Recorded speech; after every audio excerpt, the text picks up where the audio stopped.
Hello everybody, I'm Manakyn. Welcome to the stream. How's everyone doing today? My hair has a little wispy thing that I've been trying to fix this entire day, but for some reason it's still like right here. Hello everybody, how you all doing? Happy Friday, by the way. Is it Friday? Wait.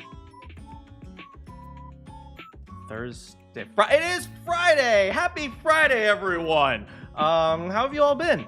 I've been having a very strange day of half running some scripts in order to figure out some numbers for some experiment for some research thing I'm researching, and half fooling around with some of my voice acting stuff. I told you guys I'm trying to actually, get back into the industry a little bit more for fun, but I'm trying to take it seriously because, nobody will take you seriously if you're just like, oh, I'm doing it for fun. Like, I'm doing it for fun, but I also want to maintain some level of professionalism. So I've been trying to brush up on my terminology and all that. Anyway, how are you guys doing? I hope you guys have had a great day. Kioma, hello. Yeah, today we're playing some Disco Elysium, and I have decided... No, I was thinking about turning off all the voices and doing all the voice acting. But no. Because I can't play the stupid British kid in it. Oi, get out of here. I'm the Kuno, see? In it? Anyway, we're playing Disco Elysium today. I've been having a lot of fun with this game. You finished your speed paint video. I love speed paint, so I'll probably check it out later. Yeah. We're playing Disco Elysium. Really fun game. I'm having a blast so far. I like the fact that the main character doesn't talk, so I can voice a few things. And we're about to help a girl named Annette try to solve the curse of her shop or her bookstore. Yeah. Anyway, let's play. Alright, let's see if we can get this running. Where is it? Disco Elysium. Bam. Yeah, there we go. I just need to turn on the sound because for some reason I naturally turn off the sound when my games start. There we go. And I'm also going to turn it up a lot louder than I did last time because I realized the voices were pretty soft last time. I even turned up the voices in-game. But let me know if the voices are too loud or too soft. Anyway, shall we begin? Let's go. Also, everyone out there who's just lurking, hello. I hope you're having a great day. I think this is the autosave from the bookstore, maybe? I guess so. We'll start quickly then. If you guys remember, I totally screwed up with that kid, and I was like, hey, your girlfriend is ugly. He was like, no, you're ugly. Anyway, what was I even doing? Oh, hey, look, you know what I realized? Sorry I left the stream? No worries. What is it? You mean yesterday when you had to go? No worries, we pretty much just ended then. I just realized wherever I'm pointing the mouse is where he's looking. Look, you, over here. Over here. Over here. Over here. Over here. Over here, over here, over here. How's it going, Saf? You're alive and well. Don't keep me waiting now. What's in there? In that dark sarcophagus? Right, okay, right.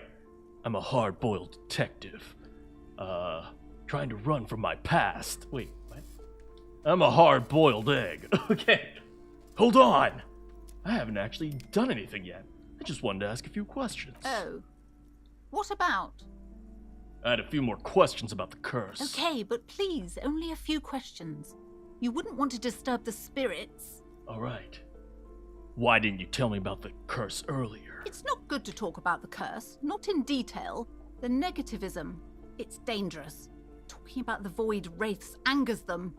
What the frick are you talking about, lady? Anyway, I'm gonna get going. I just realized this voice I'm using is the same voice I use for Mondo. It's like, you son of a bitch! The woman looks aloof, her features much softer. Occasionally she glances at her daughter's silhouette. How is the voice? Is it okay? You son of a bitch! Alright, let's get going. I'm gonna You be a see little bit more a set serious. of tattered curtains blocking the way to another room. A strange cage-like trinket dangles from the curtains. Wait, serious? I'm not serious. What are you talking about? Alright, I'm gonna pull open these curtains now. Let me You in! see a dimly lit room full of dusty furniture and trash. A doorway stands in the back, covered in dozens of scary little cage-like trinkets, your shadow looming over it like an omen. That's 'cause I am the omen. Oh! A small, terrified escapes from placence as she tries her best to look away, her round face buried in her hands. Here we go. What's in here? Oh my god. It's a literal storage room. Ghostly silhouettes of hairdryer. Hairdryers? Who the frick are you? A vaguely androgynous portrait of a man. Merely looking at that unmanly haircut threatens your masculinity. What was that even testing? Physical instrument? Flex my muscles. Or was that electrochemistry? Love and be loved by drugs. Oh god. Oh no.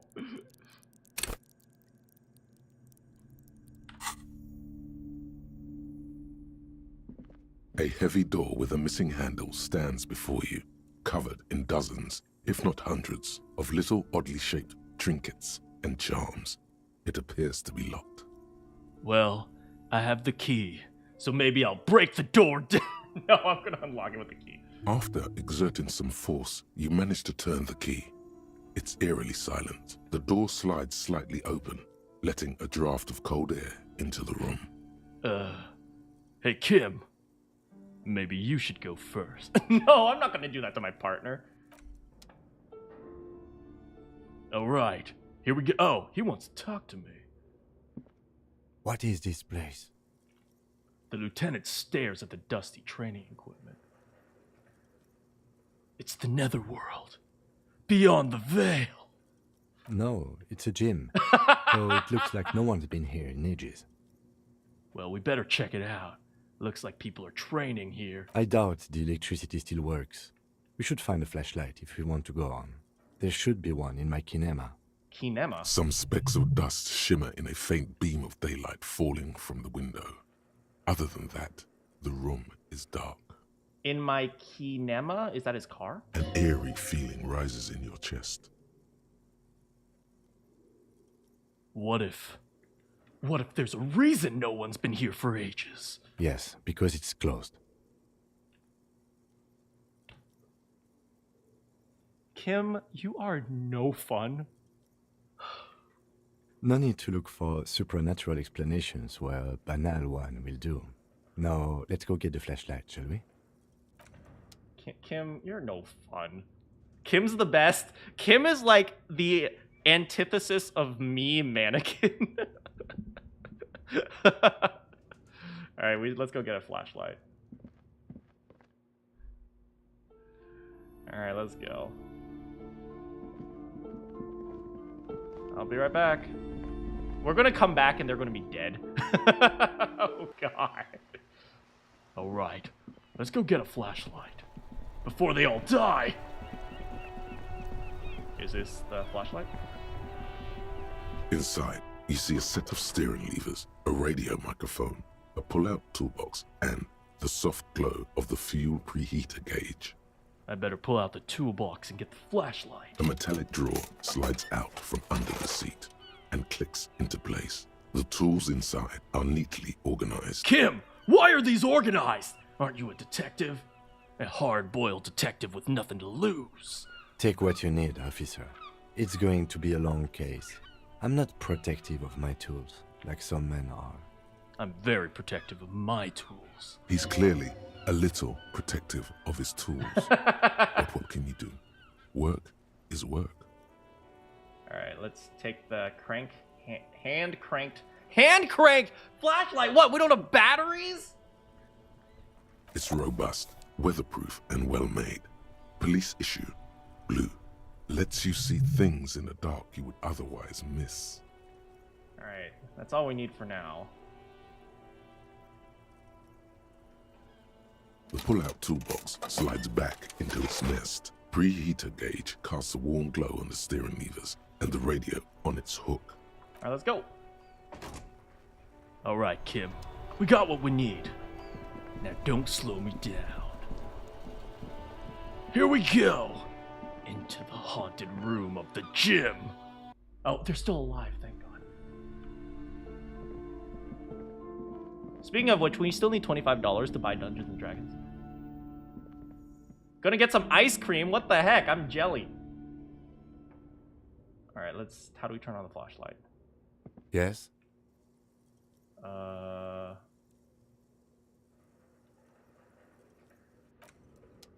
let's see what we got here. Sand is dripping from a punch bag.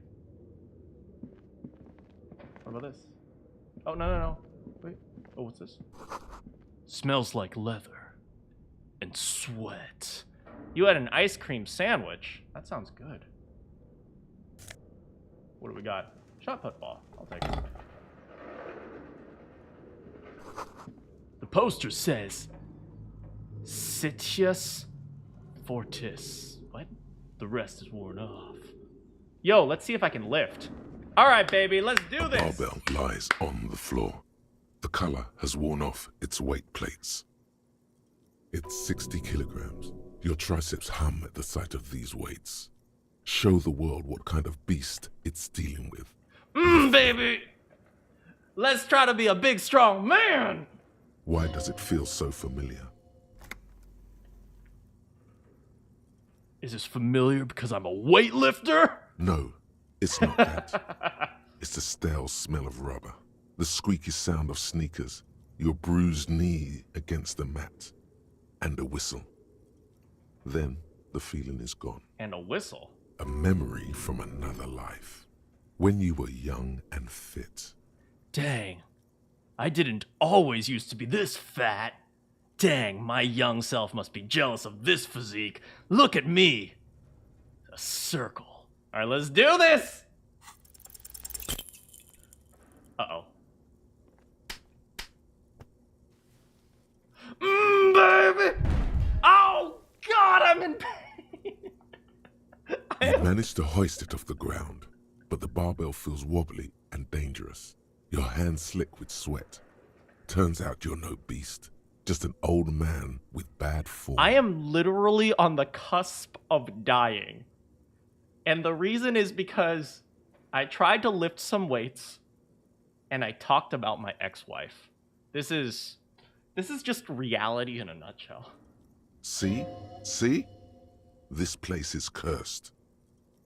Fuck you, you stupid barbell. Weightlifting was never my favorite either.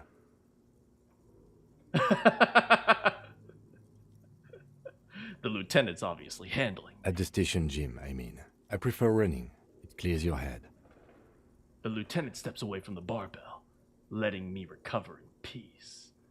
Well, that was dumb, and now I need to find some medicine. And we're in a freaking haunted mansion. I am going to die. Worn out wall bars. They look unsafe. I'm literally gonna die in here. I gotta find some health, man. I can't keep going.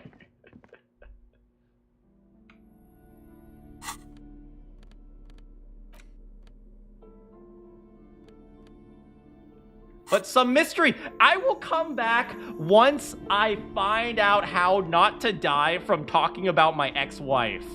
Oh my God. Hey, how's it going, Slippery? I should not have set my strength to 2. I'm about to die because, one, I think I threw up at some point. Okay, here. Let me list the times, every single time I lost a point of health. Okay? 1, I tried to lift weights.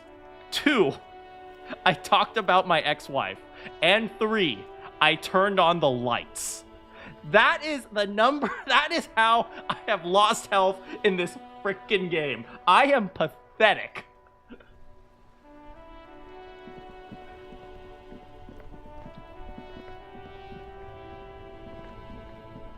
Anyone have some medicine? Please?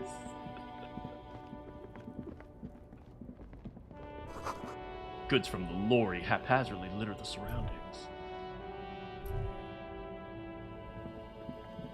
How did talking about my ex-wife take away health? You know, that is an excellent question. Closed for winter. Hi, sir. I need medicine you can give me. Welcome to Revachol! What does that say? Fritta sick? Frit sick? I don't know what that means. Welcome to Revachol. Announces the rotund man. The remark isn't addressed to you. It's addressed to the lieutenant.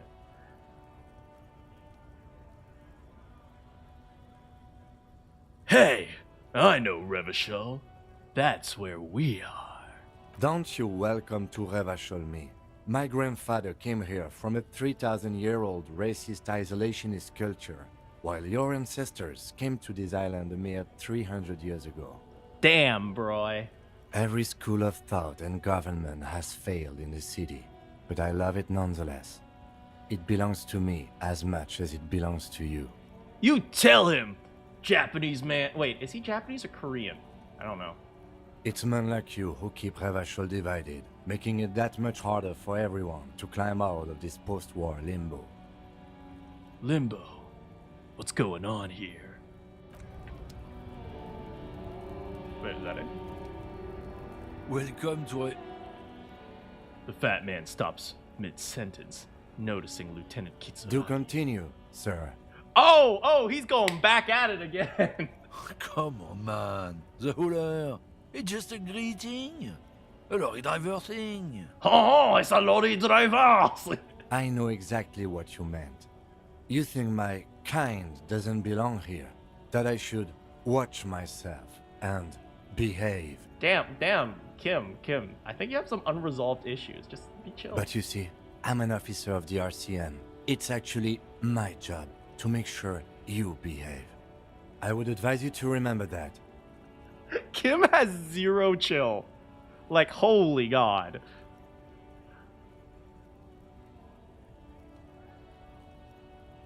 Silence. The air between them becomes tense. Your partner needs backup. Now's your moment to shine.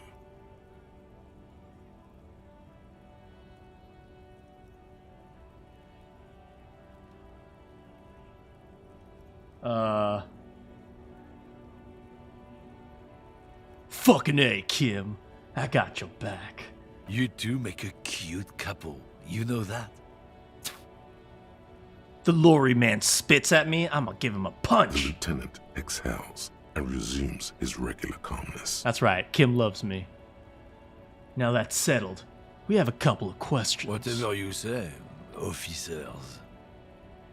He smells of heavy motor oils and his breath of high tar content cigarettes, probably Astra Whites. Oh, should I call him a racist? I found this mug in the trash. Is it yours? Oh man, that's great. Look at that guy go. Haven't seen anything that funny in a while. He's racist! God damn. Thanks for that, but no, it's not mine. What was that argument all about, huh? It's about biological determinism, natural law, the sorting of the races. Whoa! Okay. Oh, okay. We Kim, book him. Okay, he's going downtown. Not the most popular topic nowadays, with the coalition in charge and all. You might want to change the topic. That is, bury your head under the sand like common sheep. Oh, so you're just a racist. Makes sense. I'm not just racist. Look, I've read books. I'm not The science just of a racial theory has all been proved, even if some people don't want to accept it. Dang! I have to be very careful with what I say right now because I know YouTube is watching. People who've studied these things say that you and me are superior by design.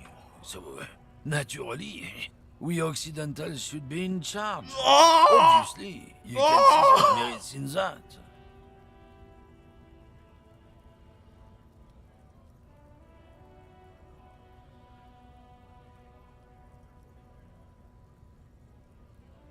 Okay. Yeah. Right. I've already made up my mind about it. You want to hear? Oh? The man seems mildly disappointed that you don't want to hear more of the lecture.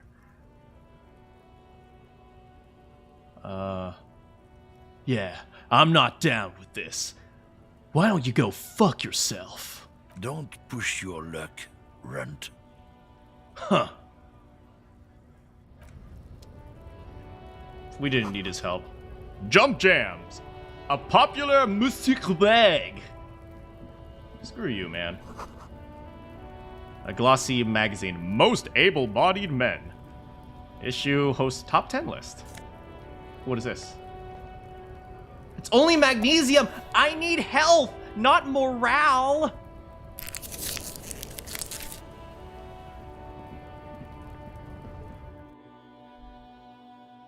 Hello, ma'am. Do you sell, medicine?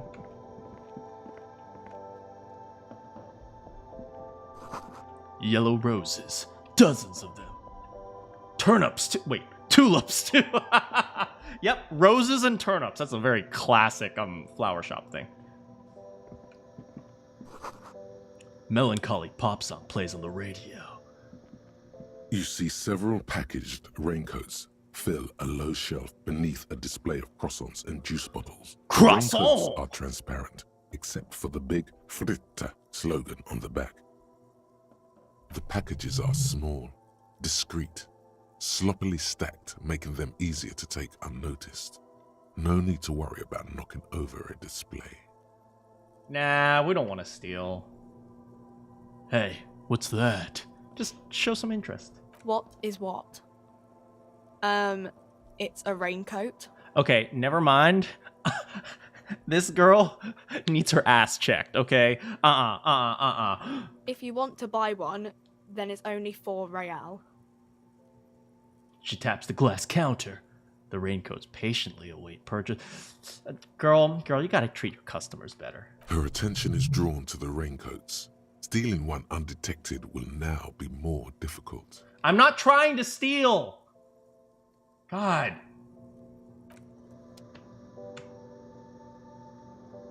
What is this? The tear machine stands in the corner. A sign says, 1 bottle equals 10 cents. Hey, what's this machine over here? Oh, that's the tear machine. Yeah, but what is it? It's a machine for tear. You know, you find tear outside, like bottles or whatever, and put it in the machine, then it gives you money. Wait, what? You find tear outside, bottles, put in, then it gives... I see. How do I pick up tear for the tear machine? You need a bag, I guess. We used to have some, but we gave them all out, so... I hate her. Feel free to use it if you find a bag, though. I'm sure there are some out there. So it's like a recycling somewhere. machine, maybe? Oh, wait, now, okay, new quest unlocked. Recycle. A small cabinet on the wall is filled with various medicine bottles. Oh, thank nasal God! sprays, and blister packs.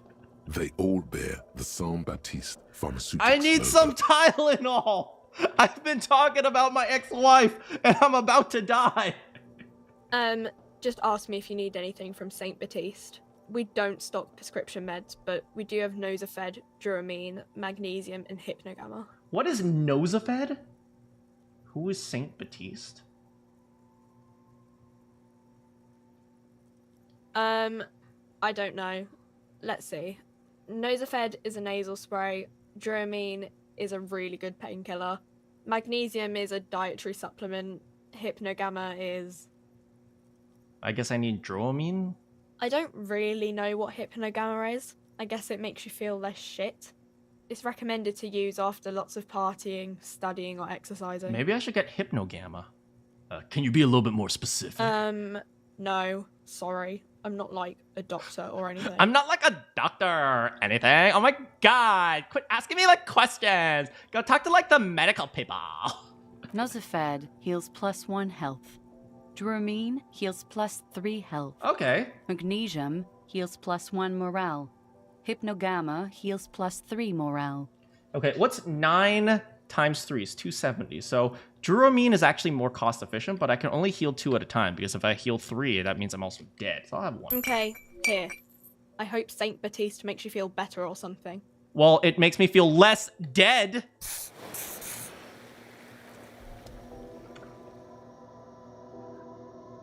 Okay, so we need to find bottles and stuff. What is this?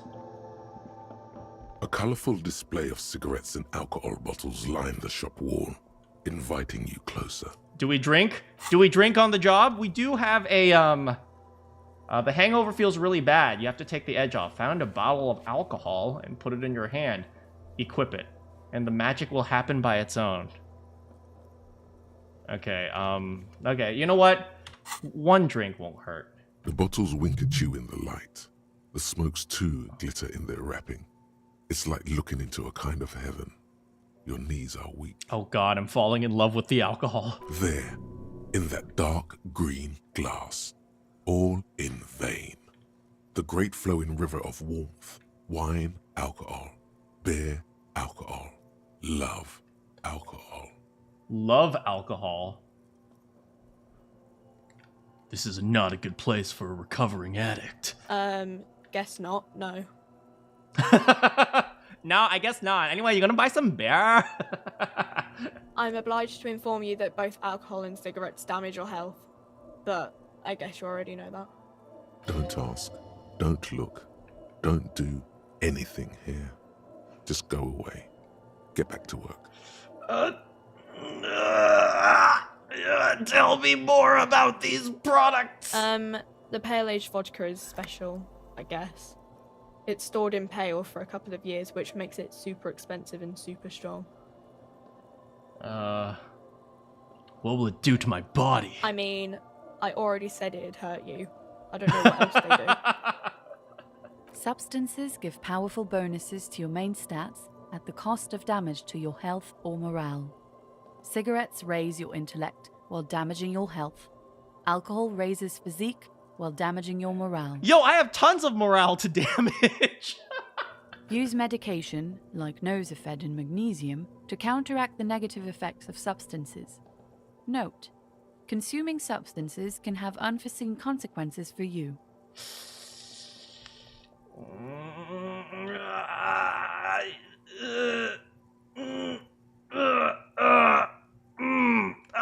Resist! Resist! Okay, resist!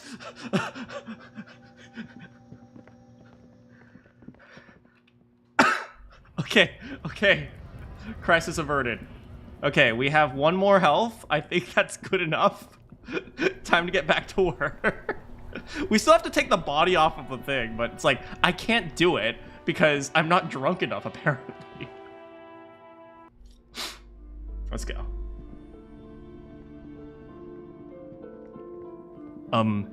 Detective, do you remember what we were supposed to be doing? We were supposed to be doing something. Anyway, let's go to the gym, man. Barbell. We picked up a shot put. Let's keep going. What is this? Oh. The hallway is blocked by old window panes and debris. It's dark. The lieutenant states the obvious. And the flashlight works a lot better if you hold it in your hand. Flashlights go in hand? Stare at my hand totally incomprehendingly. Yes, you might even call it a feature of the universe that you need to hold tools to use them. That makes so much sense! Right. Now let's get to it. He thinks I'm a moron! Some areas are inaccessible without your flashlight. After you've acquired it, go to your inventory and equip it in a held slot to continue exploring. Partially because I am a moron. Look at that 1 intelligence. Okay, held items. Tools. Flashlight. Yeah, baby. Woo. And now what?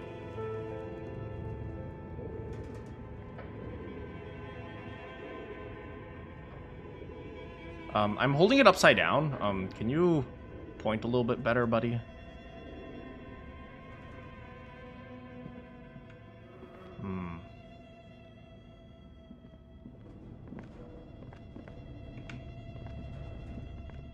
Whoa, what the frick is going on? Oh, what the? Oh, it's just a mannequin. It's just a me. It's just me. It's just me. Airship rotors covered in spider webs. They remind you of blades. Wait, why do there airship rotor? Why is there a mannequin here? Why am I here? Why are there 2 of my brethren? They added me to the game. Yeah. A naked mannequin torso. A naked me. Strange yellow color. Hey, money. We'll take it all.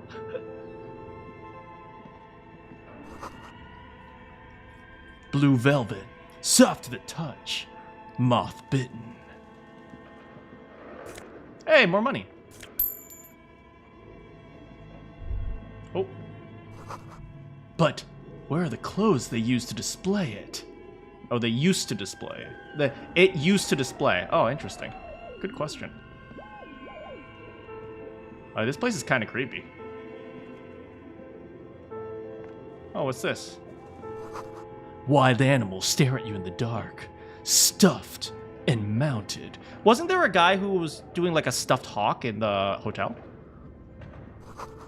A large demijohn full of strange liquid. I don't know what a demijohn is.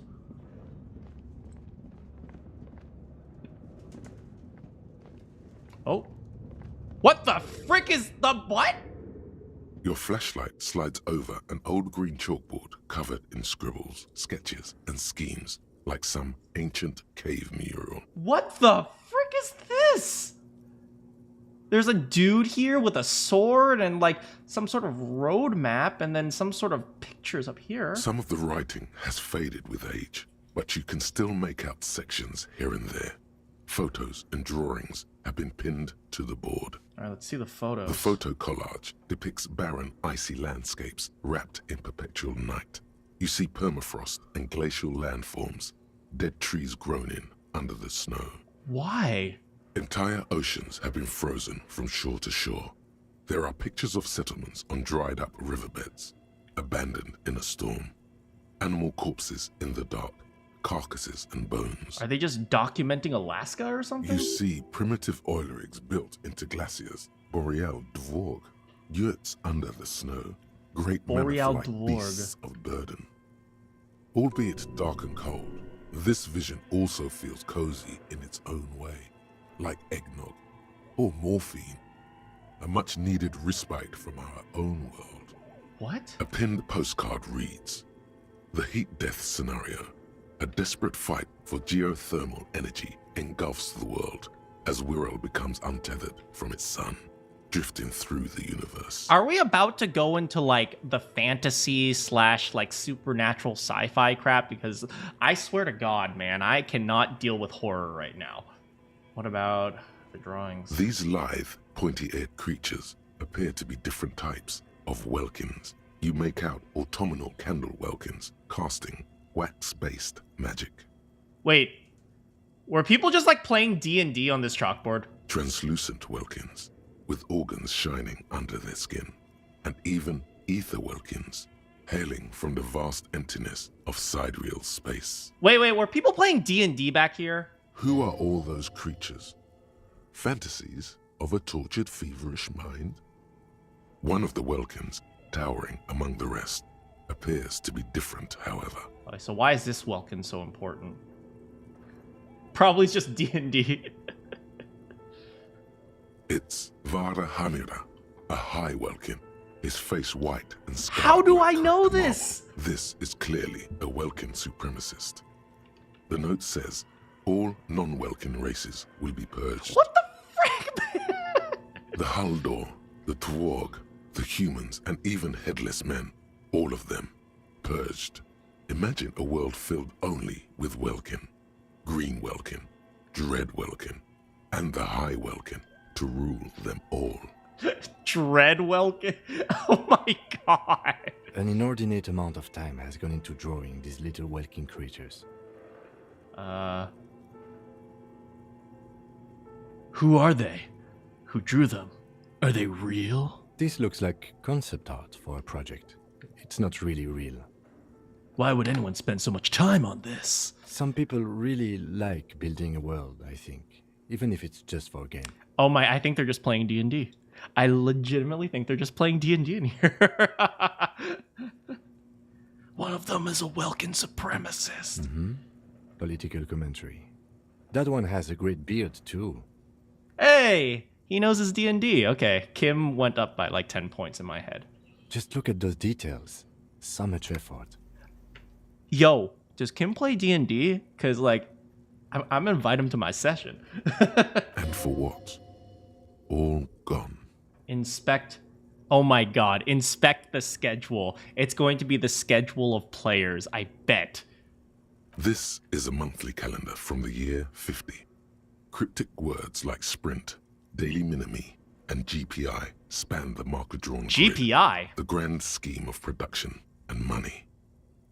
It looks a bit like an academic calendar, only much more brutal. What is this? As time goes on, the numbers in the boxes grow rarer and rarer. The board becomes an empty snowfield in the final days. Only failure and regret dwell in this region. Looks like they didn't make it. The lieutenant looks at the frigid ice field of nothingness. Did their schedules stop working out for D&D? A note in the bottom left corner of the chalkboard says, "See the prod schedule filament for details." Oh, production schedule. See the production schedule filament. Production schedule? The handwriting is only partly legible, but you can still make out 3 slogans: Call in, Tune out, Wirral Untethered, and Heat Death of the Universe. The full text reads, "Heat Death of the Universe is the new black." Another note says, "The biggest advancement in role-playing systems since the 30s.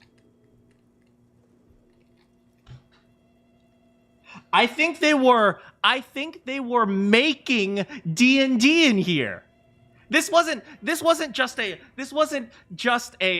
someone playing D&D. I think these were the actual writers. I think this is Wizards of the Coast. This is Wizards of the Coast writing D&D. It's all here.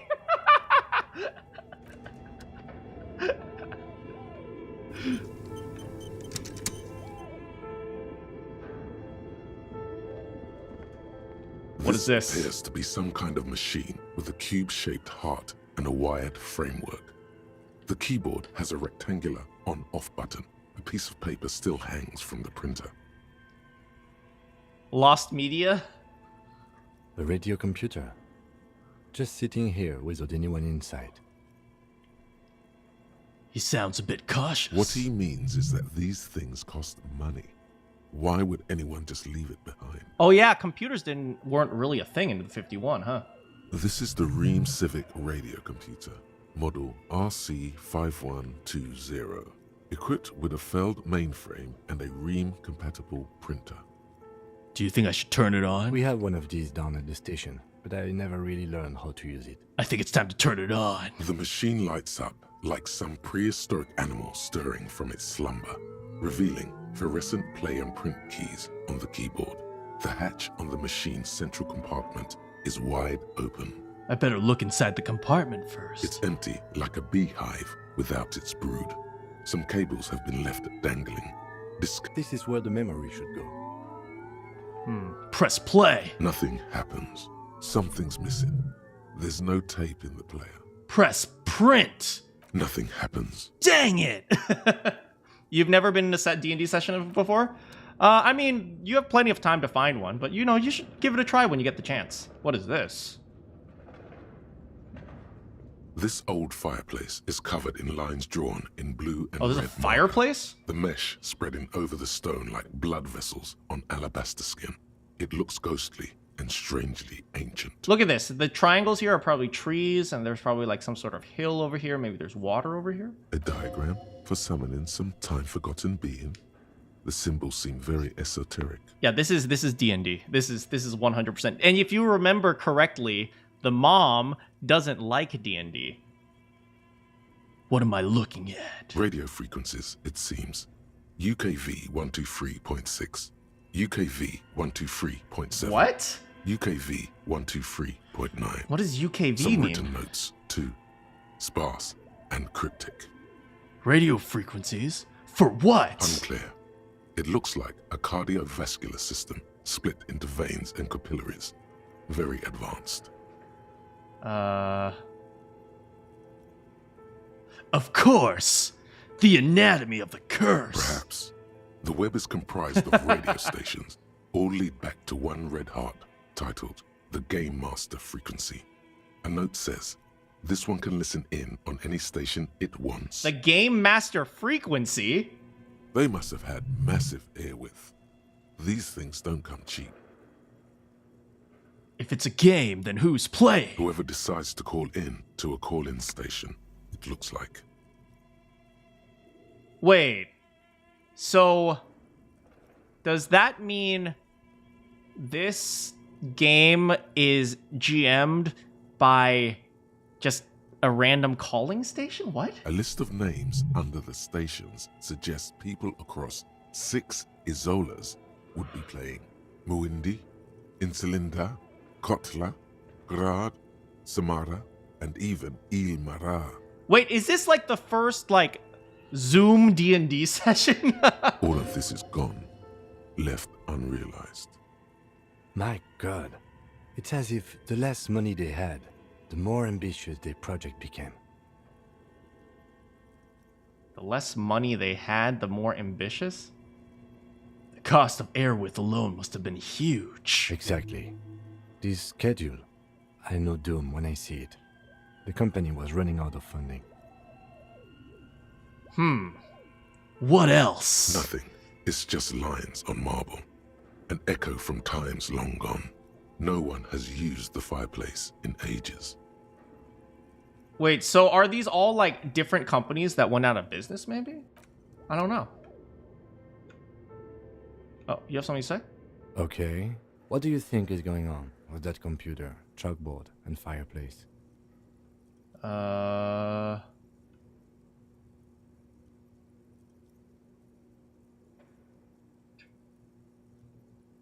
Looks like someone tried to exorcise the curse using technology. No, that's not it.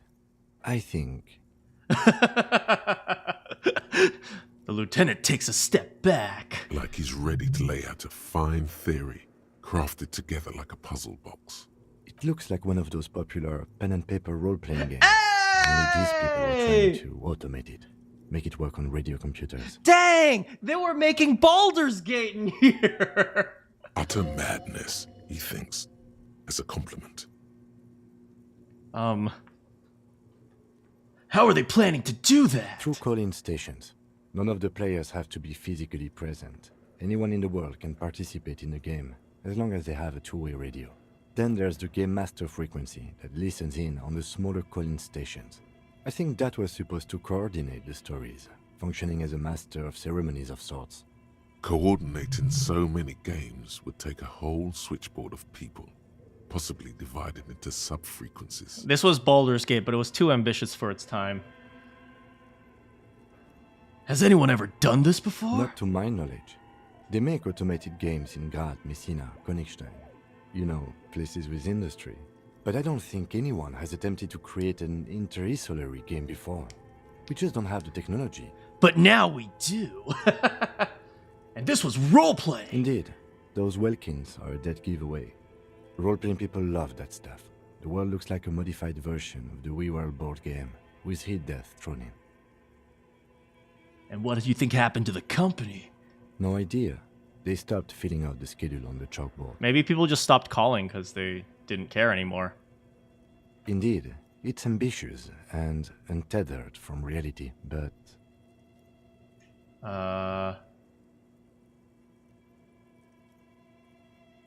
The curse got to them! I see no other explanation. ah, yes, the doom of bad business practices. The doom of bad business. Oh, Kim, never change. Okay, let's keep moving. Kim thinks I'm an idiot, and I'm all for it. Scribbled across a notebook. Developers of the most advanced RPG. I cannot believe, as detectives, we are investigating like online D&D. Whoa! What the frick is over here, though? Ooh, medicine? And magnesium. I don't need magnesium! I need Tylenol! But what's this? The wind howls from the coal chute above. Oh, right. They, there's... Oh, whoa, whoa, look at the big bear.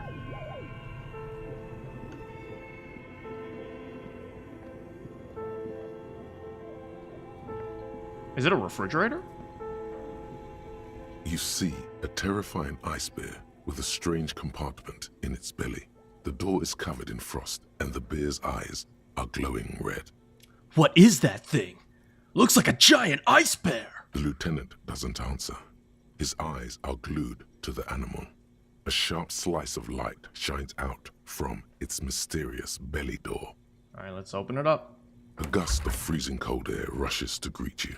You hear a low grumble as the bear regulates itself. This is the inside of a refrigerator. I knew it! The lieutenant takes a peek inside. His hand has found the holster of his gun. Wait, what? Oh, are we about to throw down?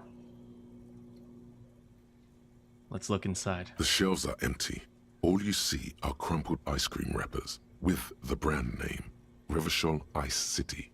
A handwritten note has been attached to the door. The fridge is huge.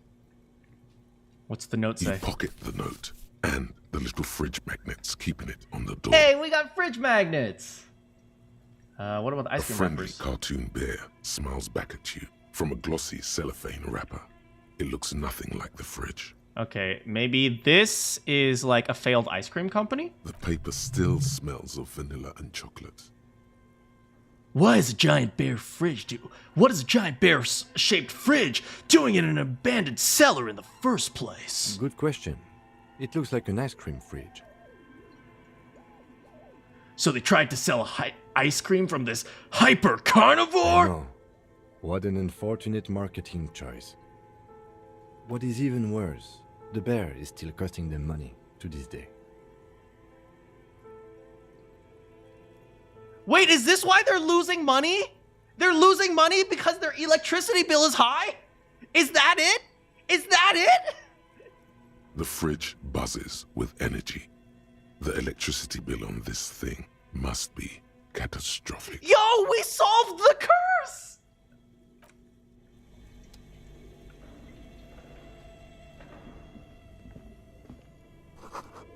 The wall collapsed. It's inaccessible now. A thick layer of coal dust covers the furnace, coloring it pitch black.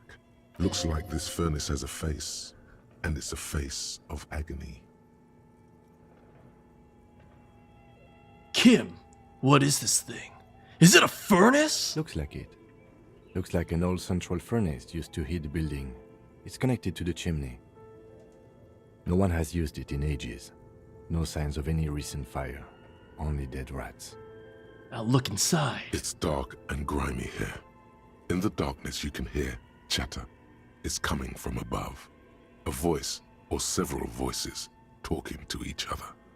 Near the smoke chamber, upstairs. Must be people outside. The echo is so prominent, it's impossible to discern what the voices are saying or what's producing them. What are you doing? I'm not sure, Kim, but I think I can hear someone talking upstairs. Wait, really? You should investigate, see if someone's upstairs. Okay, we should investigate, see if someone's upstairs.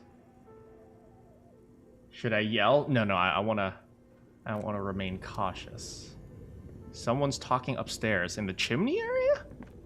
Okay, so first things first, we should unplug the big refrigerator. Here. An ice cream maker, defrosted and unplugged. I guess we can walk through here. The flashlight casts a strange shadow. There's a hidden doorway here. Anything else? Wow, this place is actually really big. Like, really, really big. Frozen ice cream. Yo, the electricity cost is crazy. The ice cream maker's running. Hey, what about this? Intercom wires running into the breaker box. Alright, that seems to be the breaker. Let's see if we can get over there. Yeah. Two rusty rifles are hidden above the piping. They look inoperable. Okay, well, what about this? Someone stuck some busted guns beneath the ceiling. So people were storing guns here. A few bricks have fallen off, revealing a compartment behind the wall. It's too dark to see in. Look, there's a hole in the wall. There is, yes. And there also appears to be something inside the hole. Interesting. Do you want to take a look? I like how Kim is actually, considering helping the people instead of just immediately going to their job, even though his partner is, like, clinically insane. Your hand reaches deep into darkness and spiderwebs. Rummaging around, you find rusty rifles hidden away. Rifles, Kim! Are these any good? Most of them are rusty and inoperable, like the rest. But one catches your eye. A bolt-action model with a fine wood stock, in better cosmetic order than the others. Yo, screw the crappy handgun. I got a frickin' rifle! Take it. You're a police officer. Police officers carry guns. This one looks nice. That's a rare sight. Seems to no longer be functional, but still a beautiful thing in its own way. An old Bell Magrave from the Revolution. Okay, so this is like an old rifle. Where are we? Seems like an old bunker from the revolutionary period. Look at all those rifles. Must be an old weapons cache. Yo, that's kind of cool. It means there are firearms, albeit inoperable, still lying around in Martinez. It's an interesting coincidence, I would say. Might come in useful in the future. Okay. He likes this find. Yo, my boy Kim he's relating to me. He's starting to get me. Okay, let's see. Okay, so we got an antique rifle. Look at that, baby. Wait, can I put it in my right hand? I guess not. But what is this? The note is written with a blue pencil on a piece of lined office paper. The kitchen magnets have left spots on its surface. Does it say anything interesting? This is tangential at best, but the lieutenant's detective instinct is still active. Let's read the note. Someone has scribbled, S. I can't believe the off-site copy is still here. The illiterate ginger kid keeps stealing stuff from the studio, so I had to hide it somewhere safe. The illiterate ginger kid? Is that Kuno? Someone's S. I can't believe the off-site copy is still here. The illiterate ginger kid keeps stealing stuff from the studio, so I had to hide it somewhere safe. The off-site copy. You'll find the filament memory with the off-site copy in the frozen ice cream maker. Please take it home, ASAP. It's important. I'd do it myself if I lived in a civilized place with a freezer. Take care, Sully Swaff. Yo, who? Oh, the memory for the computer. What's a filament memory? It belongs inside a radio computer, storing its memory. It's like a tape. You listen to disco tapes, right? It's like one of your disco tapes, only for a computer. Who wrote that note? Looks like someone from that radio game company upstairs. I'm a little surprised they just left their property lying here. Maybe it's because of the entity. That's implausible.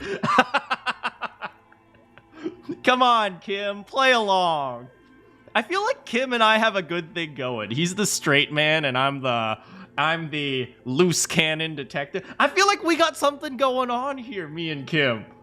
I'm starting to get into this. Like, I get it. The first stream was a little bit slow, but I'm getting into this. Who's the illiterate ginger kid? Really? You don't have a single guess? You mean Kuno? Oh, I'm sure that child would love to get his hands on the filament memory. Even if he doesn't know what to do with it, he'd probably try to pawn it for speed, based on our encounter. Do you have any idea where the frozen ice cream maker could be? I don't know. I assume it's somewhere close to the ice bear fridge. All right, so we know where it is. Didn't you see one right next to the breaker box? All right, very cool. Yo, I'm really getting into this now. Okay, so we found a cool, like, antique rifle. That might come in handy later. Here's the ice cream maker. This orange machine is buzzing like an old submarine. It has a hand-cranked ice cream churner on top and an electric freezer that appears to be frozen shut. All right, let's try to crack open the lid. You slip your fingers under the frozen lid, but the ice is too cold for you to get a good grip. A pry bar would come in handy here. We have a pry bar. No, this is going to need something else. Some kind of super pry bar. Oh, never mind. Don't even try to open it with a regular pry bar. You're just wasting your time. We're going to probably have to turn it off. I have a pry bar in my kinema, in case you want to try again. Though it might be that my pry bar isn't strong enough for that lid. I'm not sure I want to turn the ice cream crank, because if I turn it, it might destroy the memory thing, so we'll leave for now. You know, if it's going to start... Do you guys know how ice cream machines work, right? It's essentially just spinning very quickly in order to solidify the ice cream. But... we might have to turn it off. Oh, yes, medicine! Okay, so we're gonna need a way to open that. Oh, whoa! Okay, first of all, I need new pants because it's hurting my savoir-faire. And I also need a new shirt because it's hurting my suggestion. It's helping my conceptualization, but I'm not an intelligence guy. I'm more of a spirits guy. Dang, now this is what I'm talking about. Oh, my boy. Oh, baby.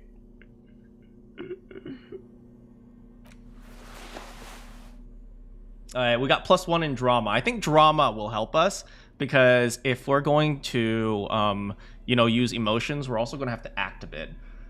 So yeah, we're going to keep that on. He's looking so fat. Man, my boy has never looked better. Okay, but we need better pants. Well, I guess this... Oh, no, it's double hurting my savoir-faire. So we got to be really careful of that. All right, but we got some a tank top. That's pretty cool. All right, what about this? No, not that. All right, we still have 1 level up point. Our suggestion is our prime ability, so we're really good at manipulating people. But...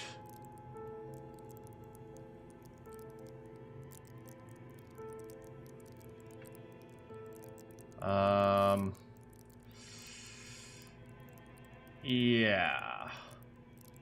Let's see. Maybe we should just up our drama. Play an actor. Lie and detect lies. That's actually really helpful. Or maybe I should just do more endurance. No. I'm gonna up my drama a little bit. Yeah, I should definitely, you know, focus on psych because I'm so good at that. I should just make it like a prime ability that like I can always rely on. But being able to detect lies would be really helpful. So I'm gonna up my drama. Drama urges you to treat the world as a stage. It enables you to lie, to concoct the most elaborate and wonderful stories, to take on ingenious personas and perform acts of stagecraft in an entertaining way. As well, it enables you to see through would-be actors and their false antics. If they lie, you'll know immediately. That sounds really helpful. At high level, drama may render you an insufferable thespian.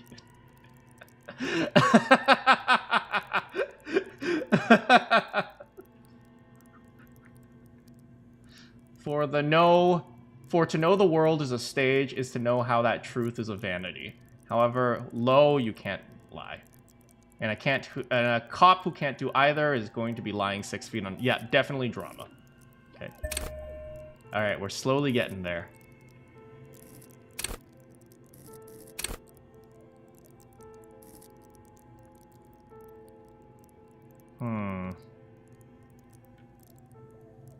I wonder. This one gives me 4, but I can only do this once? I can only up my drama once? Uh-oh. Looks like I can up these ones 6 times? I don't know how the level system works. This one, for some reason, I can up 4 times. Why can I up this one 4 times? Learned skill? Damage. I don't know. What about this one? I'm not sure why I can up this one. I guess this is all I can do to up drama. You know, 3 is not terrible.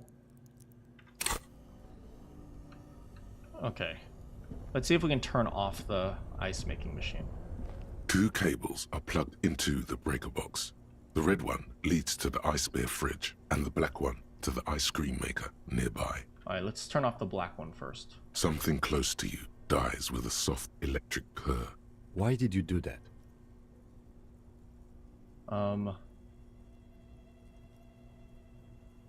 Because black, the color of the immeasurable cosmos. The lieutenant raises his brows, but doesn't say anything.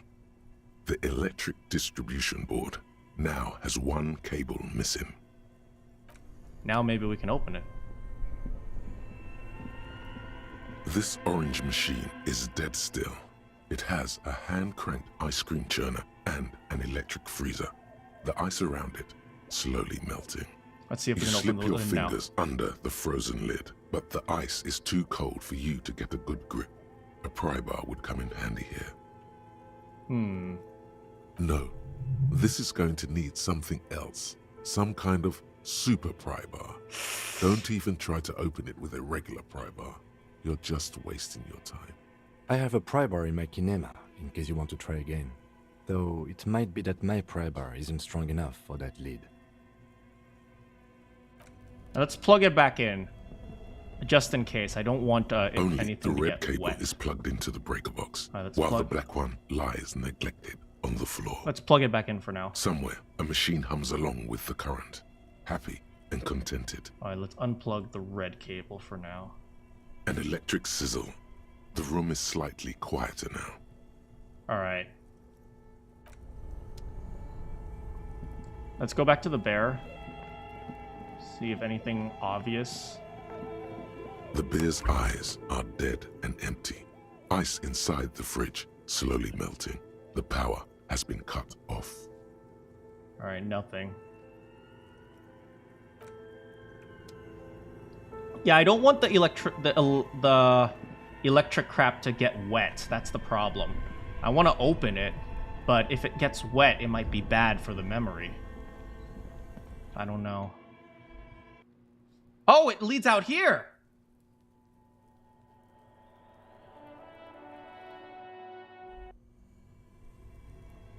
Interesting. Oh, what about here? Oh, we haven't done here. Oh, money! Take it. Nice. What about this? Cellar window. People shuffling by on the street. Okay, so let's see if we can find the,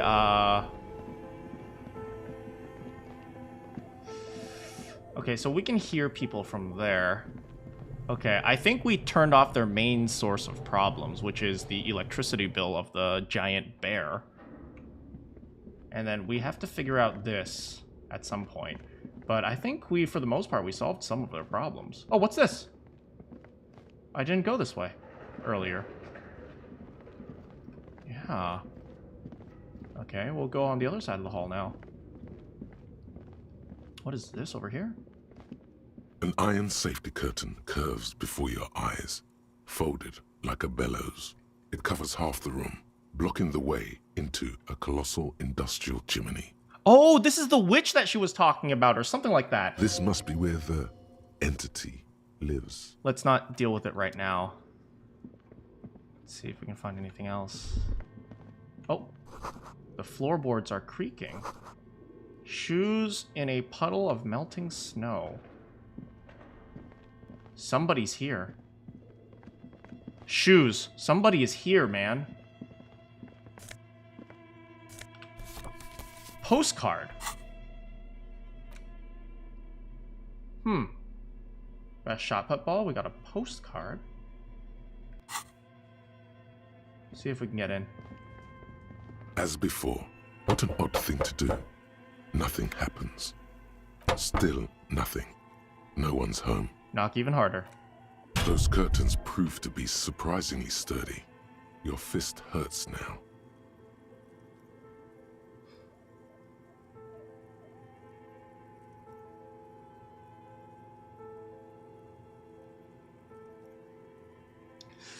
Okay.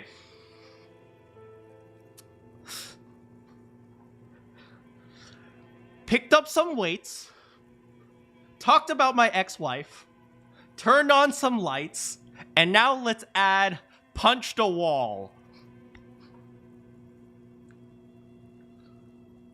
There must be another way to wake up whoever is in there. Maybe we can try yelling into the furnace downstairs. Good thing I have medicine!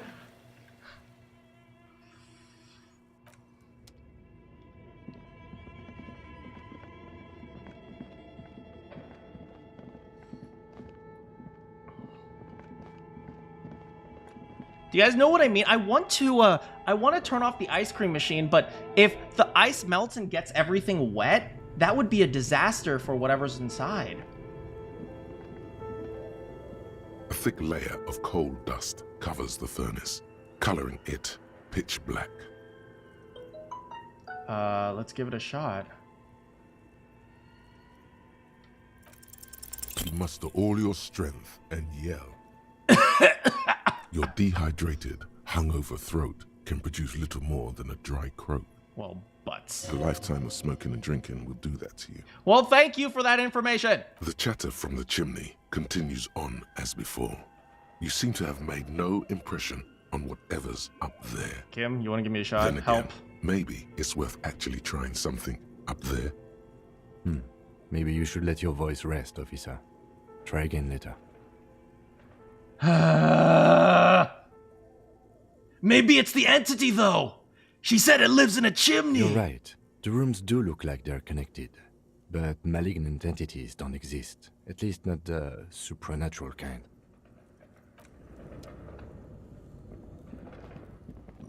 I don't know what to do about this one. I need like a super crowbar or something.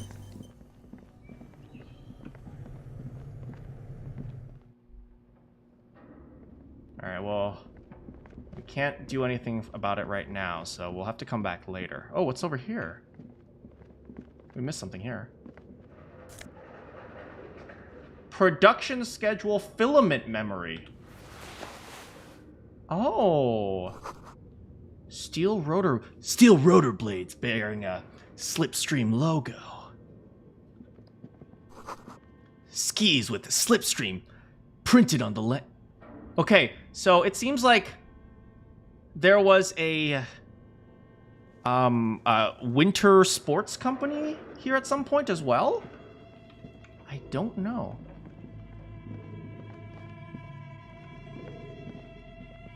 Alright, well, we got the memory. Let's put it in. Tiles on the cube are still smoldering, casting the framework in a soft glow.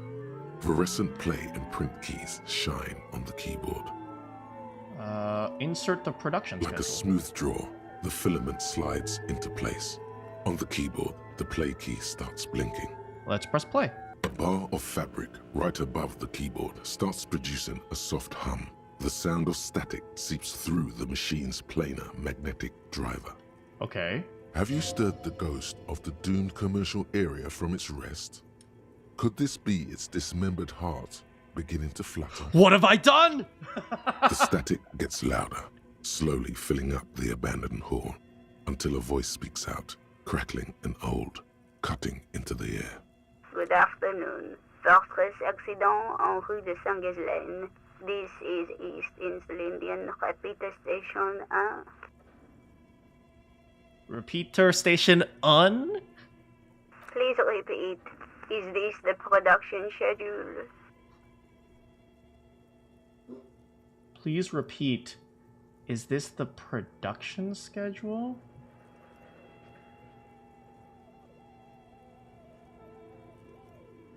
Are you a machine? Or are you alive? Yes, I am alive. I am 74 years old and my name is Yvonne. Now please repeat. Wait, we're Is this actually the talking to production someone? schedule? We're actually talking to someone? I thought we would just put it in and then it would like play a video. She repeats passwords. Programming people are all paranoid. She repeats passwords?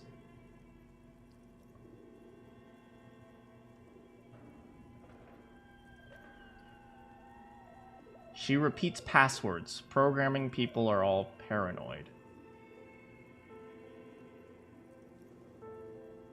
Okay, but where are you?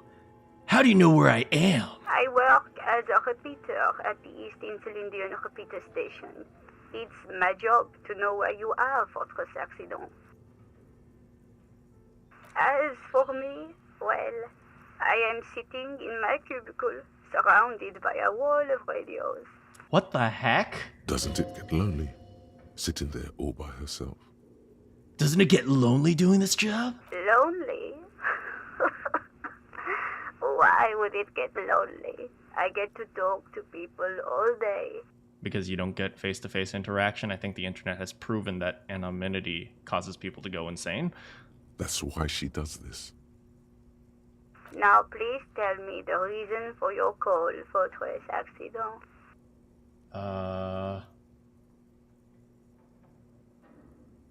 Why did you call me Fortress Accident? Fortress Accident is the company on whose name the terminal you are currently using has been registered to.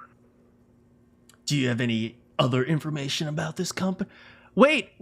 Okay, so this company went out of business. It's gone. But I can still talk to the person who registers their terminal. Because this is so old, they might not even realize that the company has gone out of business. It's just kind of been, the radio's been sitting there. One moment. Fortress Accident SCA produces revolutionary interactive call-in radio games.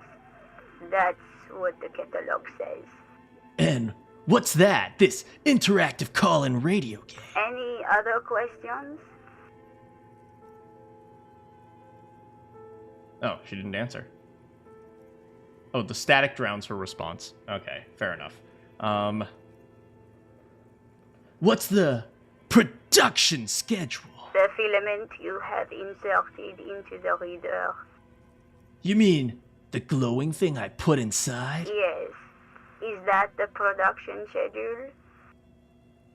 Yes, of course. Good. Please repeat the password. You should ask her for a hint.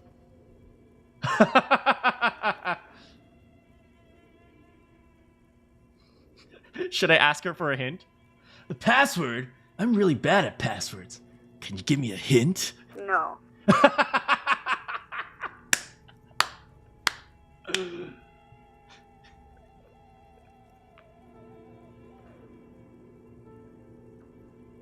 Listen, this is the police. Please open this thing. I am contractually obliged to protect the privacy of the filament holder, Fortress Accident. Without filing a warrant with Lintel, I cannot give you access to this filament. I'm afraid we are not doing that, unless we want to wait for a month. Now, can you please repeat the password? She sounds cold in the damp air. Is it my birthday? Still no. Well, I don't know the password. Received. I will register this login attempt. Don't worry. Passwords have a way of turning up sooner or later. Fortress accident. Is there anything else I can do for you today? That's all for now. Thank you, and goodbye. That was... Tiles on the cube are still smoldering, casting the framework in a soft glow. Fluorescent play and print keys shine on the keyboard. The filament slides out of its glowing nest. Okay, as much as I want to continue exploring this, I think the first thing we should do is actually do our job, which is, you know, investigate the body. Okay, let's see. Handwritten note. The note is written. Someone has scribbled. S. I can't believe the off-site copy is still here. The illiterate ginger kid keeps stealing stuff from the studio, so I had to hide it somewhere safe. Oh! You know what? She says the off-site copy is still here. He might have an on-site copy of whatever's in the ice cream maker. The elderly in games always scare you. You'll find the filament memory with the off-site copy in the frozen ice cream maker. Please take it home, ASAP. It's important. I'd do it myself if I lived in a civilized place with a freezer. Take care, Suliswaf. I'd do it myself if I lived in a civilized place with a freezer. Take care, Sulisla. So apparently the filament needs a freezer? Please take it home ASAP. It's important. I'd do it myself if I lived in a civilized place with a freezer. You'll find the filament memory. The filament memory. Okay, so we have this, which is a production schedule filament memory, but they might have something else. Boy, that ginger kid, if it's Kuno, and this company went out of bankrupt not too long ago, maybe Kuno still has whatever thing that he took from them.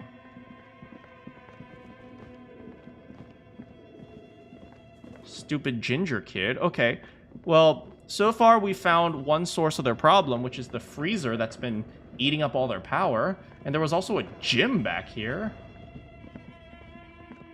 Why was there a gym back here? Alright, let's chat with the woman first. Just let her know I've taken care of one of her problems. You're alive and well. Don't keep me waiting now. What's in there? In that dark sarcophagus? In that dark sarcophagus? Yes, yes. How was it?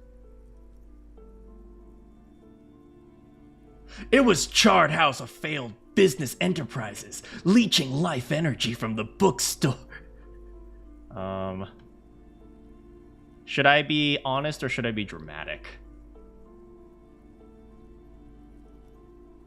Honestly, I shouldn't say just yet. I'm not in any position to give out personal opinions. Please do tell. Did anything survive? Have you located the entity? You don't have anything of substance to tell her until you found that entity of hers. Not yet. But I will soon, don't worry. Alright, well, anyway. We better deal with the frickin' body. Okay. That body's been hanging there for like a week. Split a kilo with Kuno. No, I'm not going to split drugs. Explore Whirling's secret passage. Pay for damages. Track down my badge. Who put the clothes in the trash. Investigate the doomed commercial area. People say the commercial business building is... So, apparently I've been 2 superstar cop. Good cop, bad cop. 6? What? Rank? Years served, 18. Good cop. Honor, 1. Communist. Apparently I'm ultra-liberal? I don't know what that means. Sorry cop, boring cop, superstar cop? Apocalyptic cop? I don't know what that means. The Union box. Okay, we have to head back over there later. Like at night. Like after 9 o'clock, I think? Is Kuno gone? Maybe Kuno's finally gone. Oh, he's still here. We have to figure out how to get the hanged body down. Let me check the notebook again. Inspect the victim's body. You just need to suppress the urge to throw up and approach it. Okay, this is actually very hard. There he still is, looking right through you with his white eyes. The body below is entirely dedicated Whoa, to okay, that corpse okay. smell. My shit... Emitting it is all it does now. My shit has been compressed, so I have a +6 now. What? I don't know what's going on right now, but I have my volumetric shit compressor, which raises my endurance. Oh, it raises my learning cap for endurance. I understand now. Lonesome, long way from home. I see, I see. So this increases my... Okay, so I need to figure out how to increase my drama, because my intelligence just isn't enough. Let's do this. As you breathe in, the odor comes over you. It's a smell of the mind telling you to run, and your stomach to wring itself empty. With your hands at your sides and your eyes squinting, you stand in it. Do they always do that? They do after 7 days, yes. We are deep in decomposition here. Yeah, that's my bad. The man before you is naked, but for a pair of underpants and enamel boots. Thank you His for skin is censoring so I don't get marbled with demonetized. decaying veins and blotched by lividity. A fading web of tattoos covers his chest and Good shoulders. God, man. The cargo belt used to fasten him to the branch above appears industrial in strength. Alright, let's get him down first. How do we get him down? We should have a look at that belt before we even consider taking him down. It looks worrisome. Alright, let's take a look at the belt first. The hangman's knot is pulled tight by the weight of the corpse below. Yellow, hard-edged polyester cuts into his neck. Above, a sliding buckle ties the belt to the branch. What kind of rope is this?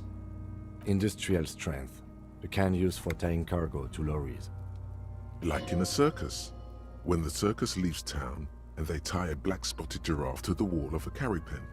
Ah. Like in a circus for transporting black-spotted giraffes. No, more like in harbor.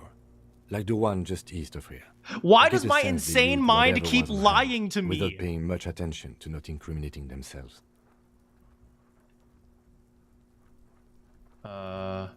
I get the sense they used whatever was on hand without paying much attention to not incriminating themselves. That's a good detective sense. Okay, so... Harbor.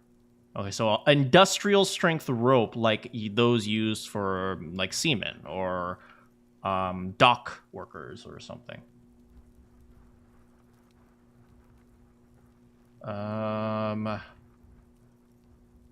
We're assuming the dock workers from the harbor The did brief it? suggested as much. Politically motivated by the ongoing strike. Did you not get a briefing?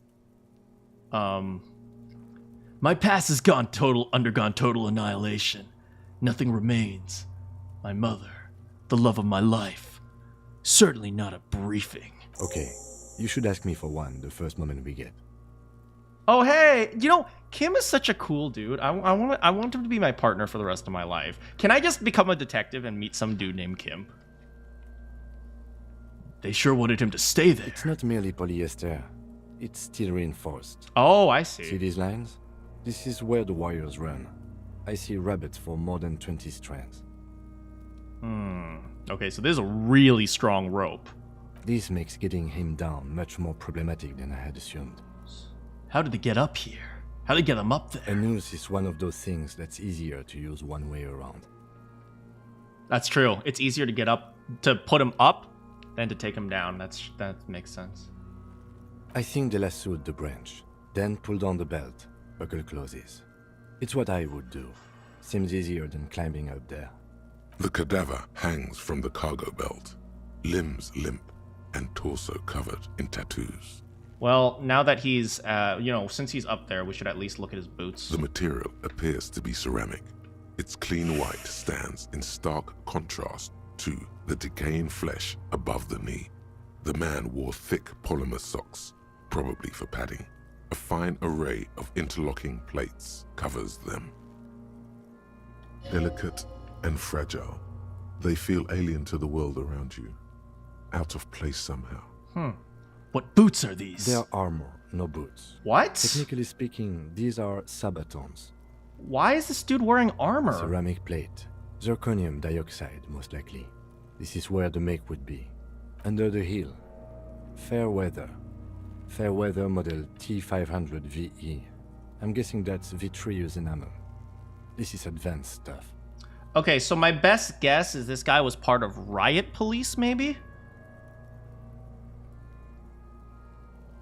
What happened to the rest of it? The locals probably scavenged it. It would be odd if he had more on after 7 days. That's true. We should keep a lookout for these species. The armor could yield information. This is one thing he might actually know. Oh, hey, Kuno. Maybe he was just wearing these boots and none of the rest of the armor. I think he had something precious underneath the clothes.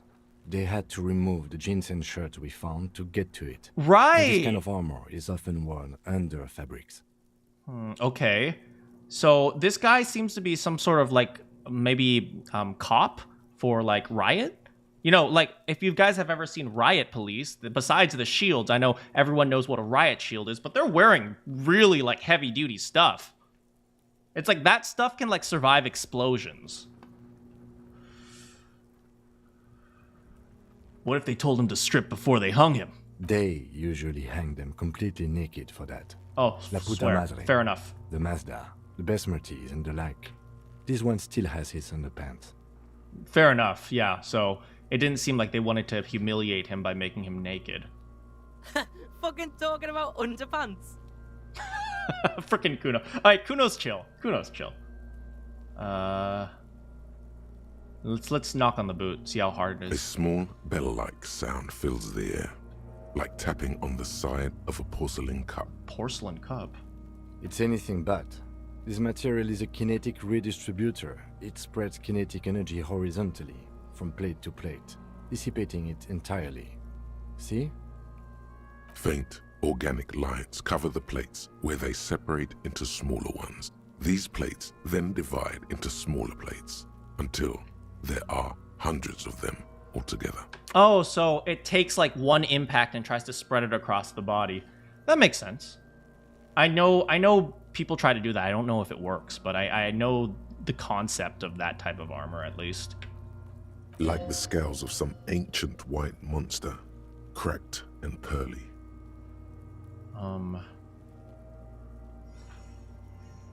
How could he afford such expensive hardware? That's for us to find out. My initial report on the area suggests he was a security guard. Oh, he was for just the harbor security? company, but that's just hearsay. For those of you who don't know, security guards, their job is not as obvious as you might think. Often people say the security guard's job is to beat up any bad guys that approach, but often security is more used as a deterrent, right? If you have security, people are less likely to commit crime in the first place, which is why, sometimes, people ask, oh, why doesn't the security guard hide so that, they can take down the bad guys? Well, that's not the goal. The goal is to make sure the bad guys don't even do anything in the first place. So, which is why sometimes, you might think, oh, they didn't hide their security cameras very well, or they didn't hide the security posts very well. It's like, well, that's because they don't want to. They want to make it as obvious as possible. It's great to stop crime. It's better to not have it start in the first place. They look pretty advanced for a security guard. I agree. This equipment is way beyond what a guard can afford. All right, let's see if we can take off the This boots. feels dangerous. Are you sure? Let's take it off. The stench fills your nostrils. As you push downward, an ominous creaking sound comes from above. Stop! The lieutenant's voice is sharp. He looks at you with the boot under his arm. Pig's gonna pull his head off. Brutal! Oh, this is a bad idea, isn't it? You're going to pull his head off. Do it, homo! I'm gonna pull his head off right now. Do it, homo. Do what? Do what? Pull his head off. There's no point performing an autopsy if you do. We'll have compromised the coroner's case.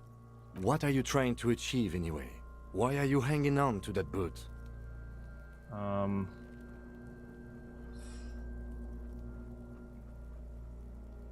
You said they're expensive. I thought I could pawn.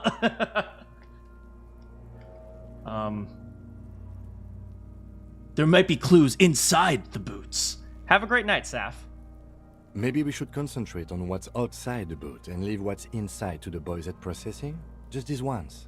Besides, there's no way you're getting them off. All the organic matter in his body has been flowing down into the boots. Oh. They're fused to his feet now. Why do you think the locals haven't scavenged them yet? You know what? Fair enough. You're sure there's a way to peel them off, but first the body needs to be down. And second, it would probably be better if the lieutenant wasn't around.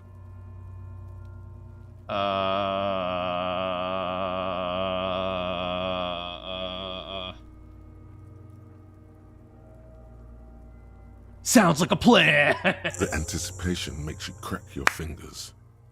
Feels nice. Nice and cracky. Yeah. I got it. Processing will take care of them. With the situation in the morgue, it will yield nothing. But we must pick our fights. Should we continue? With the situation in the morgue, it will yield nothing. No, I should at the very least, try to get them. Let's see the material. It's expensive. The lieutenant draws a line in the condensation of the ceramic. We've requested similar material for our tactical units for years now. The constabularies deemed it too costly. In that time, we've lost 6 men to semi-automatics. Wait. So let me get this straight. This guy's a regular, cheapo security guard, and he can afford armor that the cops can't? Dang. For a full set, about 4 years of wages. That's a lot. As a wage, it's regrettably small. But for a piece of hardware, yes. That's a lot. For a wage, it's small. The cadaver slowly twists on the cargo belt, his torso covered in tattoos, and extremities blotched pink and blue. What about the tattoos? An intricate web of blue lines stretches across the torso, from the right shoulder to the solar plexus. Each time they intersect, a small white star is formed in their crossing. Hundreds of fading asterisks riddle his skin.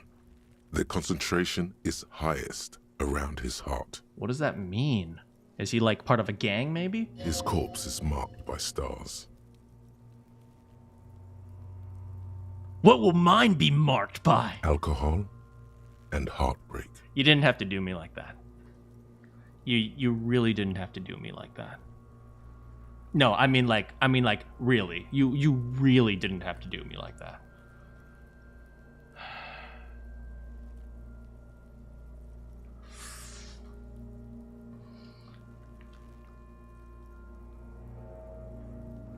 Is this a national pattern? Of no nation that I know of. If anything, it reminds me of religious illumination. Last or penultimate century. Men who live harsh lives often turn to innocentic worship. But which one? I see no trace of a humanoid figure. We're missing something here, Kim. I agree. Suddenly, a ring fills the air and the lieutenant pulls down the zipper of his orange jacket. He wears a wide leather belt around his waist and a gun holster under his arm. Yo, my boy is packing heat. This is the first time we seen Kim do something. He takes a thin piece of milled aluminium from his coat pocket and pulls it open. Sounds like a sword being unsheathed. A small lens appears. Some sort of camera. Oh no, he's just taking a picture. I thought he was going to shoot the guy down. Shit, Kuno! What the fuck is that? An instant color camera.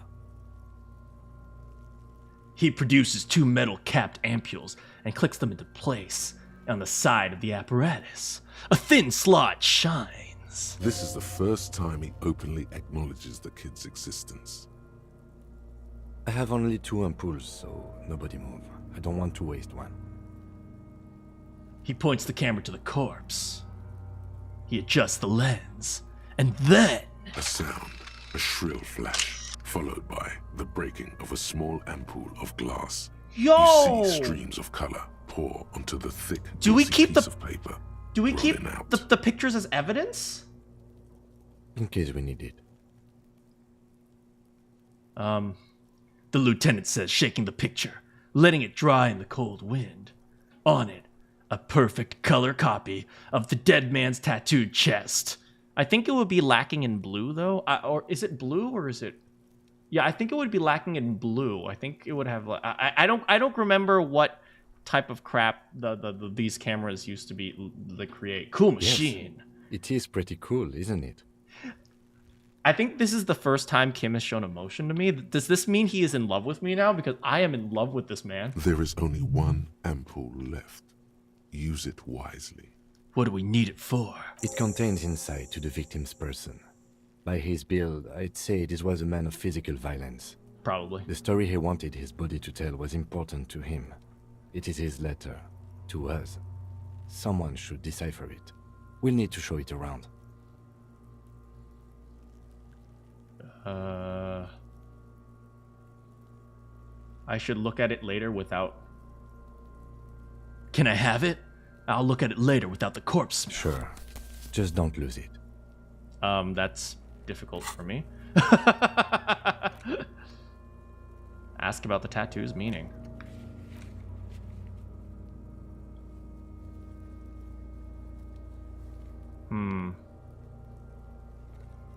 These are found white checks. Those on white are available to try now. I see. Interesting.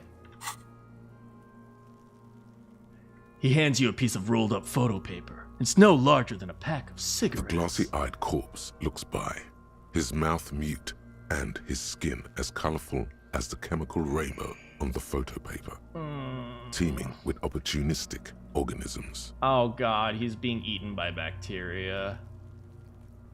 What about his eyes? His eyes are milky white and blind to Oh the world, god. protruding comically from their sockets. There is no one home, just subaquatic terrors there. Oh god, he's got Dark parasites! brown hair grows on his head. His face is ready to explode from the organic processes inside. The death's head grin has passed. What remains is an unrecognizable mess. Underneath the curdled meat there is an expression, not carried on his features, but below, inside, an expression of pleasure. This man was experiencing joy at the moment of his death. What? And I can tell that? Yo, okay. My guy is kind of an idiot, but he's also kind of a genius. Let's be real here. He can tell things that like literally no one else can. Tell me, who are you, dead man? I'm gone. Oh, we're talking to the dead!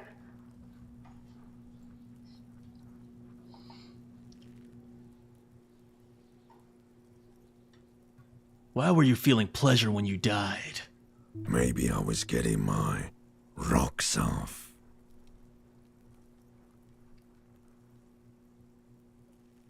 You were feeling sexual arousal when they were hanging you? Do I look like an erotic auto-asphyxiation type to you?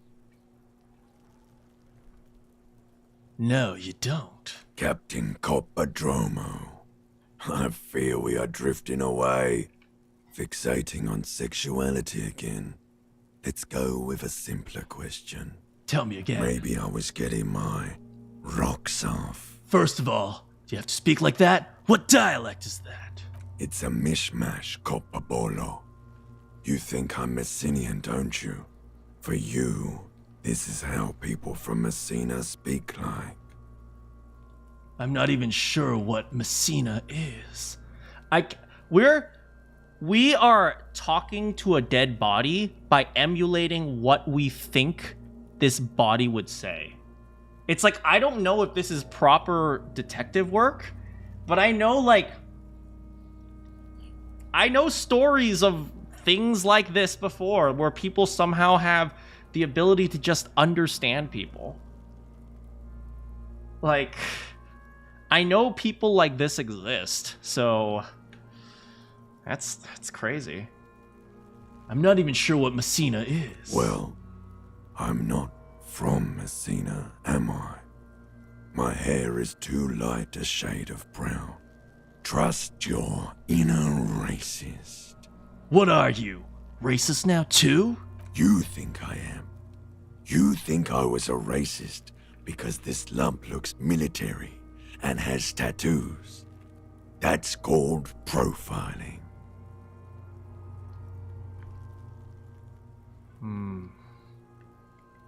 I know what this means. More questions. I can see you're gone, but who are you? I'm a joke. Look at me. Maybe you are now, but what about when you were alive? A killer. A motherfucker. And a killer. So from my insight, I believe this guy was a killer. Go ahead, Coppo. Where have you gone? Into the wild pale yonder. And where do you think that is? In the past. Way out in the west. And, what's happening right now? What do you mean? I'm talking to you. It's the power of your... Of course, black frothy liquid starts bubbling. Imagination. Oh my god, am I just insane? Okay, I take it all back. I'm just clinically insane. Yeah, man! Don't be crazy! Inanimate objects and dead people can't really talk to you. Your wild imagination is doing this. Ask some more of those questions you love so much. Shut up, necktie! I am talking to the dead body! He loves those. Why do I love questions so much? Because you're a copperoonie. Look at all of them go. Do you want more questions? Yes! Give me questions! Here you go, you loony. Is my name Rudy? Why do I feel like I've forgotten something? Because you have. Is my name Rooney? Fuck no. You're no Rooney. I do strike myself as a Rooney, though. No, you don't. Between you and me, your name is probably Harry. Hey, you know what? Harry is a perfectly legit name, so, you know, don't you do that to my boy. Come back later, Corpo. Amuse yourself with my frank manners and my memento mori features. If possible, also, see me in your dreams. That didn't match the text. Whatever.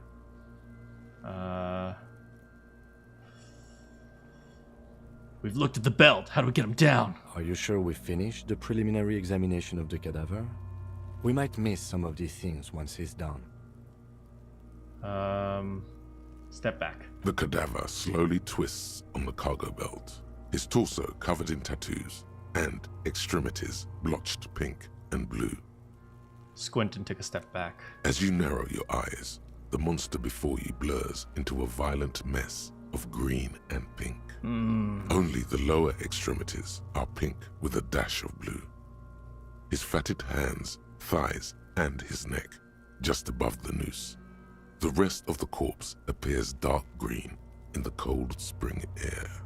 Only the lower extremities are pink with a dash of blue. The rest of the corpse appears dark green. That's probably because of gravity. Once your heart stops beating, right, blood's no longer pumping through you, so where's it going to go? It's going to go down, from what I understand. The cadaver slowly twists on the cargo belt, his torso covered in tattoos. As you narrow your, only the lower extremities are pink. Why am I with a squinting, dash- Kim? How should I know why you are squinting, officer? Squint harder. Oh. You are trying to assess lividity. The monster comes back into focus, an explosion of color, coursing with dark marbled veins. His stomach appears pregnant, with something. Cosmo and Wanda, Black pink and green, liquid thank you. streams down his thigh and onto his boot. This is gross. So, what do you man. think?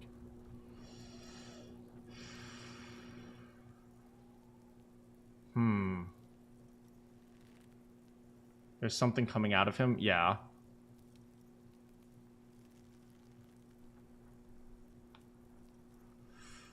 He's beaten up. Look at the bruises. I do. Most of them are post-mortem. Maybe even all of them.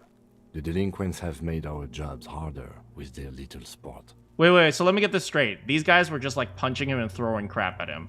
Crap. Stop talking in riddles, coin slot.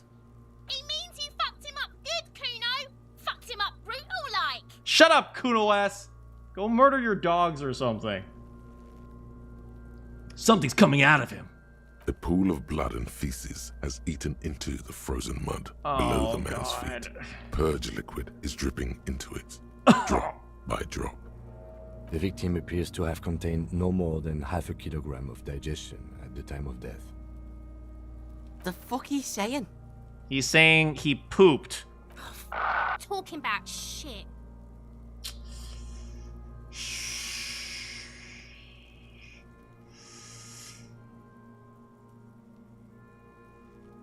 Maybe he went to the toilet sometime before death. Maybe. Anyway, I don't know what to think. What do you think? I think he was upright immediately after death. Blood has gathered in his hands and feet. Yeah, that's what I was saying. The noose acted like a tourniquet, keeping the blood in his head. The hypostasis here is in tune with the hanging. That's what I think.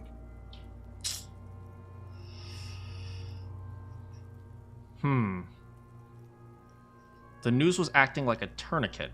He was upright immediately after death. That doesn't mean he was upright during death. Seems like a lynching? Well, a lynching would probably imply lots of beating. If all the bruises were post-mortem, it wouldn't be a lynching, would it? I guess one person... It could be a lynching if one guy's beating him up and everyone's watching, I suppose. But... could it be he was moved after death? There's always a chance. We should check for ligament marks on his neck to see if they're in tune with the belt. We'll have to get him down first. Anyway, I think he's dead. I agree. There are crow's feet in his eyes. He's laughing silently. See? Kim has a sense of humor. Totally dead. Deady dead, dead, dead. What's dead anyway? He is. I like Kim. Anyway, back off. But there is no breath to catch. Only the cadaver filling the air and your nostrils. He slowly rotates before you, decomposing. Hey, corpse man! I need to know something. Of course. You have questions, don't you? The power of your imagination is at your service. First of all, you stink, I hate you, you're boring. Do I remind you of someone? A baby affected with harlequinism? A deep sea creature? You don't remind me of anyone. Sure I do. You just don't want to admit it. What? Anyway, Come enough. back later, Corporal. Of course. Let's see if You have questions. if he responds to a baby. You sure I got out of that one? Coppellini. Okay, maybe. Do I remind me you of a deep sea creature. No, not quite. Be fair now. Apparently, Sure I do. maybe I've You seen should something come like this back before. later, Anyway, Corporal. we're done. The steel-reinforced belt presents a unique challenge. I brought chain cutters, but I don't see a good angle of approach to the belt. The cadaver is a good 1.2 meters up. Neither one of us can reach the belt without assistance. And even if we do, there's the question of cutting it.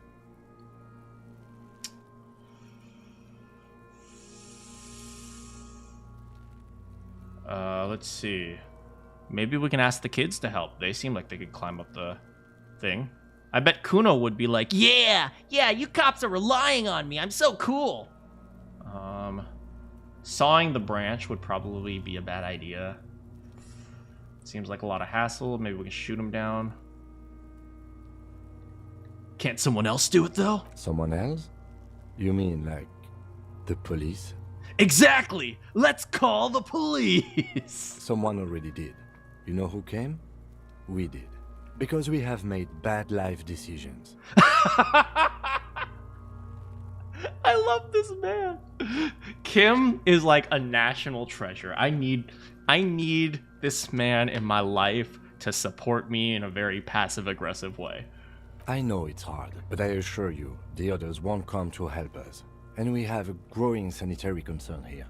We need to get him down, fast.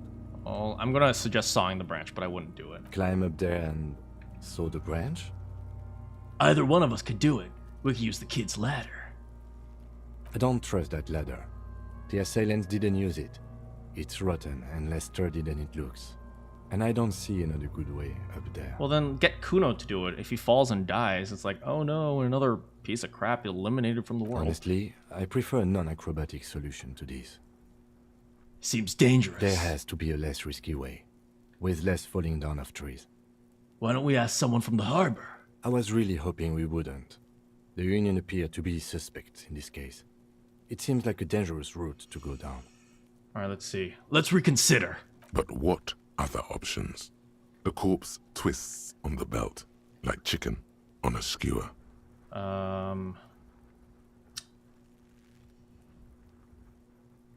Maybe we could shoot him down. Yeah! Bang bang time, pig! Shoot his head off! Of course, Kuno S is enjoying this. Just, you know, shoot.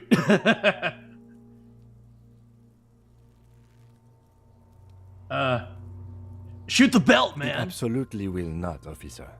That's not how physics work. It will maybe cut one thread loose. Don't tell me how physics works. I have an intelligence of 1. Yeah, now we're talking. Entertain a Kuno with some shit. They'll miss! The pigs will miss Kuno! The lieutenant is undecided. On one hand, he wants to shoot some gun. On the other, it's an awfully stupid idea.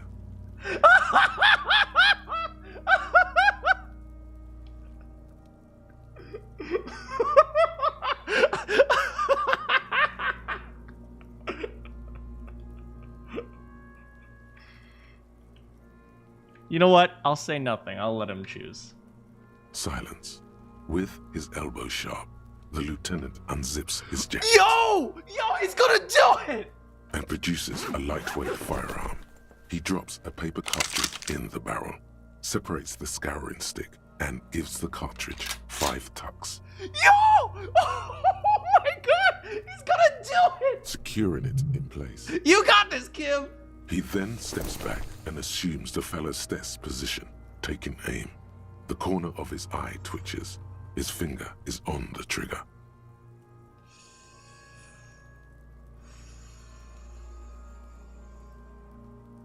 Do we do it? You got this, buddy. He's gonna fucking miss! The kid's voice is drowned in a shrill blast that echoes off the walls of the surrounding tenements. A cloud of smoke slowly parts in the air as the lieutenant steps back and says to himself, God damn it. Good try, buddy. A lot of things were wrong with that shot. The fellow's desk was the wrong choice. His shoulders were raised, but above all, he cannot trust his eyesight. Oh! He feels bad about it. About his eyes mostly. Just having bad eyesight. Probably from a young age. Whatever you do, do not console him. I will not console him. He seems like the type of guy who will get offended by it. Fucking idiot! Mookabat asshole! Kuno could have hit it easy, but then Kuno's not fucking handicapped, is he? Alright, we're just gonna ignore it. What now? I have to say, it's beginning to look unlikely we can get him down without assistance. You know, you don't feel like too bad of a shot yourself.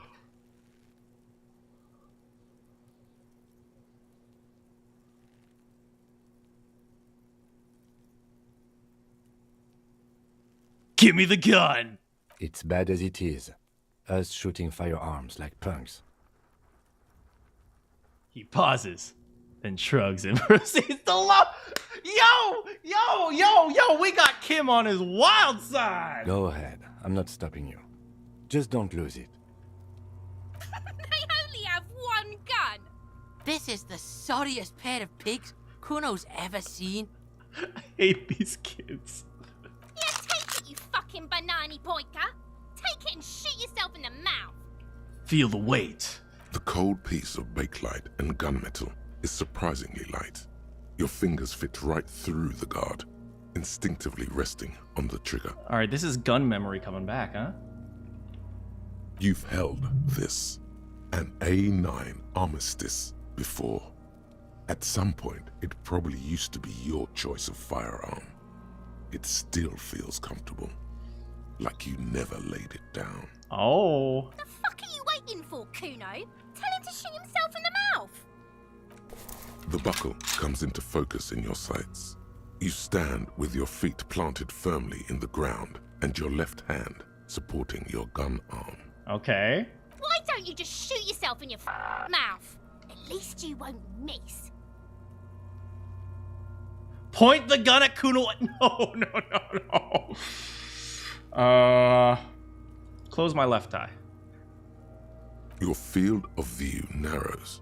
The branch slowly moves, becoming entirely two-dimensional. The metal buckle glimmers, catching the noon light as the corpse slowly rotates. As you wait, your breathing slows down. Some mosquito-like organism buzzes in your peripheral. Look, he's crying. You gonna cry now, fucking faggoty?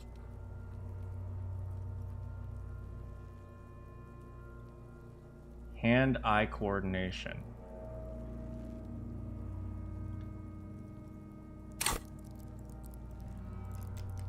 I can up my hand-eye coordination before I do this.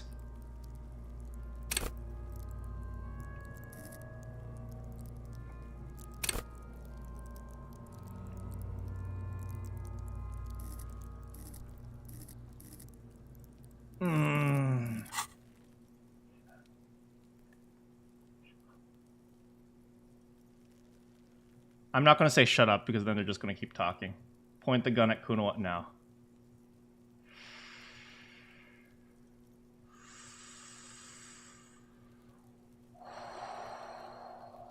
Go for it. Come on! The buckle explodes into tiny pieces, and loose with a whir.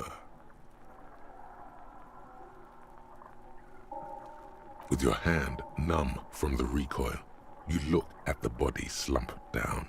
For a moment, the man appears to kneel in front of you, looking straight at you, helpless, trapped within itself.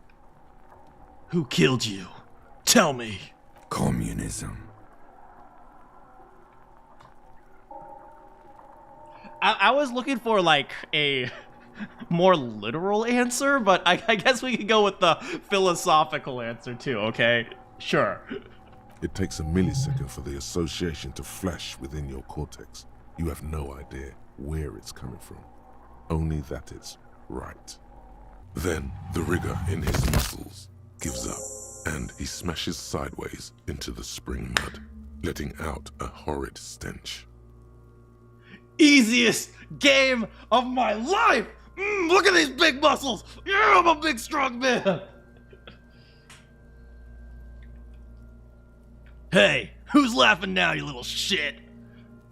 Fuck you, Kurpale! Despite her words, her tone seems celebratory. Yo, did I just win the respect of Kuno and Kuno S?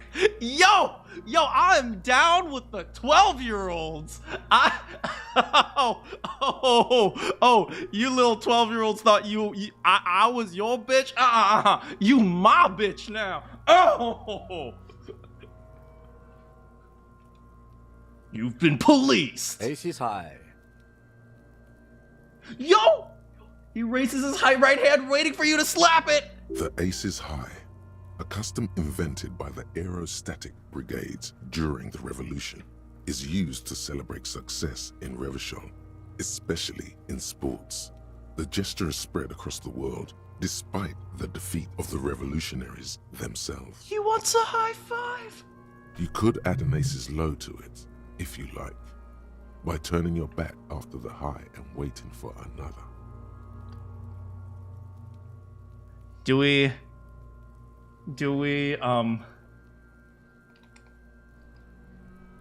give it? All right, we'll just go standard celebration. Aces high, slap it, baby.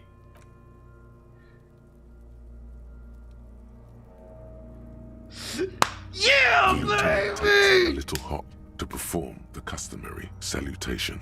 Your palm hurts from the slap. It's precise and down to the point. Thought gained. Aces high, baby. Yo, my aces are high. Hey, how's it going, Saf? Welcome back.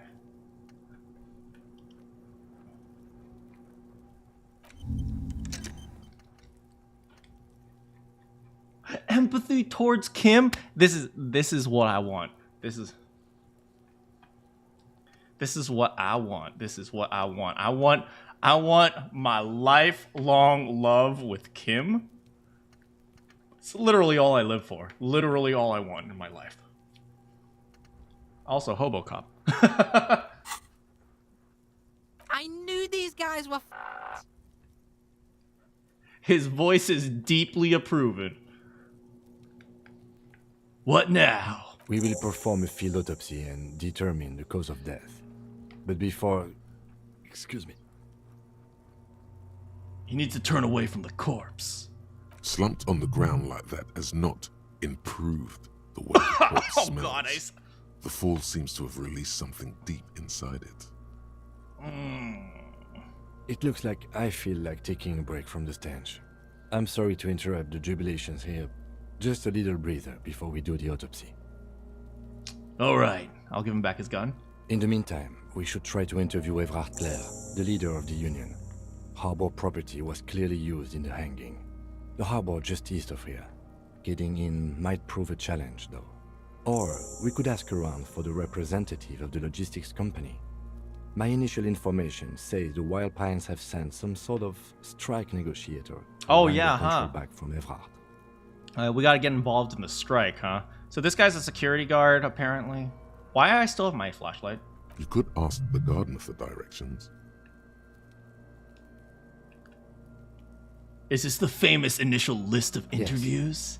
And those were the interviewees. Let's go. Let's go, boy. That's right.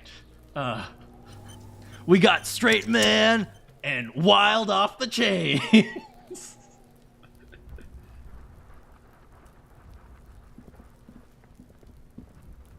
There are several footprints in the mud. All right, first of all, let's get rid of the flashlight. All right, so we got a photo of the tattoos. I can't believe there was a choice to leave him hanging. I would never leave my boy hanging. Okay, so... Alright, looks like we can't do that just yet. But... Okay. Yeah, before we go, actually, let me go ahead and check out Kuno's little spot. Because he might have the module that we're looking for. Alright, let's see what we got, buddy. Ooh, whoa, whoa, whoa, whoa, what is this up here? This does not look safe. Or, oh no, it's just 40 cents. Whoops. A silver plate with traces of bone yellow powder. Be still, my beating heart. It's amphetamine. Sweet amphetamine. Resist! The lieutenant isn't studying the powder in the mirror. He's studying you.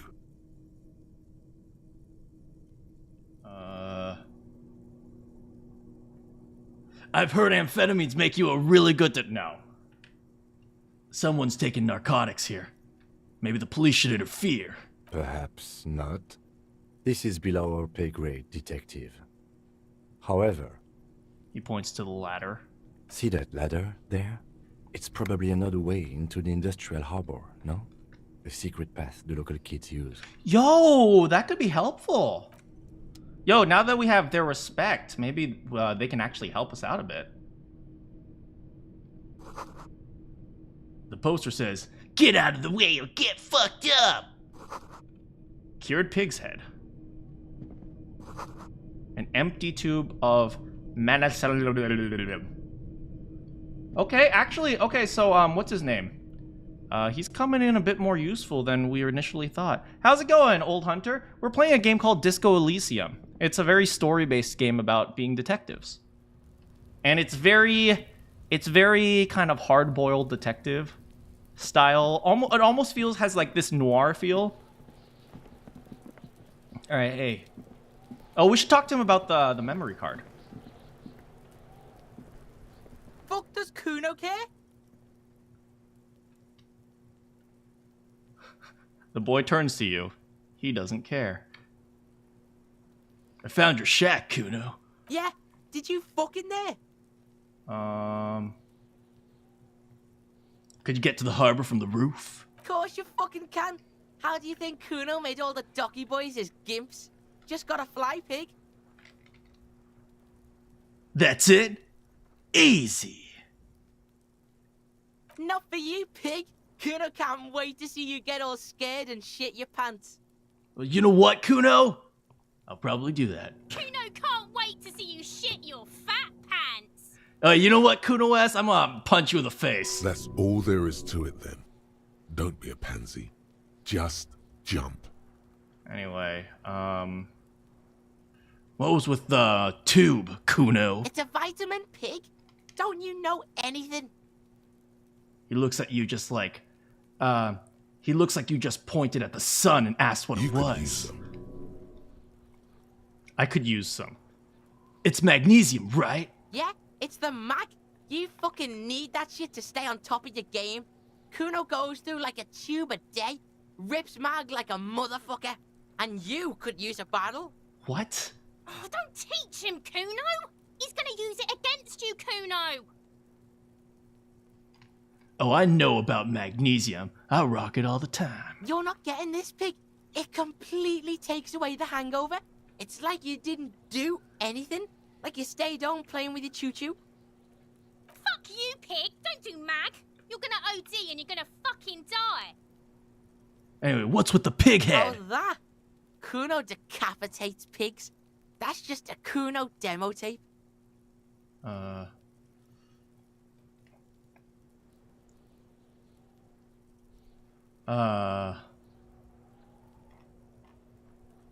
Were you trying to send me a... I'm not saying any of these Too things. brutal for you, huh? Kuno fuck your tongue off. Yeah, Kuno, I'm going insane.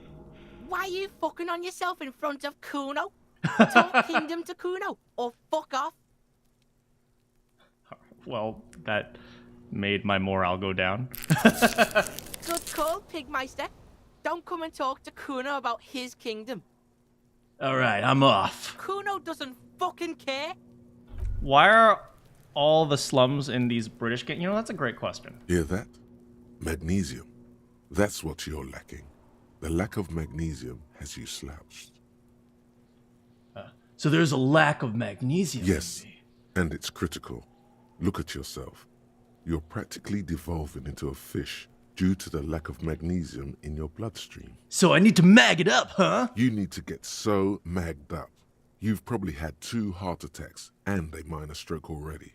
And the only prescription is insane amounts of magnesium.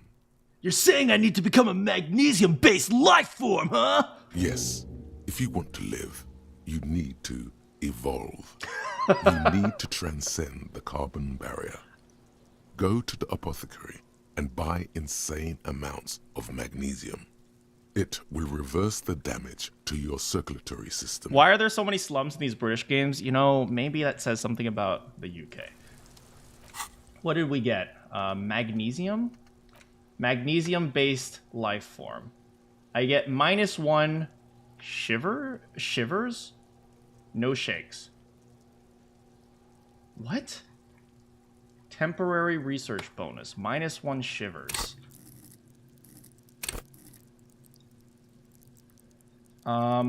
Tune into the city. I don't know. Should I do that? Okay, so while I'm researching it, I lose stuff? Okay, let's see. Oh, I can stop this, huh? Okay, so what is this? Encyclopedia. Remaining 1 hour and 10 minutes. 2 hours. That's not how medicine works at all. You don't know anything. My character, he has really high psychological understanding of people, but because of that, he slowly goes insane. Like, he talks to inanimate objects all the time. Do we try the magnesium-based life form? I mean, we could take it off whenever we want, right? Like, we can take this one off if we want. Like, we can forget the volumetric shit compressor. It's also known that these structures sometimes like to take the edge off by consuming ethanol, amphetamine, and etc. It's important to supplement your body with mag. Liver damage, max mag. Some people say magnesium doesn't really do anything and you just need to quit. What do we tell them? Oh.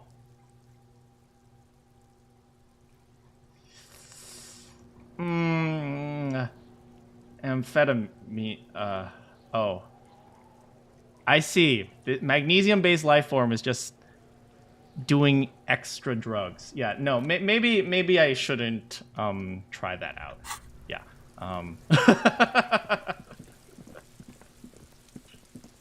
Who wants to do extra drugs? All right, so we got a few things to do. It's 5 o'clock in the game. Okay. I think I'm going to give it a shot. I'm going to pull this... No, you know what? I'm going to head to the car first. See if we can get some tools. I'll just try prying it open before I do anything else. We haven't really left this area. You see a set of steering levers, a radio microphone, a pull-out toolbox, and the soft glow of the fuel preheater gauge. All right, let's get the toolbox. The metallic drawer slides out from under the seat. Get the pry bar. The pry bar feels nice and cold in your hand, heavier than you'd think. Useful for opening all sorts of doors and lids. All right, let's push it in. Pull-out toolbox. All right, let's see if we can get the pry bar open. We might as well try it, right? Or, sorry, the ice cream maker open.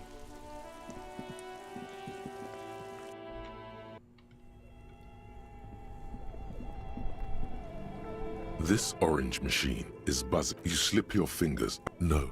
If you want to try again, then you need to have the pry bar in your hand, detective. Oh. Equip the pry bar by going...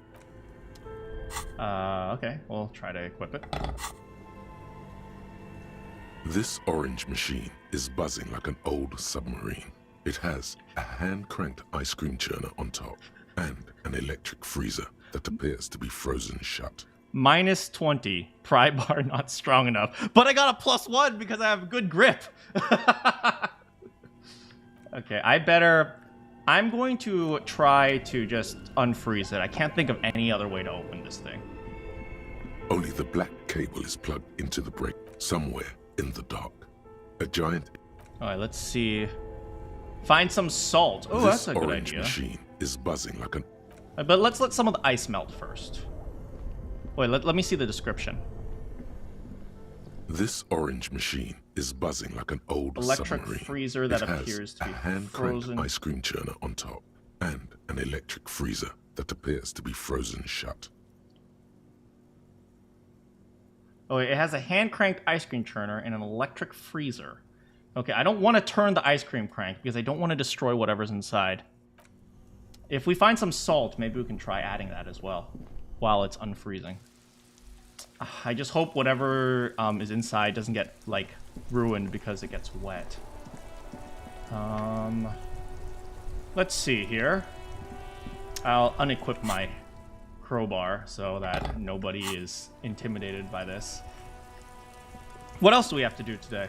Okay, so we've investigated that. Find out who is in the Union box. All right, let's check back in Whirling in Rags, which is our hostel.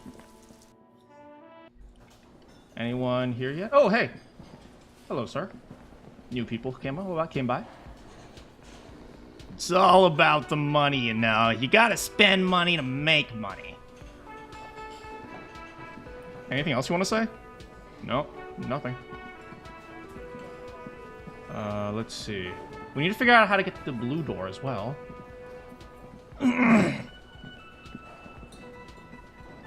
Let's check upstairs. Maybe someone woke up. Lady! The door is closed. Still no answer. What about here? No, we can't even go in there. Yeah, not much. Okay, so we'll see if we can find any salt. You know, the greenhouse lady was actually had some salts, but I'm not sure if those are the same salts we're talking about. Do you have any more salt for us? It's raining again. The young woman looks up at the overladen sky. It was clear just an hour ago. The body's down, by the way. Down? Do you mean the body is finally gone? No, it's just on the ground right now. Oh, right. Can you tell me when you've taken him away then? No. Do not report back to this random civilian about anything. That's authority. I am a superior to you.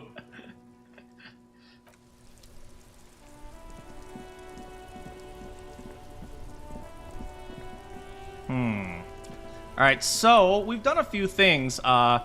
We still have to figure out how to help the girl by shouting up the chimney. But, you know, let's look around for a bit.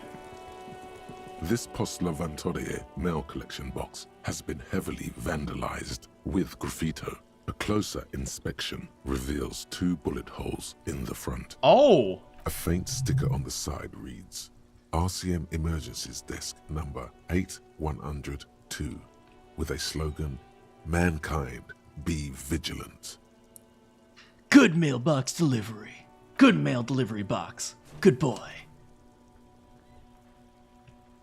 The box seems happy.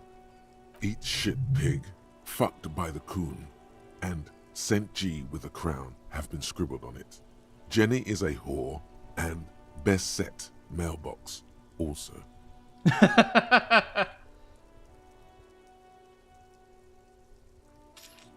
I feel you, mail collection The box. mail collection box seems cathartic, thankful even. So do you. You shudder.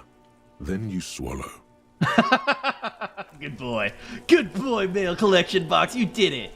The worn and beaten wooden planks of the bench do not look overly comforting. Maybe I should sit down for a bit.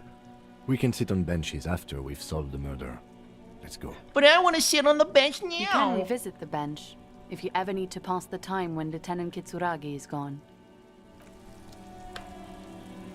Alright, so we should keep looking around a bit. Oh, what's over here?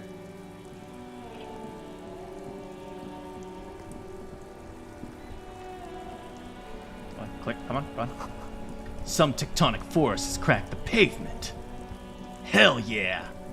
Earthquakes. An ancient fountain. It doesn't pump water, but there's a tree in it. Hell yeah.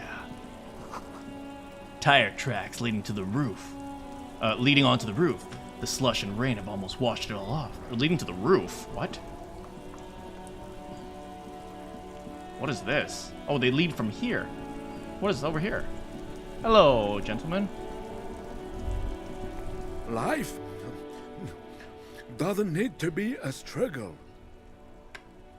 I'll be with you in a moment, officer. Let me just finish my sandwich. Talk to Angry Hard René first. Alright. Hello, Angry Rennie. Rene? Have you no shame? Whining about your back every time you bring out the measuring tape. René, you're a man with a fork in a world of soup. Please, let's just try to enjoy the game, alright? I'm trying to, but you keep breaking my concentration. You're old, I can see that. We're both old. Now stop grabbing your ass like it's a girl. What the These manly men are playing balls. This is a ball game. Grab a ball and play it. Don't ask questions.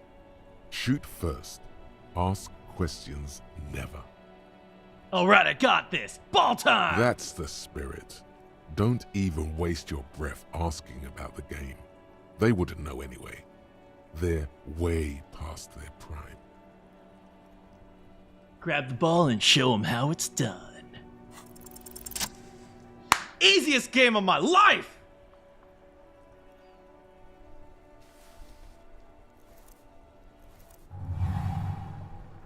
You are immediately surprised by the ball's lack of weight. No matter, you'll make it work. Let go. Be the ball. No, feel the ball. The cold metal ball is surprisingly smooth against your neck. It has a pattern on it. Probably a sponsored ball. Yours would only be covered with bumps of learning and scars of victory. Already your muscles are adjusting to the weight, the nervous system calibrating, until you and the ball have merged into a single entity. The man ball is ready. I am freaking insane.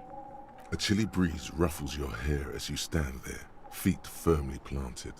All sounds, smells, even the wind, everything fades until the only thing left is the union of man and ball. How did this man pass the police background check again? You know, that is an excellent question. This is the 50s, so the background checks weren't up to standard yet. There's time for one last glance inward. Who am I? An embodiment of pure motion, a fine-tuned locomotor running at maximum efficiency. That's right. I am nothing more than a man and a ball. Some would still say you're a cop, but I guess we're beyond that now. The inertia can be contained no more than a bullet leaving a gun. Let go. Be the ball.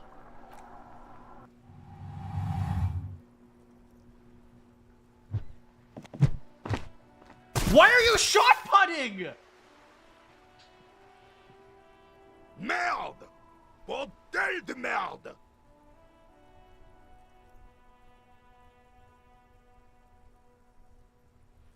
They're playing marbles, man!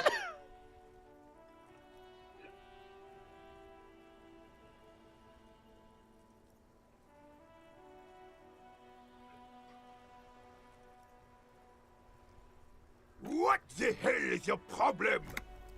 Well,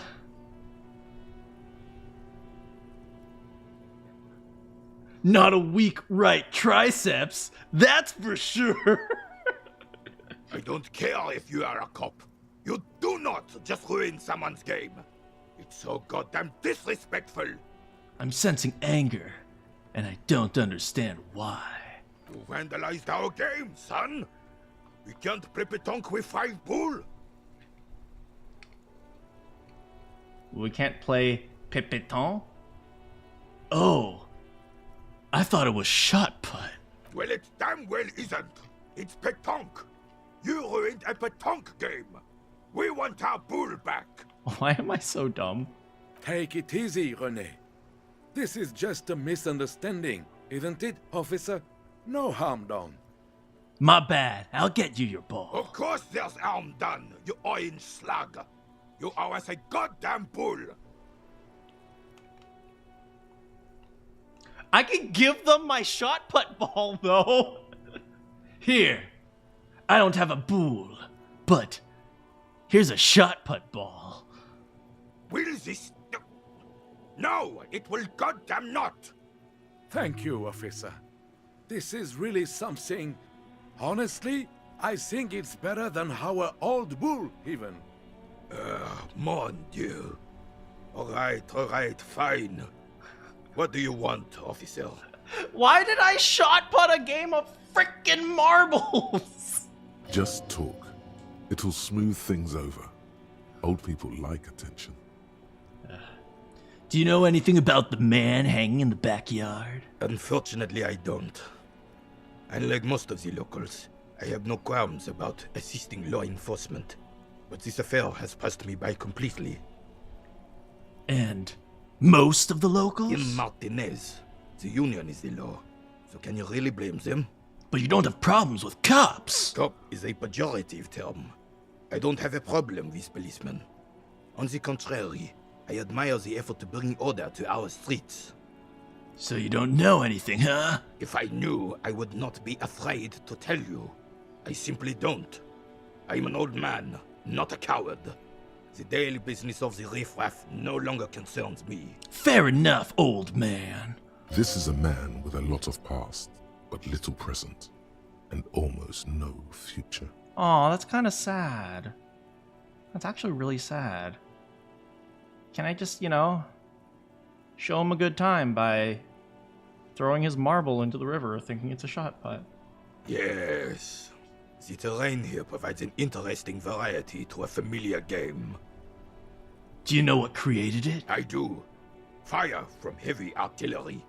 Okay, it's a crater left by artillery fire. But why? Why what? Why was heavy artillery used? Because that's what happens when communards hijack your country, execute your supreme leadership, and turn your capital into a slaughterhouse. You use heavy ordnance to clean up your home.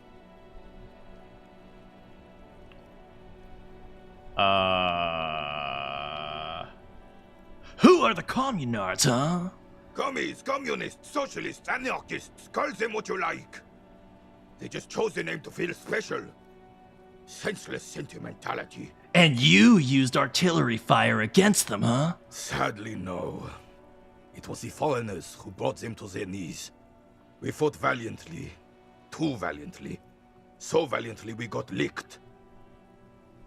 He adds, squeezing a shot put in his fist. Should have fought dirty, like they did with their suicide sex cult propaganda and mad anarchist women strapped to shrapnel bombs. Oh, jeez. We didn't, though, and we lacked caliber. God bless him, but the suzerain's cannons simply weren't big enough. Why shell them here? Because this place is a damn beachhead. Had to soften the commies up first. The beachhead, you say? War crime +1. Yes. The military coordinated amphibious landing to take back Revachol. He finds your lack of historic knowledge troubling, a sign of mental deterioration in the preceding generations. Exactly. Nobody needs history. Martinez was used as one of the 3 footholds in Revachol during Operation Deathblow in 08. The other 2 are off in Stella Maris and the Delta. He points to the northeast, nod thoughtfully, and turn to look at the northeast. This here is Blood Ground, where coalition boots first made landfall and cleaned those rabid dogs out. Most likely, we're playing pétanque on their mangled corpses. Jeez, frickin' God, man. Chillax. Blood ground. You got old René going there. Like he isn't hungry enough already. That explains all the war damage, huh? Damn right, son. They laid the fire of hell on the city before they stormed it. And it worked, too. I see. So he's an old military man, and he keeps reliving the war, and that's why he's so pissed off, huh? The rest of the city got cleaned up, but Martinez they keep as a monument. And now the Union Socialists are practically running the place. Well, it's your own damn fault. Jeez! You, Double G's. we, the coalition, Revachol, whoever you want to blame, never finished the job. Officially, the party never surrendered. Of course, they still hold influence. You don't even begin to truly understand the players on the table, let alone the specific circumstances surrounding the... What do you think? So this guy is very anti-communist, and this guy is very whatever, life goes on, so I'm not going to worry too much about that guy. Foreign powers cleaned up our mess, and now they should rule us. The coalition is quite capable. Commies just don't understand how... I don't think, I just do. Commies don't understand how money works. No, they don't. But I'm sorry it had to be the Coalition. After 8 years of fighting rabid commies, boiling cats for food and drinking piss in the mountains, I would have preferred if the Right Honorable King Guillaume returned through Revachol, or even if that damn clan Frissel had risen from the grave and led us. Sadly, that was not the case. So I guess this is France? At first, I thought it was Brazil, then UK, and now we're in France? Where are we in this world? This royal failure weighs heavily on him. Instead, all that is just, holy, and beautiful in the world was wiped away, and now it's neon signs with toothpaste ads everywhere. Foreign influence peddling garbage and stupid music on the radio. I feel that sometimes. This is just what the commies wanted. This was their plan all along. This is what they wanted to replace the role of the suzerain with. You mentioned Guillaume. A true king in both blood and mind led Revachol before Frissel. He would have been better, but the damn commies drove him into exile. And what about Frissel? Damn Frissel. He was the king we couldn't protect. The Carabineers failed him, and the crown. He died in the hands of the Hyperlay, in a very public execution. He slouches as he says that. It makes him smaller, admitting they left the king to the mob. And what's a suzerain exactly? Suzerain is the king! Has everyone forgotten already? I'm very dumb. They've forgotten already. Soon, they will forget everything. Him too. Then he chooses anger over melancholy. It's no use talking to you. You were still in Daddy's balls when it happened. When we took our last stand against the filth and rode the cavalry straight into gunfire.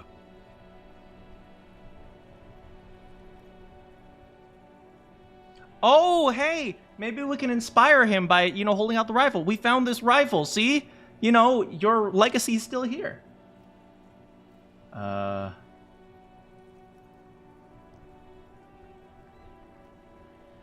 Tell me about this rifle, buddy. It's a Belle McGrave, 4.46 caliber, breech loading. That's a big Revachol made. Is 4.46 big for a rifle? Accurate and reliable. His moves are quick and precise as he first checks the weapon, then aims it at the sea. This man knows firearms intimately. Oh. This one's inoperable. The bolt spring is missing and the mechanism is jammed shut. Still a beauty. Where did you find her? I can't divulge that information. I don't want him running into the bookshop. I understand. Unfortunately, I don't know what else to tell you. These BMs are an antique. No one uses them anymore. The ammunition is impossible to find. Alright, let's see if we can succeed this. Okay? What makes this old soldier so proud? All you observe is a veteran refusing to let go of the past and his old uniform. This is not uncommon. Alright, we'll have to talk to him more later. This is the uniform of the Royal Carabineers in service of Frissel I, Guillaume le Lion, and the valiant King Philip V before Guillaume the Lion. Don't you mean Frissel the Fan? You do not speak his name, Craven, although he was a clown.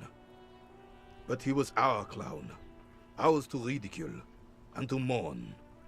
Well, There's that's something you missed. You will get to it. Don't worry. Thank you, sir. That was kind of a fun conversation. This coin-operated viewer has been banged up. Inoperable. What about this? Oh. Hold on. Maybe a sea monster did this plaza. Or maybe an earthquake. Enormous bulls worthy of a real man. Yeah!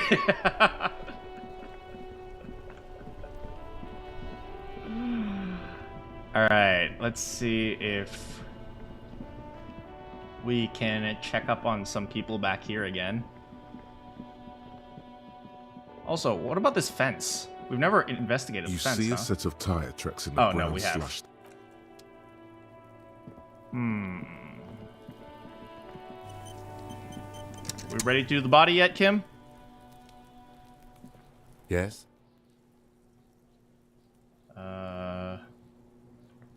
Nothing for now.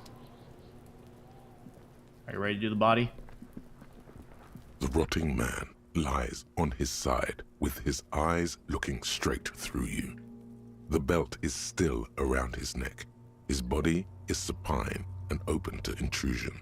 By autopsy, the lieutenant adjusts his glasses and takes a deep breath.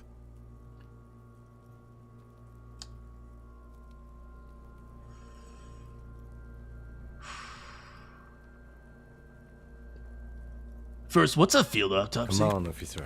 You know what a field autopsy is. You've done 100 of them. Let's get in there! There truly is a time for everything, even for yellow gardening gloves. However, they are lacking hygienically. I suggest you get in there in limited capacity. Alright then. Let's get in there in limited capacity! I'll ask you when I need you to. For the most part, maybe I should handle the contact and you take notes? Understood. We just fill this in, right? That's right. You knew it because you inspected your ledger. Yeah, I'm so The smart! lieutenant is relieved you know the protocol. I'm so smart! I made sure I'm prepared. Alright, tell me something, dead man. Shoot, Looney Rooney. You know what? I don't want to talk to you anymore. Come back later, Corporal. Amuse yourself with my frank manners and my memento mori features. If possible, also, see me in your dream. Boy, don't worry. I dream about you every night. The dead man stares in silence as you crack open the ledger. The bright red paper is covered in boxes and lists, describing the condition of his skin and organs in 3 parts. Above those, an 11-field info form needs filling out first. It begins with, Let's jump ahead to part 3. Alright, we'll do this in order. Number 1. Assistant. That's you.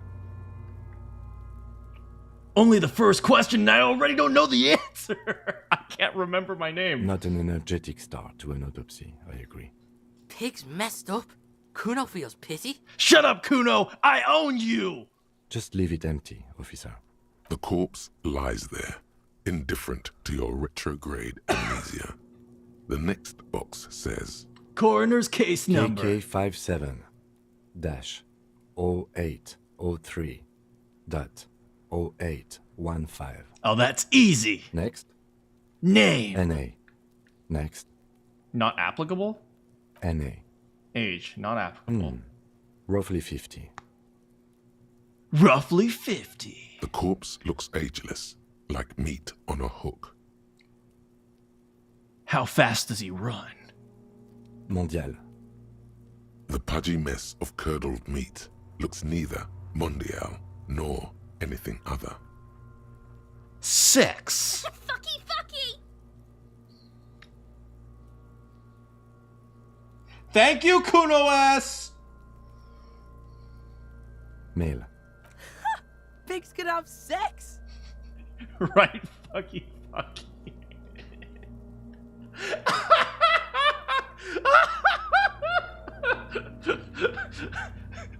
Oh, we should do this properly, right, male? Nor does he look male, with his pregnant belly and indistinguishable face. Date of death. We're still going with March 4th, 51. March 4th, 51. What else? 9. Body identified by is non-applicable. 10. Case number is the same as the coroner's case. KK57 0503 0815. Listens, right. motionless, with the cargo belt still around his neck.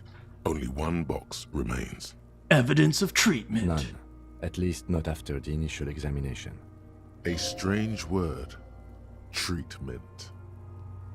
What exactly is treatment? interfering with the body's position or wounds post-mortem. So you think that they hung him while he was still alive? How did you not know that? Aren't you a cop? You're leaving a weak impression here. Say something sure-handed. Okay. Don't overdo it. It's okay to be unsure. Wait, so do I say something or? Agreed. Note? I'm not so sure. Agreed. No. My emotions are conflicting. Is this what it's like to be insane? I'm not so sure. A silent nod. The lieutenant places his gloved hand on the corpse's chest, as if in preparation. Oh, God. Your central nervous system recognizes this gesture. It's the stations of the breath. Ecclesiastic, religious in nature, a holdout from pre-DeLorean burial rites. It takes him 2 seconds to perform. Then, somewhere in Jamrock North, a small wood shed behind Rosencrantz Row, Lieutenant Nick Feuerbach puts his hand to the chest of a small corpse, no larger than a monkey. What? It's raining outside, light drizzle. There is darkness in the shed. Somewhere in Jamrock, Lieutenant Feuerbach is putting his hand on a baby's chest? Is there a baby dead somewhere? Elsewhere yet, an obese female sits in a wicker chair, her silhouette bull-like against the window. Outside, Grand Coudon. The day is turning dim for Sergeant Mac Dawson. Hand extended, he approaches, to make sure she is dead more than anything else. And so, all across Jamrock, Coal City, GRIH, 42 deceased persons found today. 42 stations of breath. 42? We should start the post-mortem. Oh, dang. And they all do that, huh? The corpse cannot feel Kim's hand on his chest. It no longer meaningfully interacts with its surroundings. A thicket of boxes and lists on red copier paper tries to answer why. External examination. Clothes. The deceased wears armored boots and white briefs. The make of the briefs is Babrodine, I think. Let's see. See, it's happening. Babrodine, yes. Inexpensive. Size M. Color white. The disappointment is palpable.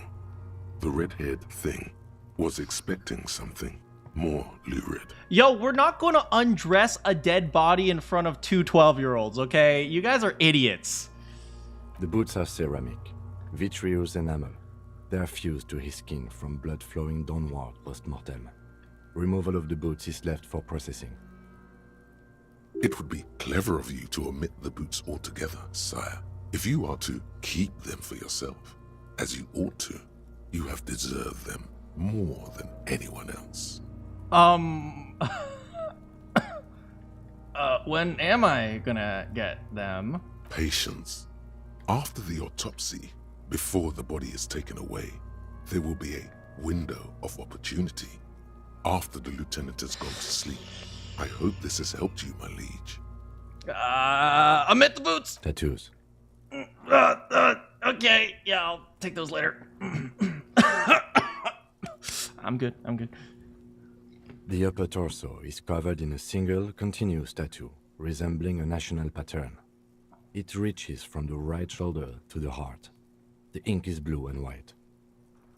The assistant has a color photograph of the markings, to be added to the case files as document A1. The photo is taken on the scene, using a Trigat Mini. Okay. Yes, we have the tattoos. The deceased has a cargo lashing belt around his neck, tied with a hangman's knot. Color yellow. Length 3 meters. There is a buckle on the other end. That I kind of shattered? Well nourished, athletically built, Well measuring nourished. 1.8 meters. Generally consistent with age, about 50. Preservation is good. Ambient temperature below freezing. Is it below freezing right now? Body hair is light brown. Distribution is consistent with age. The deceased had male pattern baldness. Hair is combed back, short. Dang, my boy was balding. Touch the corpse's hair before moving on. Write it down. Short, light, male pattern Lividity baldness. is consistent with hanging. The head is congested. Contusions are present on the head, chest, and thighs. Consistent with stones thrown post-mortem. Low velocity. Fucking low velocity. Oh! You think Kuno doesn't know what you're talking about? Velocity was fucking max. That's right. Low velocity, you shit. Talking shit about Kuno's velocity. In addition, there are bite marks on the face, scalp, and chest. Consistent with predation. Write down, but amend for high velocity.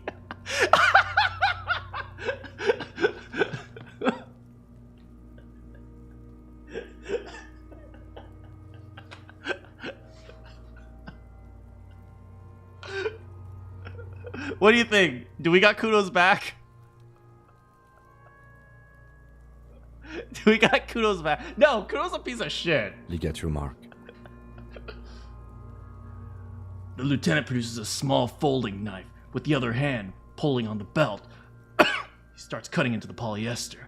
The stench is horrid. After a while, it's obvious the material can't be cut. Steel wiring. There's too much of it. We need to remove the belt so we can get to the ligature mark. Maybe I should try. It's no use. We should get chain cutters. You can try with them. I have a pair in the toolbox of my kinema. Let's go get them! Damn corpse. We had a good rhythm going. That's right, low velocity. You shit. Fuck does Kuno care? Kuno doesn't fucking care.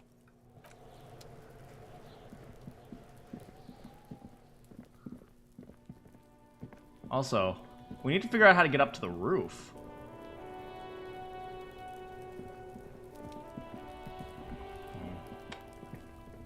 Yeah, we have no way to get in here. Seems like there's important stuff here.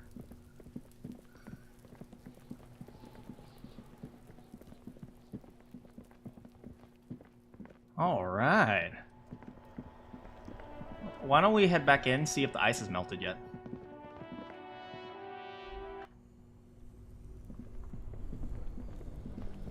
This orange machine is buzzing like an old submarine. It has a hand-cranked ice cream churner on top and an electric freezer that appears to be frozen shut. Wait, is it still buzzing? You slip your fingers under the frozen lid. No, this is going to need something else if you want to try again. Equip the pry bar by go. Wait, is it still buzzing? I thought I turned it off. 2 cables are plugged into the breaker box. The red one leads to the ice plugged fridge, in. and I the need to black unplug and both of electric them. sizzle. Something close to you dies with. Why did you do that?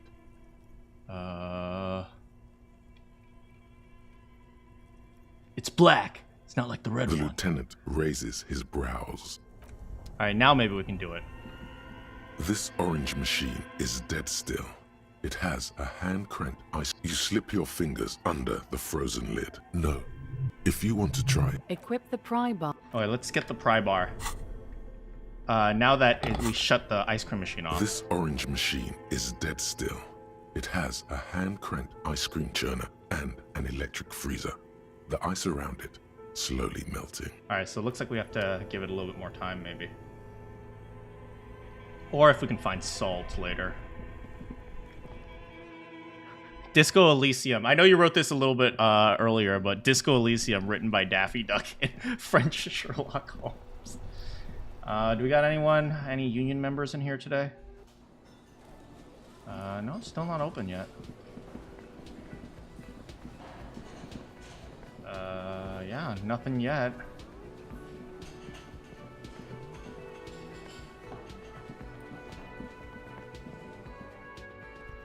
Oh, do you know what? We should also see if we can shout back up to those people again. Wait, hold on. Let me check my rolls. Oh, I have 2 level ups. What do you guys think I should level up?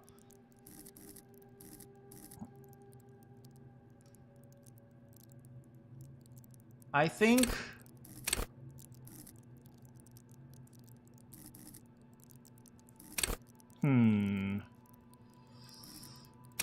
I think maybe empathy, so I can understand what people are thinking. That could be helpful.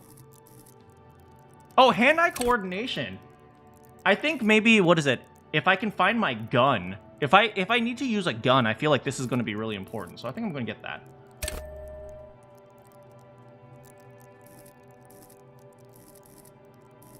And perception is pretty good. Let no detail go unnoticed. Reaction speed. I think I'm going to go with empathy. What is rhetoric? The art of persuasion. No, we're going to go with empathy. All right.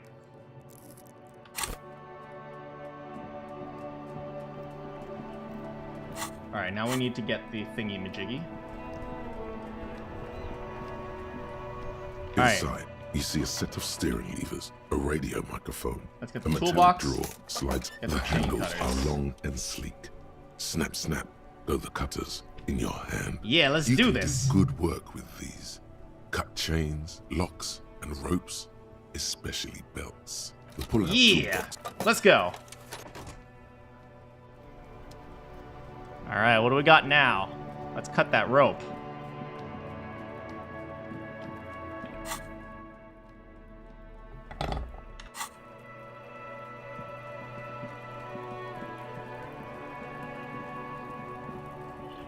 The rotting man lies on his side. The lieutenant adjusts. All right, his you got this, glasses Kim. And takes a deep breath. All right, let's cut the belt. Mm-hmm. Cut with as much precision as you can, please. See, my pig is gonna fuck his head off. No, he ain't. Your pig's a boring fuck. Look for a good spot to cut. The belt is equally tight around the whole circumference of his neck, swelling over the edges like white bread rising from the yeast. Oh boy. The knot is the weak spot. The chain cutters fit in there. Steady now, like a flower arranger. 2 cuts and it should come loose. Okay. Pretty good, pretty good. Now we just have to roll 72%. Go!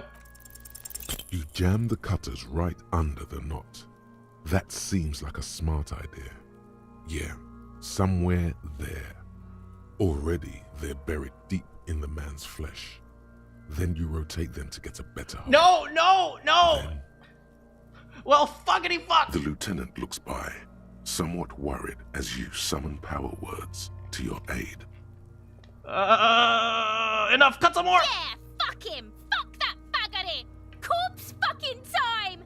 Told you my pig was hardcore. I should have a go first. I think I have a strategy. Okay, you got He this. sinks the cutters into the knot, preparing to perform the cuts, with his elbow to his knee for precision. Okay, that's good. Snap. The knot is slashed. Another cut, Oh, and thank the God. belt falls apart Thank like God. a flower bouquet, Thank revealing God. the dead man's neck and the dark red ligature mark around it. Here.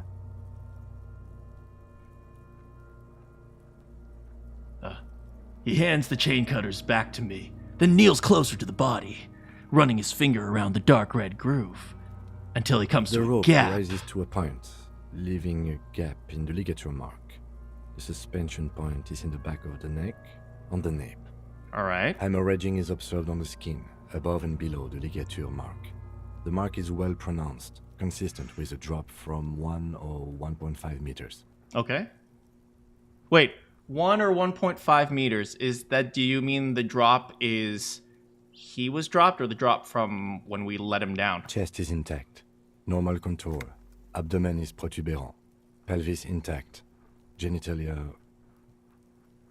He pulls down the man's pants. No! Let's get up and see! I fucking knew it. This is clearly what they've been waiting for, ever since the autopsy began. The lieutenant is trying to make it as boring as possible. I have never seen kids more excited to see a dead man's junk. I swear to God. Genitalia is male and unremarkable. No evidence of injury. Does it look like he was enjoying? Write it down and move on. Back is symmetrical and intact. Upper and lower extremities are intact, but asymmetrical. There are combat injuries on the right hand, thigh, and hip. In addition, I see smaller, residual scars, too numerous to count. What? Covering about 30% of his skin. Smaller residual scars. Is that just Kuno throwing rocks at him, or what? Last item, hands.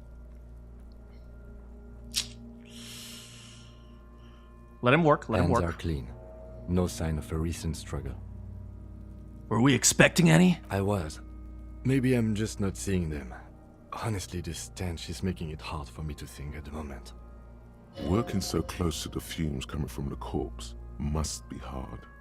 You realize suddenly that the lieutenant has been barely keeping it together these past 2 items. Ooh. That's all for the external. Well done. What next?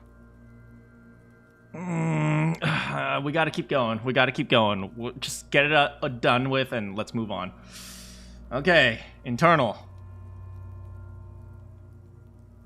Though you think those injuries must have happened well before he died? Maybe. There are bruising from this stupid kid throwing rocks at the corpse, but... I suppose bruising is different from scars. Central nervous system. I have nothing. Do you have anything on this man's central nervous system? You don't even have a joke. N.A. Musculoskeletal. Purge fluid is coming from the mouth. Not injury related. Eyes and tongue protuberant. Hyoid bone. Let's see. With his eyes almost closed, the lieutenant puts his hand on the dead man's throat and begins to massage it, gently. A rotting smell erupts from the mouth. Purge fluid runs down his lips, black and viscous. You hear cracks as the lieutenant moves his sharp fingers inside the flesh, like the creaking of an old house at night. Yeah, jack that fucker off! The hyoid bone is fractured. The rest of the musculoskeletal system is intact. Unremarkable. Respiratory system. Back hunched as if in prayer, he begins to pry open the dead man's jaws. He stops to exert more force. Both hands are Oral used. cavity shows no lesions. The victim has received dental implants, possibly after a combat wound. Mouth swollen. Mouth Hemorrhaging swollen. present in mucosa of the lips and mouth. From here, it looks as though the clown-faced man is screaming. The tendons of his jaw are torn apart. Hyoid ripped from the force of the lieutenant's hands. What did I get? Long way from home? Oh no, lonesome long way home. I got all endurance white checks unlocked. Learning cap for endurance. Oh no. Encyclopedia +1. Oh, breakthrough is imminent. Okay, I'm almost there. Okay. Look inside the mouth. No scream, no sigh of relief rises from the darkness inside. It's humid there. Oh. Sickly sweet air, unlike anything living. You feel like you're about to throw up again, straight in that mouth of his. Look deeper. It's hard. Oh! Once more, you taste God, stomach pain, acid more in the back pain. of your throat. A contraction. Your throat pumps a little something from your stomach and into your mouth. You're forced to swallow. Why just does to keep your everything hurt me? Okay. Okay, so all the things that have hurt me so far. I couldn't lift weights. I punched a wall too hard. I talked about my ex-wife. I turned on the lights. And now I threw up in my mouth. Why does everything hurt me? Inside, you see darkness. Just a mess of meat. There are ancient mysteries down there, Kobo. Ask me later. Hemorrhaging present in mucus. Okay, so my inner instincts are kicking in. Hepatobiliary. NA. We don't have anything to write? Are you a hepatobiliary expert? I better just write N.A. Same for toxicology and serology. NA. I'll just write NA. Cardiovascular. The body exhibits heavy lividity. Blood has gathered in the hands, feet, and neck. Hypostasis is visually consistent with a hanging. Gastrointestinal. Okay. Digested semi-solid food in stomach. Voila. He touches the corpse's bloated lower abdomen briefly. Write it down, keep the voila. Yeah. What's next on the list? Alright, we better leave. I need more medicine. Oh, what's going on? Lonesome. Long way home. Oh, hey! We unlocked a, Here we go. thing. Home awaits. Walk past Station 41 and through the market. Past the Boogie Street spearhead to the other side of the lake. The frozen eye at the center of the district. Then, past the video rental store on the corner. There, at the end of a street lined with pine trees. A small house, no larger than a matchbox. 11 Voyager Road. You no longer live there. Those times are gone. And so are those people. Why did you come here? Why are you still here? And where's the dealer? You have to get back to work. That's all you have now. I don't... Oh, so I only kinda know where I live. Learning cap for perception raised to 5. That's not bad. Speed gives 1 psi? What?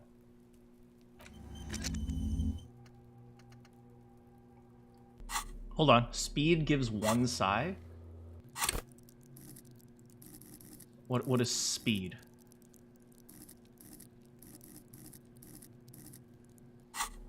Here. Speed... I think that's drugs.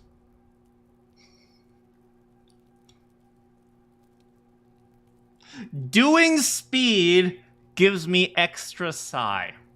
I understand what you are saying. I hate this game. I need medicine. I need medicine. I need medicine. I need medicine. Dang, it's getting late. It's almost 7 o'clock.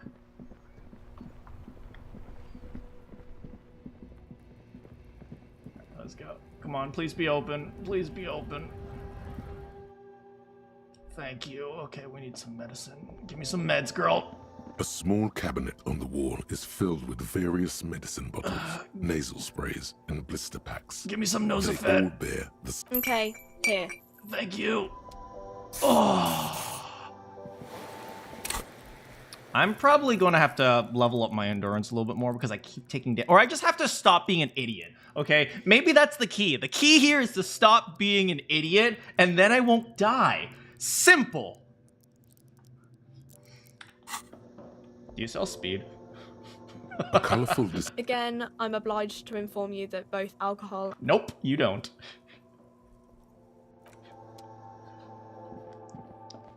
Yeah, I usually just walk up to my 7-Eleven and ask, do you sell speed? I'm gonna use the restroom real quick. Please. Enjoy my man's beautiful outfit.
Hello, everyone. I am back.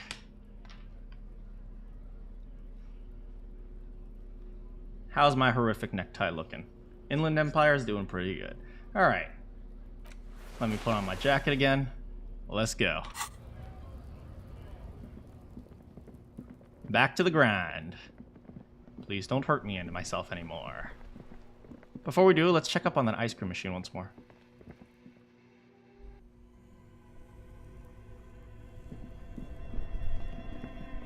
This orange machine is dead still. It has a hand-cranked ice cream churner and an electric freezer. The ice around it slowly melting. You slip your fingers under the... No. This is going to need something if you want to try again. Equip the pry bar. Nope. Still not working. How are we doing so far? Both cables are unplugged. Alright, let's check the... Before we go back to the body, let's take a little break because we are breathing hard. Let's see if we can wake anyone A up. thick layer of coal dust covers the furnace, Hello? coloring it pitch black. If I kick this, I'm probably going to hurt myself. Okay, so no, we're not doing that. Let's just get back to the body.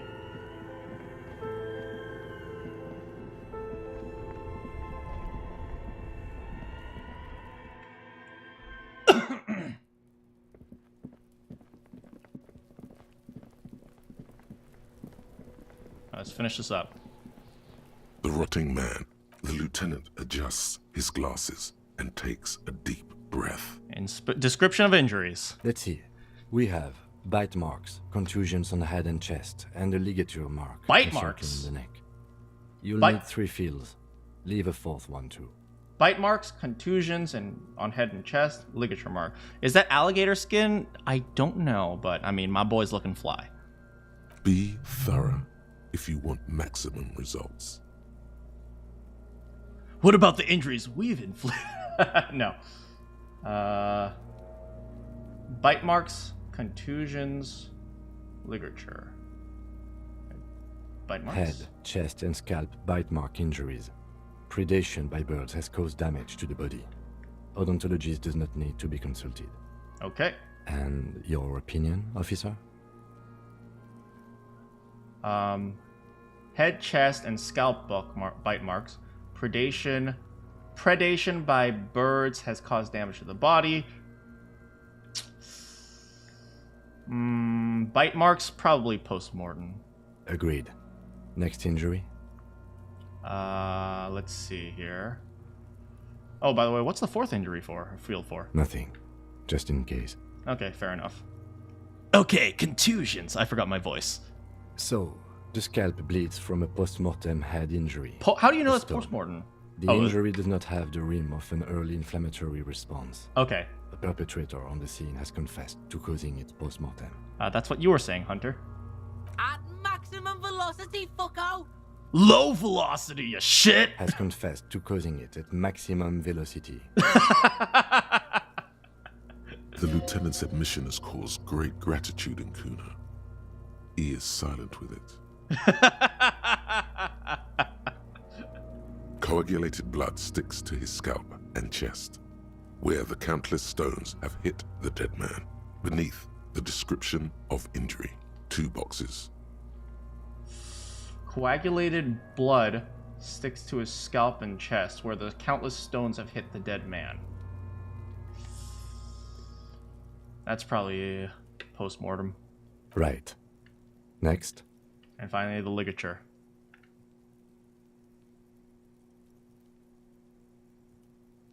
A dark red abraded ligature mark encircling the neck. Hey, Saab. There's a gap on the nape measuring, let's say, 7 centimeters. The hyoid bone is fractured. The cervical column intact. Oh, so he really was hanged. Or was he hanged post-mortem? I don't know. I see hemorrhaging on the skin, above and below the ligature mark. Depth of the mark, 1 centimeter. No signs of clawing on the neck. No signs of clawing on the neck. If Rain Code has taught me anything, it's that when people are hanged or suffocated, they generally pull on their neck. Below the note, 2 customary boxes wait to be ticked. The man's head jerks to the side. The ring around his neck is visible. It doesn't make sense for him to be hanged if it's so difficult to hang him like this, unless they had like a ladder. Think for a moment. There's time. Don't rush. No signs of clawing. You see hemorrhaging on the skin above and below the ligature mark. He might have been unconscious when he was hung. That's possible, but we also didn't notice any further wounds.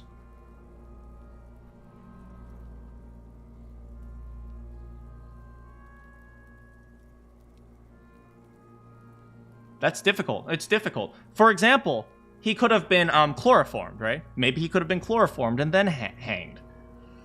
But it seems like he was hanged in a very difficult situation.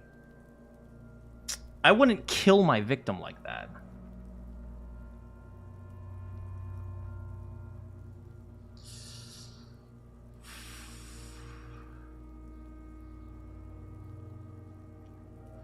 I mean, we're going to head this to the coroner. They're going to inspect this, but I don't think this was fatal.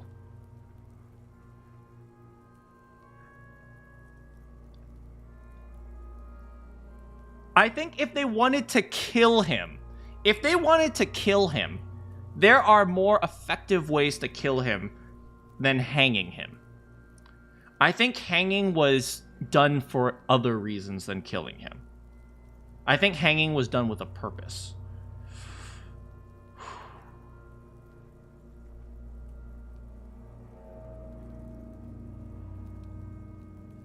Yes, right? To display the body. The point of the killing was to display the body, right? So if you need to display the body, you don't have to kill with hanging. And if you don't have to kill with hanging, it would make sense that you would use some other way to some other way to kill him. Maybe poison. That's something that we couldn't analyze just based on his injury. Now, he might have had blood spots or something like that. You know, poisons generally cause marks or cause your skin to change color. But we might not have been able to tell. This body is over 7 days old, and this kid's been throwing frickin' rocks at it. I'm going to say non-fatal. The lieutenant falls silent. He is deep in thought, eyes fixed on the bright red ring around the dead man's neck.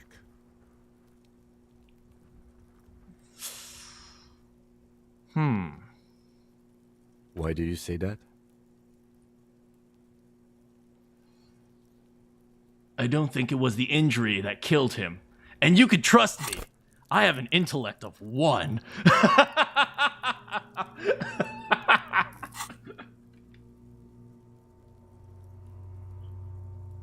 Okay.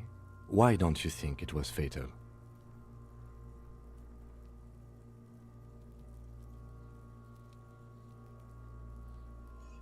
I arrived at this conclusion through the psychic arts.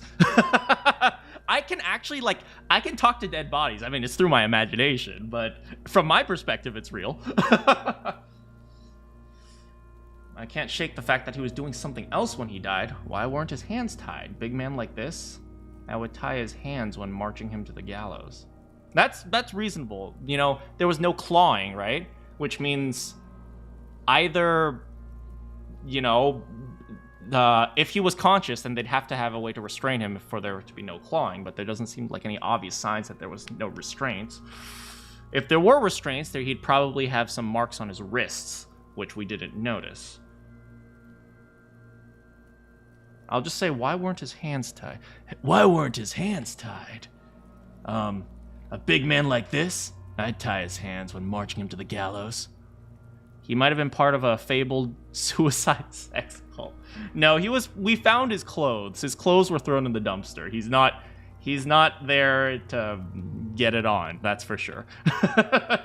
Honestly, I'm not sure there weren't marks on his wrist. That part got blurry for me.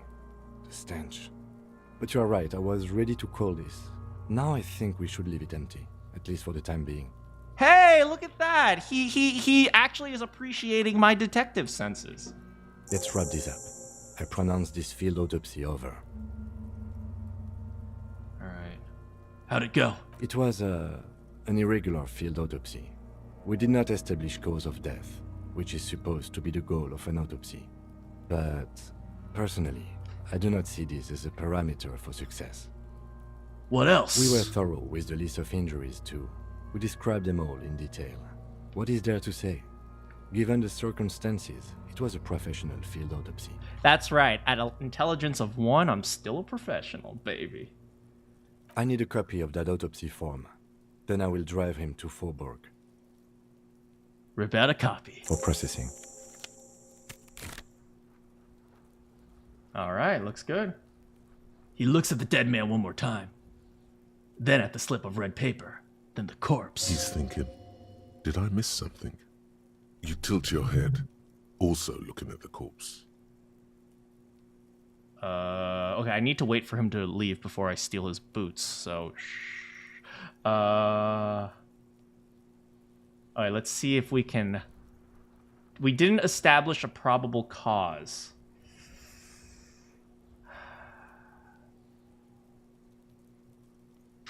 Oh, man. I really want to take some drugs right now to do better, but I know I shouldn't because I'm addicted to drugs. I can up my perception. In fact, I was thinking about upping my perception.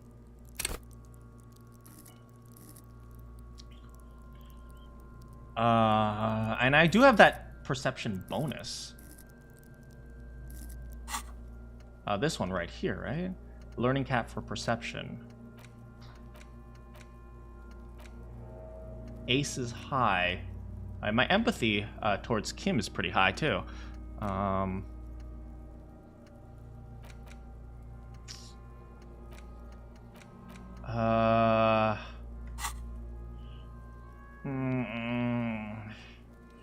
I want to use it? Do I want to use that to get a point of perception?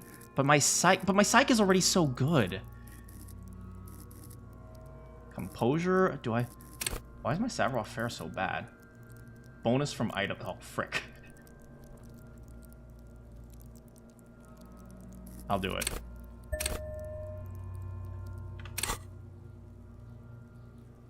At 42%. We got a 42%. We got this. We got this. Your arm reaches out, and your eyes close, as if by their own volition. It's dark all around. You feel cold, dead flesh through the latex glove. It's right under the palm of your hand. What's this?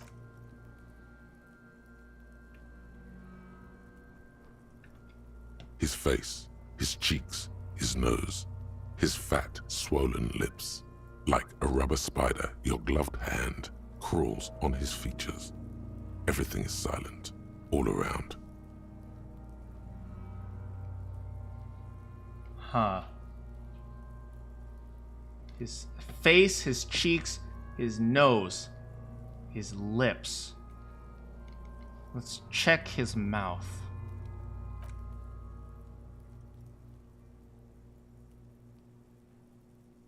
The oral cavity is cold and moist.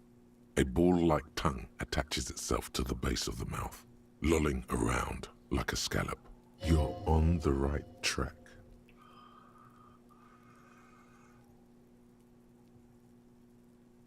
This feels right. The tongue moves freely in the cavity. The mucus of the mouth is slippery, fragile, even through the latex. From the soft meat, teeth are budding. Hard pearls of bone in the gums and in the back of the mouth. What do we find? Can you feel it? You're so close. Rip his jaws open now. Look in. Open my eyes and look! A vision of black and dark red death, pried open by your hands and studded with teeth. Looks like he's laughing. Death fumes rising from his throat. And there, in the back of his mouth, above the bell of the uvula, right in the soft palate, you see a hole, barely visible to the human eye. It is swollen shut, almost vanished. No larger than 0.4 centimeters in radius. Oh god, it's The starting to edges rain. near darkened. First, I'll say, fuck yeah! Mm-hmm. Keep going. Kuno nods, too. He takes a step closer. The kids are so interested. I hope one day Kuno becomes a cop. And then he realizes, hey, you know what? Those guys were pretty... No, I'm sorry. Hey, you know what in it? Oi, those guys were pretty cool. A black trickle of liquid runs into his throat from the wound. Your index fits right in there. A tight tunnel of flesh opens up. Tissue damage. Wide enough for 2 fingers. As you push both in, you reach through his mouth, right into his brainstem. Did he kill himself?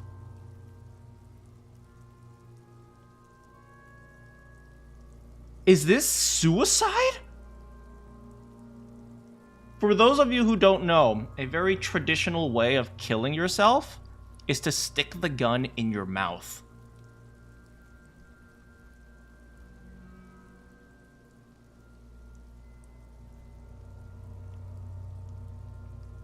It could have been someone else. Someone else could have stuck the gun in his mouth, but if they were killing him, why stick it in his mouth? Just shoot him in the head. But no, if there's a bullet that goes through... The fuck is happening? Oh, shit, see? Feel around. The basal ganglia feels clumpy.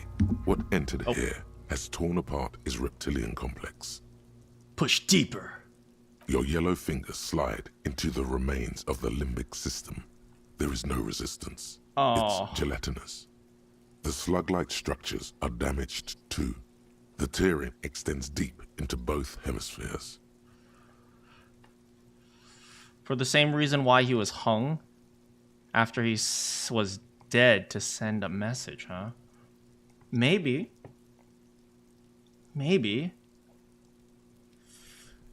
Maybe whoever this was made him kill himself. I don't know. He's a big man. He's a fighter.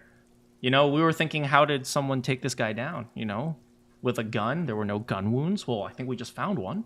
The ululations of the limbic system have ended. All is quiet. There's a cavity cut right between the hemispheres. The lieutenant answers with the sound of his pen on paper. That's right. My man trusts me.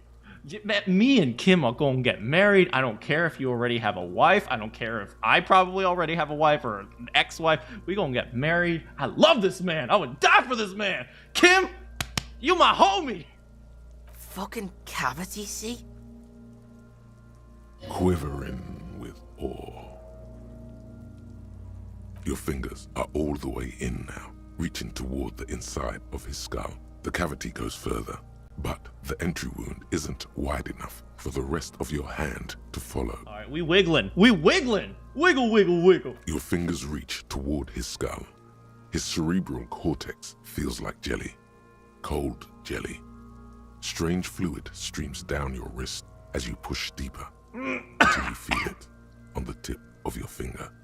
It's a bullet, isn't it? Ice cold serrated metal. Its edges cut right through the latex into your finger.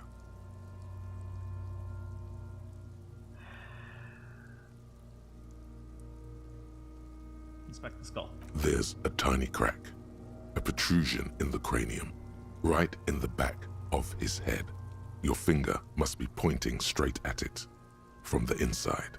All right, so the bullet eventually got embedded in his brain. I guess that makes sense. You know, I would think that if you get shot, the bullet would just fly right out of you, but these were not good guns. These were not high-powered super guns in the 50s, you know? And this seems like a poor country. So the guns probably aren't, like, they probably don't have access to, like, a mag. These are probably crappy guns, so... Most likely a 22 LR with a hollow point tip. I have no idea. I know some guns, but like my gun knowledge is like from the 1800s. I was really fascinated by like Revolutionary War guns. Like what's going on in the 50s? I have no idea. Revolution War, I meant like, I mean, I like those too. Like American Civil War, and I mostly study those for like technology. I didn't really care about the gun aspect. We have the makings of a very small exit wound here. What is a hollow point tip? Forget about the fucking exit wound, Beano. The pig is wearing him like a fuck puppet. Oh my god, Kuno. Can you 12-year-olds shut up? I literally own you. You guys respect me, okay? You get out of here. Her voice is absolutely sizzling with excitement. All right. I feel a solid object. Right under the skull. Can you get to it? We got this. Precise spot of exit wound. I got +1. Don't let Kuno S down. We can't let the 12-year-olds down. They respect me. Yeah. Oh my god, I nearly failed. I almost got double ones. Holy crap. You pick the object between your index and middle finger. It feels sharp, like metal. With your face twisting from pain and concentration, all you need to do is just... For those of you who don't know, double ones is auto failure. The inside of the head feels cold and smooth, like a glove. Sweat dripping down your brow. Come on, baby. Careful not to lose the prize between your fingers. Give me that gun bullet. With a plop, your hand emerges from the mouth. The garden glove is covered in blood right up to the wrist. Between your fingers, a small flower, a blossom made of lead. Got it, baby! Fucking beautiful! A bullet. The lieutenant puts a small bag marked as evidence. I'ma drop it in.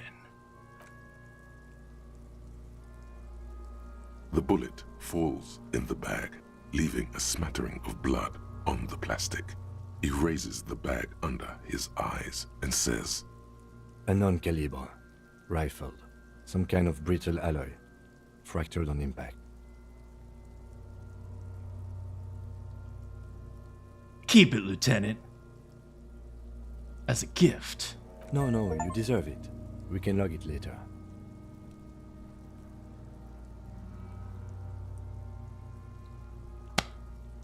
I was like, here you go, Kim. And he's like, nah, boy, that's all you. Oh! Yo, I want to be a detective just so I could get a partner like Kim. Oh. Okay, I know on this Manakyn channel, we usually simp for girls, but ain't no simping for no ladies here. Thoughts? Get out of here. The only one we simping for is this man right here. That's my brother. That's my brother. I feel the connection.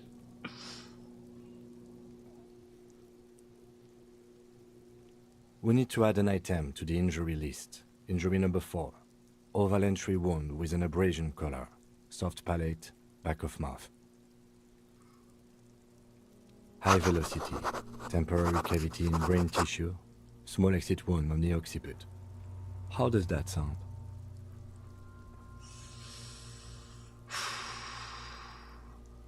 Sounds about right.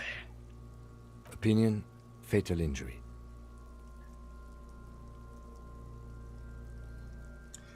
I'm still not sure. A bullet? Agreed. And one last thing. We can now fill in injury number 3. Ligament mark. Opinion non-fatal. Post-mortem. Treatment. He's proposing the bullet was the real cause of death, and the hanging an attempt to conceal this fact. You know, it's very interesting to think that, they were trying to conceal a bullet wound as a hanging. That's pretty interesting. A small caliber pistol round used in nail guns and plinkers with a hollow bullet tip used to expand and to keep a round from making an exit wound. Oh, like a hollow... Oh, so hollow point is a hollow point. I see. Okay, so it's specifically designed to blow up, so then that way it creates friction so it doesn't leave the body. That makes sense.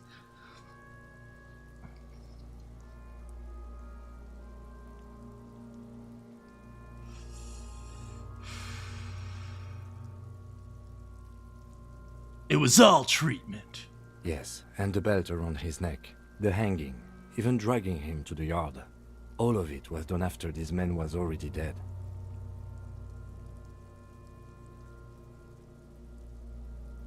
That means a lot of people contributed, because we saw like 8 different shoe prints, like moving back and forth here. Agreed. I have had my doubts for a while now, since I saw there were no signs of struggle on his hands, and no claw marks on his neck. There have been other signs too, small things. We were right not to assign hanging as cause of death, as the perpetrators expected we would. No such luck for them. That's right. I got eyes like a gold... Wait. Oh. No, I got eyes like a hawk. That's the saying. That's the saying. I think it's attention span like a goldfish. Intelligence of 1. Intelligence of 1. We didn't fall for it, he thinks. There's pride in there. Why would anyone do this? To hide something. The real killer? The real motivation? What really happened here? And who would do this? That's for us to find out. But this, it will make finding them just a little easier. Maybe the bullet holds answers. One big issue with Hollow Point is when they flower, it has the unintended effect of removing the rifling from the round, making weapon identification difficult. Well, I feel like that would be effective for criminals then, right? That way you can fire your bullets and it'd be more difficult to figure out which gun fired it. Maybe the bullet holds answers. Yes, we should take a closer look at it. I am certain it has more to tell us. This little thing could reveal much about the weapon that shot it. I'm gonna wash myself in the rain. Oh, you really, really do. I am glad to hear you say that. Your room in the Whirling in Rags should come with a bathroom. Be sure to make use of it in the evening. You know, I destroyed my bathroom. We put him in a bag and carry him to the holding pen of my kinema. The body bag should contain the odor for the duration of the transport. Alright, Kim really trusts us. Should we take the boots? Should we really take the... But then again, we didn't mark down anything about the boot. I feel like the boots might come in handy.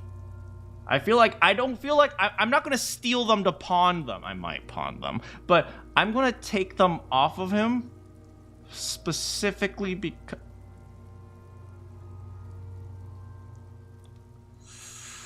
You know what? You know what? Do I leave the boots? I don't know. I have his trust now. He really trusts me.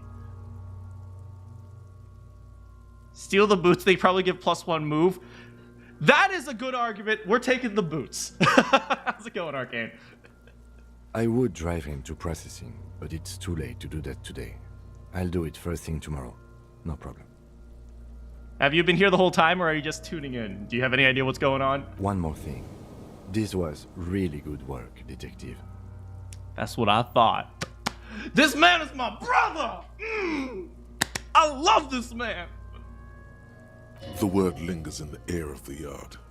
As far away, dogs are barking. Further yet, the sound of motor traffic. Detective.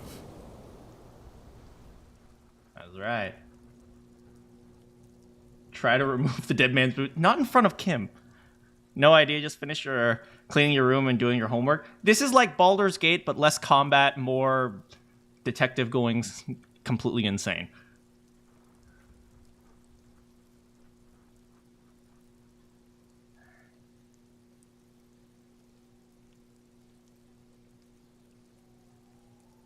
All right, let's move him. All right. If I can't get a timing to take the boots, I'll just leave them on. But if I can, I'll take them. He gets the shiny body bag. There go those beautiful enamel boots. May they rest in processing. Wait, no! Wait, no! Oh well, in another lifetime. No!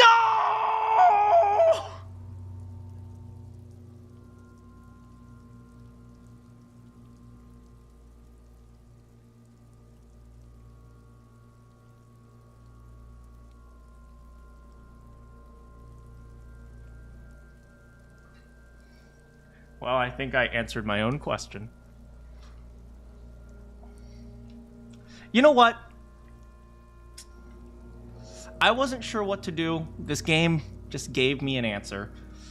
It's okay. I will need a little help carrying him.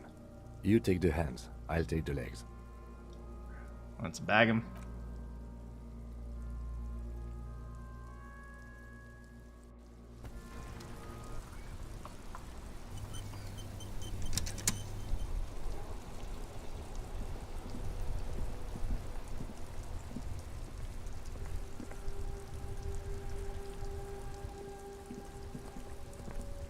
Inside, you see a set of steering levers, a radio microphone, a pull-out toolbox, and the...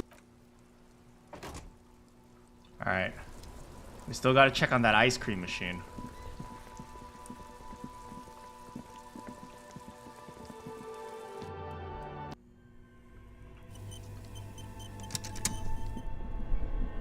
Are you ready yet, ice cream machine? This orange machine is dead still. If you slip your fingers under... No.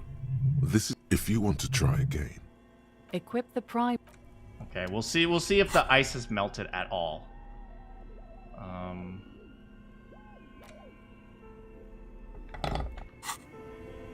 This orange machine is dead still. No, still not working. Okay, so it's like 7 o'clock right now.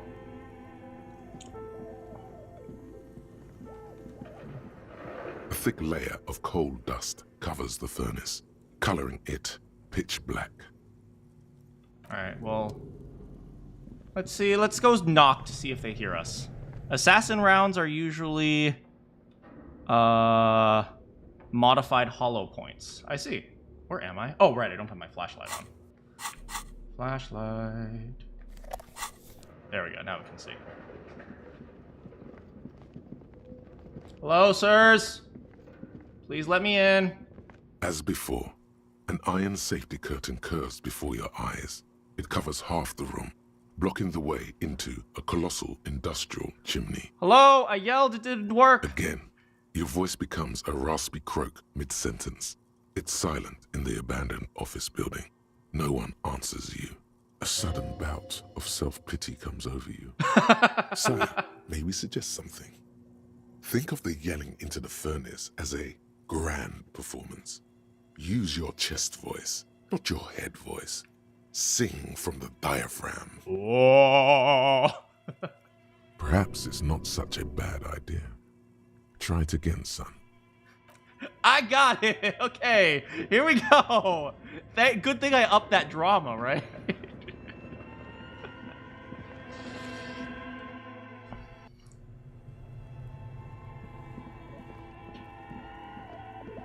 Oh, here. A thick layer of coal dust covers the furnace, coloring it pitch black. Sing from the diaphragm. Another pathetic yelp sounds off into the vast darkness of the chimney. You're a little embarrassed you produced it. Oh, and now I don't believe in myself anymore. My morale, no. Kim's like, you're dumb. Alright, well.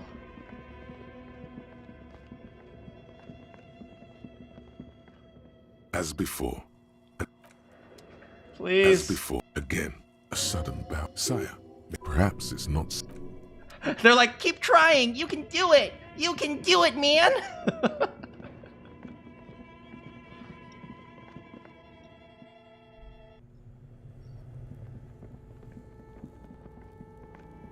Can I do it?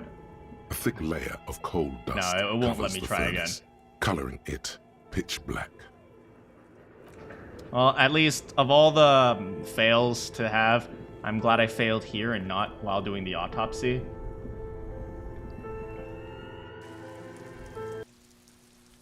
Alright, let's go back to the hotel.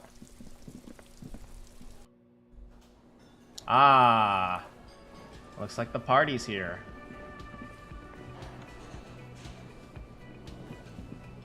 Ooh, we can karaoke. Wait, I can't talk to any of these people. Is he still sleeping? Bro, you've been sleeping all day. The worker is in a deep slumber. Perhaps he's on his way to where you just came from, into the primordial darkness. Hello? There is only one way to wake this bone idol from his slumber. Roar like a hurricane. Rip the buildings from the earth. Roar like a hurricane? A primordial scream? Oh! Why the yelling, man?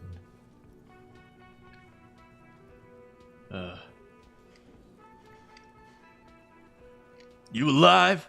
I thought you looked down for the count. Wait, what? I was just sleeping. What do you want, officer? Officer, even after a rude awakening, this dock worker respects the police. More than they usually do, at least.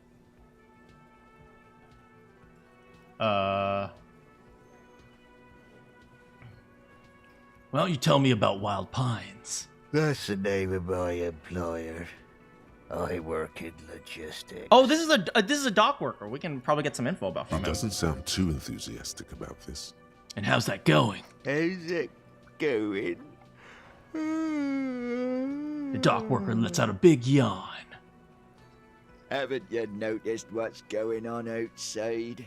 Of course. It's a total madhouse. Good. Then you understand the gist of it. We would all be better off without the employers and their employment.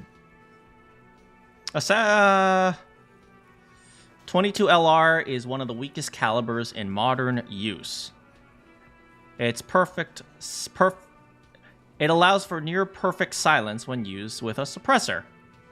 To put that into perspective, the rounds are typically I'm going to assume you said thicker and not thinker. Thicker than a Type 2 yellow pencil. Oh, okay. So they're really small. For one, I can get some goddamn shut-eye. Right to sleep, I say.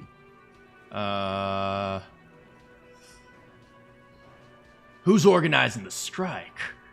We are. The workers. The union. We know what we need. What's right for us. So there's no leader, huh? Okay. I guess there's also Everard. Ooh, we got He's some in info. charge of the union.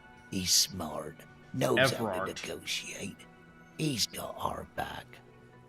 And why are you sleeping here? Nate got it. Majoret's got it. He's guarding the gate. I'm just getting some sleep. Or was. What about the dead body? You know anything? Yeah. What about it? You seem cool with it. Do you have many of those hanging from trees around here? You know, people die here every day. Someone's found in a ditch, another one falls in a manhole, a third one gets eaten by stray dogs. How's it going, Trey? If someone has decided to die on top of a tree, then how is it my concern? Well, you see, someone needs to look at it, into it. I'm that someone. Tell me what you know. I can tell you this. Trouble's ahead. What trouble? You heard what I said. Draw your own conclusions. That's all I know, and I prefer to keep it this way. The lieutenant gives you a little nod, then makes a note in his blue notebook. That's right, my boy Kim. So Union people think he was a killer, he thinks. Even sleepy hair. This doesn't help a lot, but it's something. Good work, detective. All right. Let's see.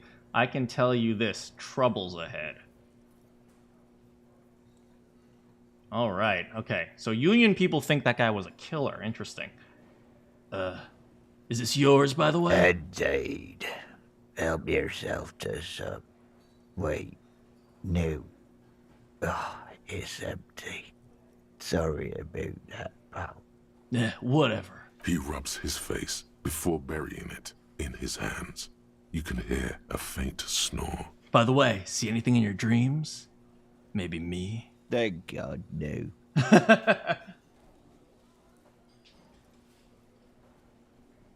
Was it a fathomless darkness into which we ought to be deferred? Like corpses to a mausoleum? The worker stares at you, his eyes dry from sleep. What the frick are you talking about, his buddy? tanned forehead. I don't know what you're talking about, kind sir.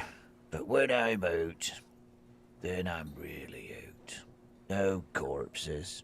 No mausoleums. Mausoleums. Just quality time.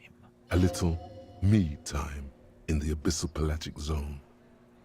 You can never return to it now. Only detective work remains. Wakefulness and detection. All right, later. The dock worker doesn't answer. His head is already back down on the table. All right, we got some info. Ooh. All right, so we upped our empathy. What skills should we up next? Authority. I mean, we don't have that much intellect, but, you know, a little bit will help. Visual calculus. We needed to up something for our, we can up the physical instrument. So we can try again on the thing. We can use this point, yeah, to get a little bit more on physical instrument so that we can, try to scream again. Or we can wait until later. I'm still waiting for this back room to open up for the Union so that we can chat with them.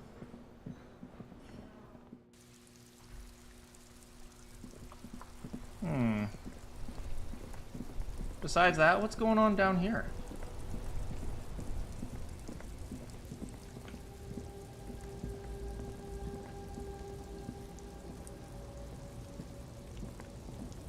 Oh, what's this?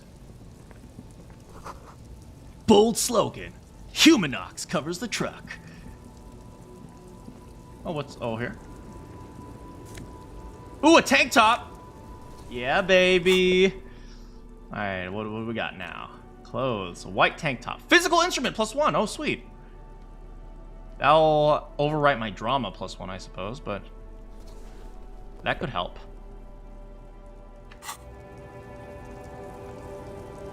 What about this? An old monument stands in the middle of the traffic island. Look at this! Pointing toward the sea. It's totally broken. It looks as if it's been reassembled piece by piece, secured and mounted in the air with the aid of numerous ropes and rods. Who's this? A silver plaque on the statue's pedestal reads, "I am Philip III, the Squanderer, Felipe! the greatest of the Felipe! Philippine kings of Revachol, son of Philip II, the opulent, father of Philip IV, the insane." The insane! Not a good track record of mental health in that family. As you look up, you notice something about the statue. There are some odd indentations on the king's chest piece. Oh, I heard about the story, so maybe we can try to see this. What do I see? Something with great kinetic energy seems to have impacted the cuirass, around where the heart is.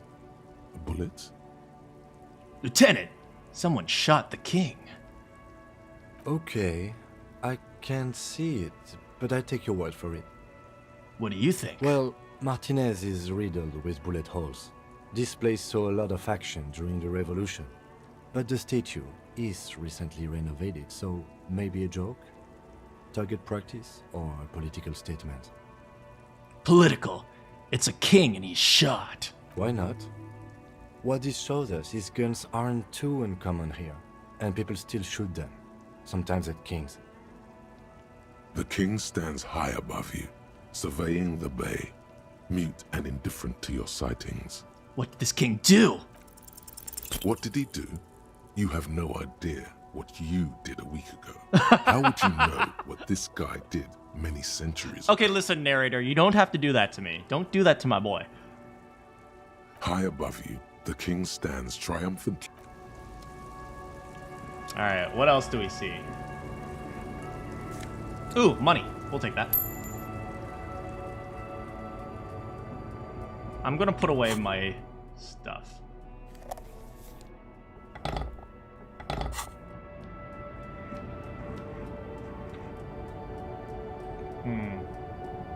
Looks like we can't get back there, huh? Oh, no, we totally can.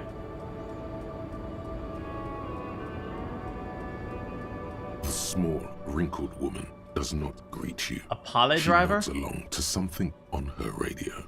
A photograph is clutched in her hands, and there is a warm smile on her face. It's the warmth of a winter night's fire. Maybe she could give you comfort and shelter, some cigarettes and food money. Maybe she's your... Grandma? Nothing. Her smile just keeps widening. Her hair is gray like lead. Excuse me, ma'am. I'd like to ask some questions. No response. Wherever this woman is, your words fail to Yo! reach her. Lady! Wake up! No response. Wait, The lieutenant stops before you can snap. she's just a distracted old woman. Better to leave her alone. If you say so. You're too nice, buddy. You gotta lay down the law sometimes. A foreign car. Good condition. Very cool. Hey, money. Yeah, baby. Alright, looks like the strike is still going on over here. Let's see, check this before we head over A there. lorry stuck in the traffic jam. This big, heavy Grad-made machine is well kept for such an old machine. Oh, I see. The drivers and the strikers, they drove their cars into the highway to prevent people from back. I see. I see what's going on. The windows are clear. They've been recently washed. You can see a lorryman's cabin with personal belongings, stickers, insignia. Fumes of heavy fuel oil waft over you, making your eyes sting. The odor mixes with cigarette residue. How was yours Friday? Yours was fairly relaxing despite an exam. Mine was fairly relaxing too. I got some stuff done. I worked on some work. I guess that's all I can say. But this game is super interesting, super relaxing, so I'm glad I get to play it with you guys. What about the stickers? The driver has adorned his space with a substantial collection of peculiar paraphernalia. Hey, JD. Proclamations about honor, strength, and purity are glued to various panels. Hope the universe's Pinkerton strikers don't show up. Hopefully not. A large metal pendant hangs from the rear view mirror. The pendant features a sun crowned with wavy rays. What about the back The seat? back end of the cabin has a small perch to sleep, large ashtrays. There are several suns and wheels sewn into the curtains. Racist nationalist paraphernalia. Not unusual in this part of town. This is our guy. Oh. So that's the leader? You think the lorry belongs to our tough guy? Oh! I see. The guy who was racist. Likely, yes. This guy's proud of who he is. Drapes it all over his machine. There he is, in front of Rita, smoking nervously, hoping it's over.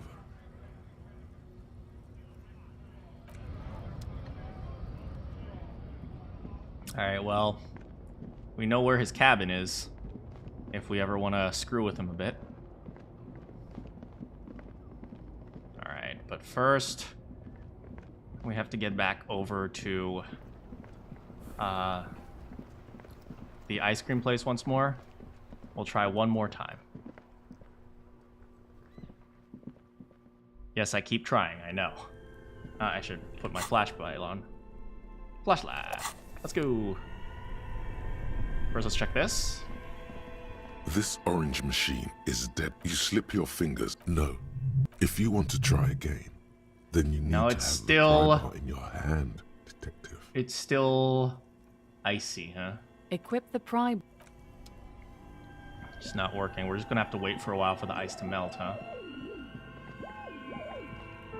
A thick layer of cold. Okay, I'm going to put a point in just so I can unlock this. Physical instrument.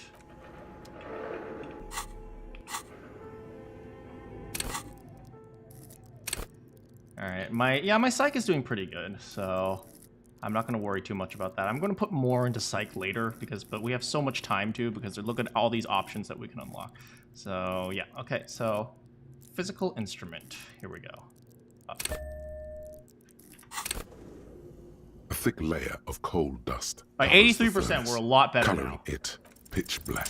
Something Yeah! breaks loose in you. A mighty bellow echoes throughout the chimney's depths. The chatter of tiny voices above suddenly cease. Then, Hello?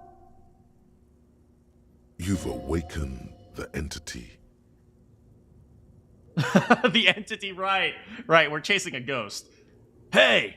Speak to me! Hello? Did you say anything?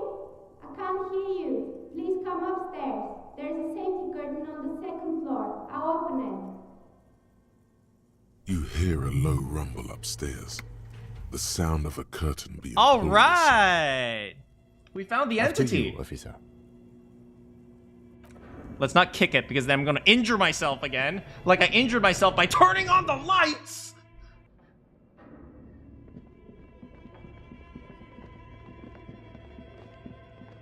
Alright. Hey, we're in! Hello? Is that her? The tray is full of colorful Are they still making D&D in here? The company closed down, but they're still here? The candy dispenser has been repurposed to contain thousands of dice. I cannot believe this. Are you guys stealing electricity and that's why all the businesses here fail? Frick, man. Hello. I'm Nia. A bird-like woman sits on the throne of tools, with an emerald light shining through her hair. She's kind of cute.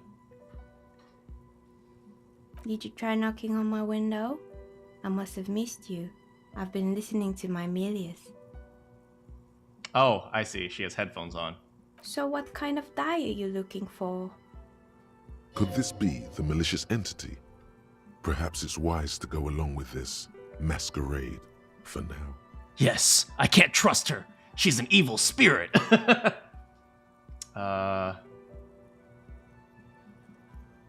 What do you mean by Milius?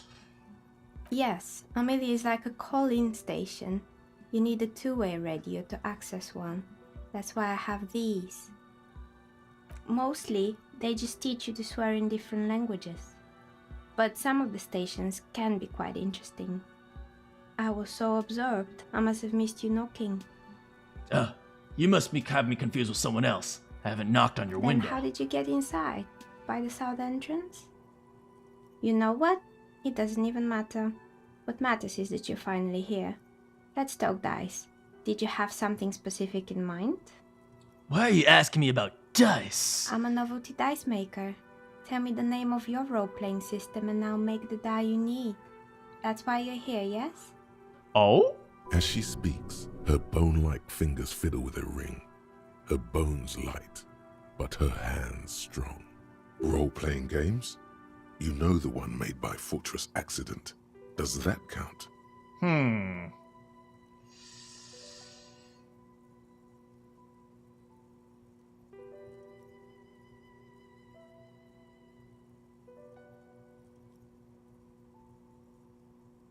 Sure, I like dice. Very good. My rate is 10 real per set. Unless you want something really unusual. Wait, she sells dice for like 10 cents? Holy frick. Take a look around and see if there's any particular stone you want to use. This person means you, or no one else, absolutely no harm. She will answer freely and honestly.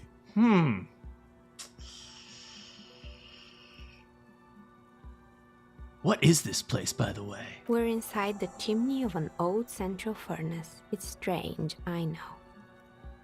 She looks at the ruddy bricks up the walls. Even though they've been repainted, there's still signs of coal, black soot here and there. But when I arrived here, all the other rooms were taken, so I had to build myself a makeshift home.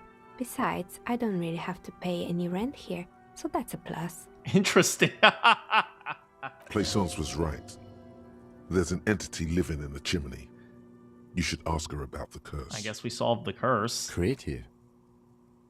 The lieutenant looks around the spacious room, its ceiling fading into the shadow. When she arrived here, there was no room anywhere else. She must have known the other businesses. I heard this place is cursed. Did you know people used to call it the doomed commercial area? I've heard the stories, but I don't think those stories are true. How do you explain what happened to the companies? It's just capitalism. We only hear about tales of success, so it's often surprising to realize how many ventures actually fail. Or maybe there's a giant refrigerator that the ice cream makers forgot to turn off, and whoever's here has to pay the entirety stupid electric bill. Plaisance is the one who sent me. She's convinced this place is swarming with energies. Plaisance, the bookshop lady? I've heard that her business is doing rather well. Have the energies spared her somehow? Actually, the bookstore is not doing so well. There aren't any customers. Or... Oh, right. But it's not just the bookstore that's still up and running. What about the whirling in rags? Some people say it's part of the building complex. Wait, what? Is the whirling in rags doing something shady?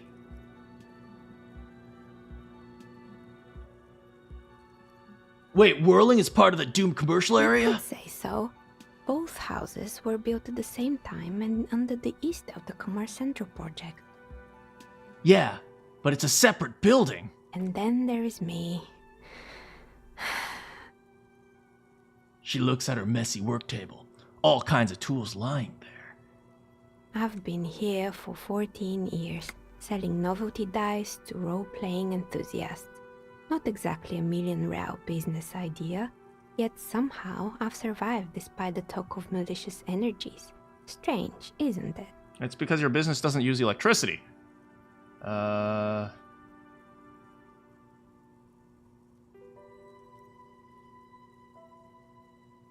Plaisance thinks you're the source of it. A malignant entity, though. Malignant entity? What does that even mean? Some kind of sorceress? What about you, officer? Do you think I'm the malignant entity? Time has come to face the source. Fear not, for the forces of the universe are supporting you in this psychic quest. Oh god! Is she actually a witch? Is she actually evil? Am I just insane?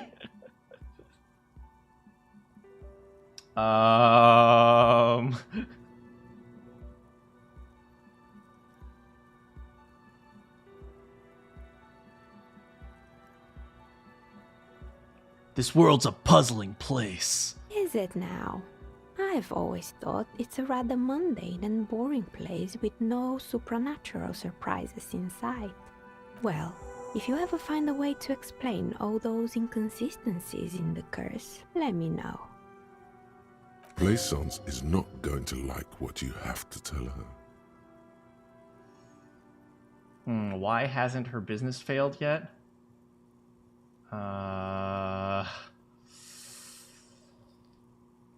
Let's see if we can figure it out. Okay, 3%. Let's roll double sixes, baby.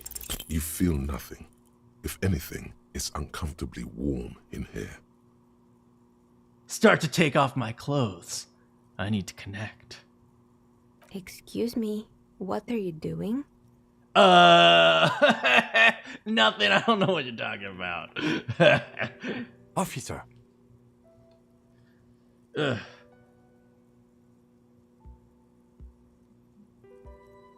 My zipper's stuck, man. Oh no, not the zipper. She rolls over on the other end of her table or her chair, looking for something to grab from the A toolbox. tool to get the zipper open.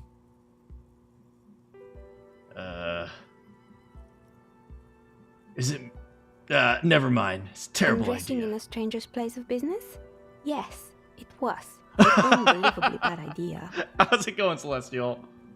Miss, I apologize for my colleague's behavior. He's still recovering from an unusual medical episode. Oops.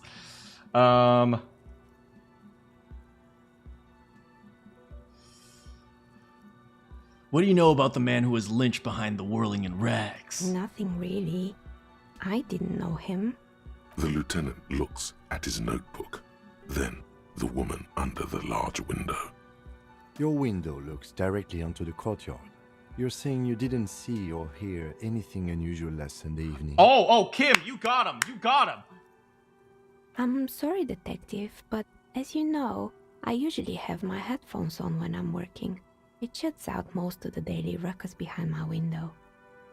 And you often work on Sunday nights? It's an odd profession, making dice for people. But I like it, and I prefer doing this to sitting at home.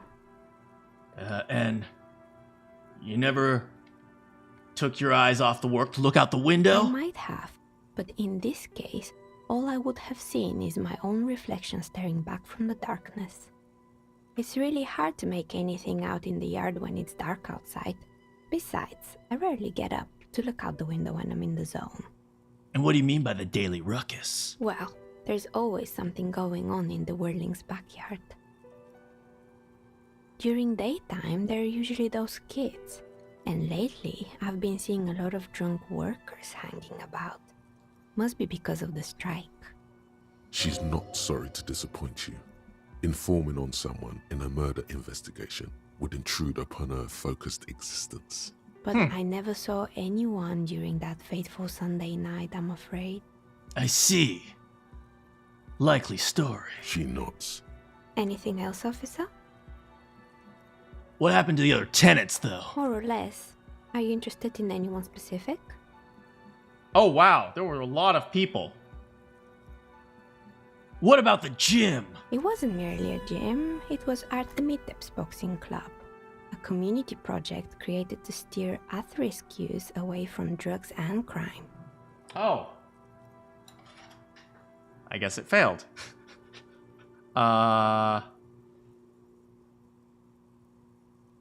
Maybe Kuno needs that. Kuno? Who's Kuno?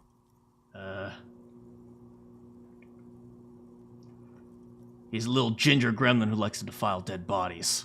Oh, you mean the kid with the sailor's mouth? Yes, I've heard him yelling profanities in the backyard. Yeah. I think it would take more than a gym to help that kid. And who was Artemiteps? A kind man from Zemsk. I heard he had some trouble with the law when he was younger, and that's why he wanted to start the gym, as his way of giving back. I guess it didn't really work out, did it? It didn't. If anything, it made the youth situation in Martinez even worse. At some point, someone started a rumor that the punching bag downstairs was full of amphetamines. Oh no. Eventually, the coalition took away the funding and the club went bankrupt. This was a few years ago. It's gotten much more peaceful around the plaza ever since. Alright, so someone said something about amphetamines. What about the hair salon? Yes, I think it was called Androgynous Orlando or something similar. Androgynous They weren't Orlando. The big shit around here. Turns out that working class men don't like genderless haircuts. They're scared of that word. Oh, androgynous! You wouldn't like it either. The others would laugh at you. No, my manliness! It's not about the haircut. It's about the confidence. Confidence, baby. I'm a simple man. I don't think about hair. Me neither. I just want it off my face. What about the broken windows? Oh, this one's a mess. There used to be a company that promised to repair windows 24 hours a day. What could go wrong with this one, right? Turns out The business was actually set up as a front for an illicit group that was producing snuff milius. Who would have guessed? Well, apparently drugs are pretty big in this part of And town. they never cleaned up the debris either.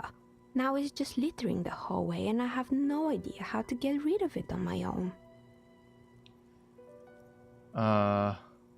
What's Snuff Milieu? It's a Sub Rosa radio station that broadcasts real murders with real victims. What? Some people pay good money to get off on it. What? Don't worry, the ICP has a separate division that deals exclusively with unlicensed sub-roses. This isn't our problem. Good luck with that. It's not easy catching those perpetrators. What about the stuffed animals? You mean Mr. Fabron, the taxidermist? No, he mostly just did drugs. Anything else? What about the mannequins? There used to be a fashion atelier here, but I have forgotten the head designer's name. They were doing well for a couple of years, until the insect rights activists came. Insect rights? What the? What in the name of?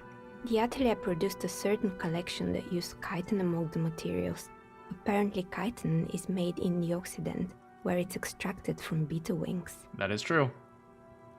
Well, I know that they come from bugs. And you know how all kinds of political movements are big in the Occident. The activists shut down the biggest chitin supplier, which of course caused the price to skyrocket.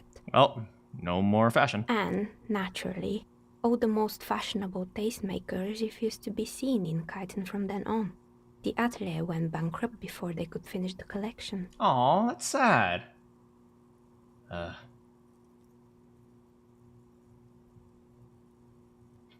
But the insects don't have brains or feelings.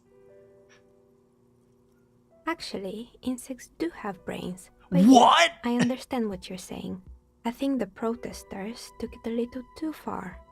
As she shifts around, you notice several dead flies on the windowsill in front of her. Legs up. They're not moving. That's right, serves them right. Anything else? What about the rotor They were blades and made by a company skis? called Slipstream. After they pivoted from making rotor blades to skis, What? the chief executive took off on a vacation with all their money. Wait. So every single one of these businesses failed because of either they failed because of stupidity, essentially. Stupidity of the business or stupidity of protester. It's just normal crappy business practice and bad luck.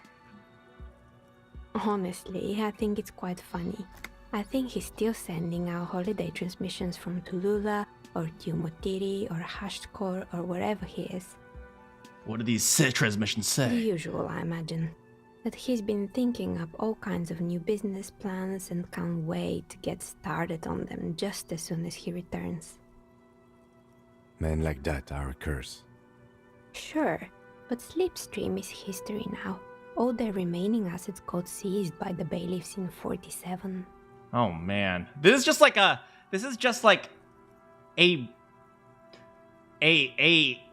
tower of bad luck. At this point, I'm starting to think that this place really is cursed. I have no idea why those skis and blades are still lying around in the house.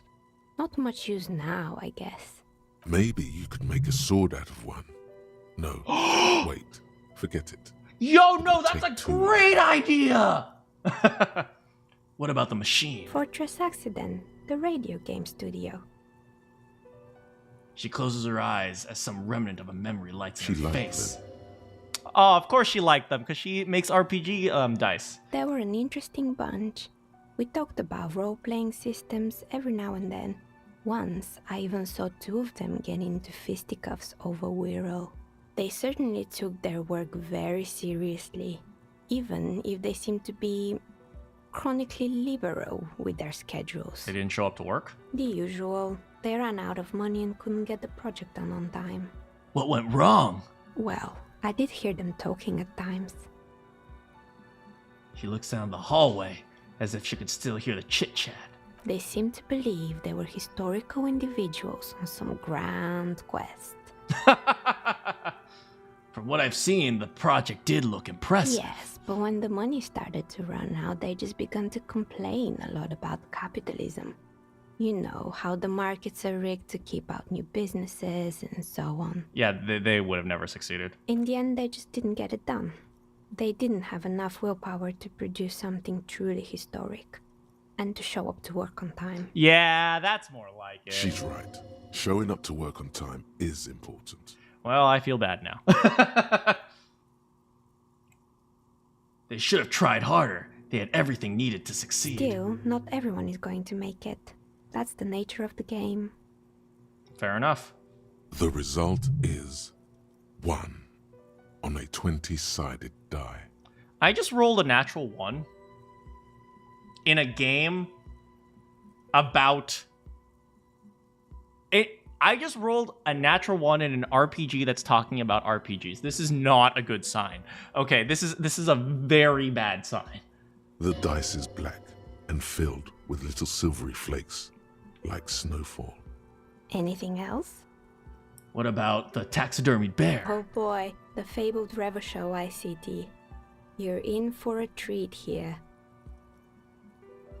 The place was owned by 2 guys who had some rather innovative ideas about marketing. The bear was one of them. Now ask me about their other ideas. All right, other ideas. There was really just one. And it involved picking out the prettiest girls in the neighborhood and paying them 20 cents per hour to man the booth. And by man the booth, I mean slump behind the counter with a face that could maim you if you ever dared to disturb their bored magazine browsing. Sounds like she really didn't like those girls. What do you expect? Wait. That's an award-winning deal.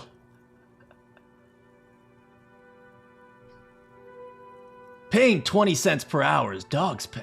Oh, but they did. They did show up to work, and not alone. There were also acne-ridden girlfriends and gorilla-like boyfriends loitering near the ice cream stand. So they never actually sold any ice cream. And they already had the bear. What about the bear? The bear. So I guess it didn't work out, huh? Of course not. The bear was terrifying. No one wants ice cream guarded by a hostile apex predator. To make matters worse, the fridge didn't work too well either, and half the ice cream came out malformed and partially melted. Eventually, Revachol ICT lost the price war to its rival, Glacé 5000. Glacé 5000 sold caramel sundaes for only 5 cents a piece, out of regular fridges. The bear was doing its best, though. Maybe, because the taxidermist who made that bear definitely wasn't.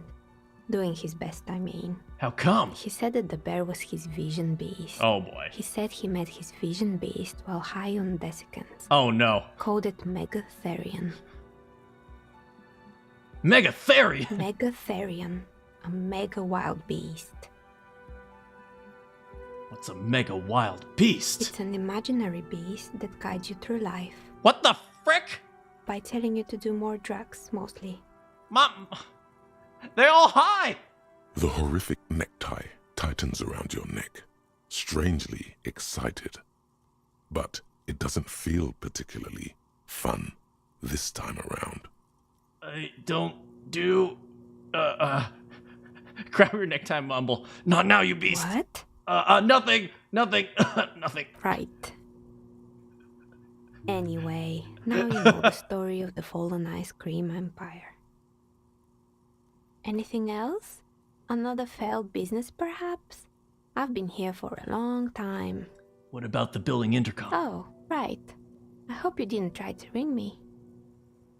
I think none of those doorbells work, including mine. I'm still in the middle of connecting the wires. Sorry about the confusion. So you're telling me you have a doorbell? Which one? The one with an empty name card. It's the last one in the list. As I said, it's quite useless right now. It doesn't work yet. All right, then. Sure, I'm listening. Wait, you have more? I'm pretty sure. I'm listening. Good. I hope it clarified things a bit. What else? Anyway, that's all. Oh, Wow, you work hard. I do? Oh, yes. You hustle.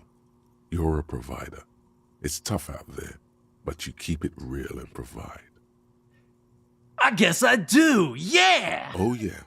Like a horse, a workhorse, for hard work. What hard work did I do today? Look at yourself. You're a human pedometer. You must have walked 200,000 steps down cracked asphalt, mosaic, sand, and linoleum after you re-emerged. You bet I did. That is the sign of a hustler who never gives up. The world is harsh and people are evil. You didn't make it that way, and you won't let it break you. You ride. I goddamn ride till I die, bitch! That's just what it's like. Life and death. But you got gills on your side, baby. Got those black papers with the faces of the innocents on them. Yeah, I do. You bring in the Franco-Negros and the Solas. It ain't easy, but you do it. Day in and day out. You didn't make the rules, but you won't lose. You're a cop, and a sprinter, and a money printer. And it's winter in my splinter. Oh! Sure. And has it been easy? Is life easy? Have you not gone into cardiac arrest? Are you not about to have an anxiety attack or shoot yourself in the mouth? But you still hustle 24/7, ride or die. Now, ask yourself, are you rich? Yeah, baby! Get out of here. You're a pauper. You work harder than anyone. Almost rode yourself to the grave, and you're still practically a hobo. Why is that?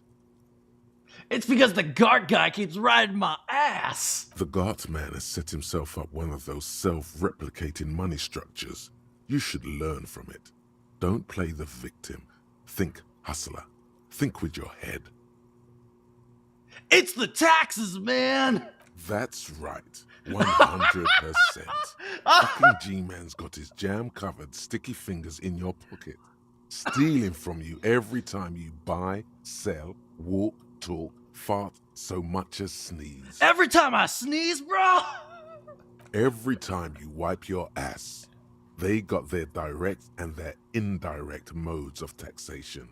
Sales tax, excise duty, extraction tax, alimony. Alimony? Doesn't even have a name.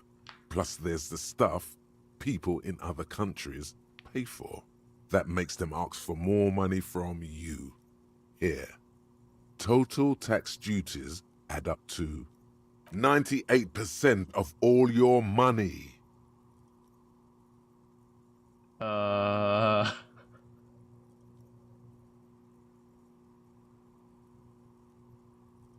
No way! I guess I'm a free market fundamentalist now. Hell yeah! Here you go, hustler. Fight the righteous fight. Free the people. Free the people! Keep it street. Keep foaming at the mouth furiously on the tax issue. Wait, really? Are we for real right now? Aces high. What do we get? For the rest of the world, the aces high is just a cool Revachol thing, politically neutral. In Revachol, it still holds revolutionary connotations. Also, have you looked at Lieutenant Kitsuragi's clothes? He wears a bomber jacket, just like the ones worn by aerostatic brigades, and those cargo pants could store tools for hotfixing your aerostatic. Maybe you should ask him about this. Alright, what bonuses do I get? Oh, cool! I get 1 empathy towards Kim, because I love my brother. And I also get some +1 towards understanding cops. Nice! Alright, indirect modes of taxation. -2 empathy.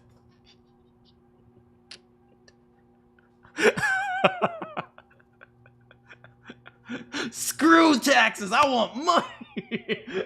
I don't know. We'll have to think about whether or not we want to equip that. Or if we want to equip be a druggie.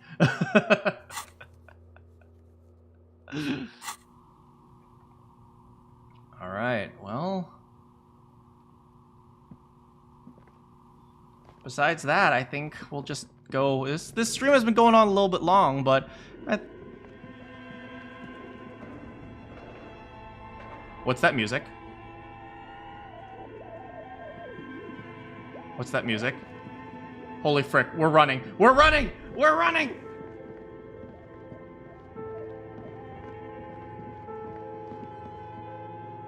Oh, thank God. Oh, we're out of here. Whew, that was close. Well, we found your curse.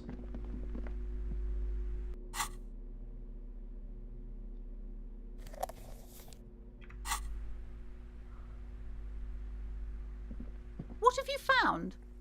And also, do buy the books. There may be teachings in them. I talked to the entity. Her name is Neha. She's a novelty dice maker. A novelty dice maker? Well, spit it out. Why does she need the dice? For some kind of sorcery? Sometimes they use the ankle bones of sheep. No, she's a businesswoman. I don't understand. If it's not her, then where is the source of the doom? How did she explain the curse? She's squeezing on the pendant too tight. A drop of blood in her. Holy frick, girl, relax. Just don't say you don't have any answer yet. The uncertainty is killing her. You've come this far, you know how to end it. There is an entity behind the entity. Just capitalism? Is it the taxidermist?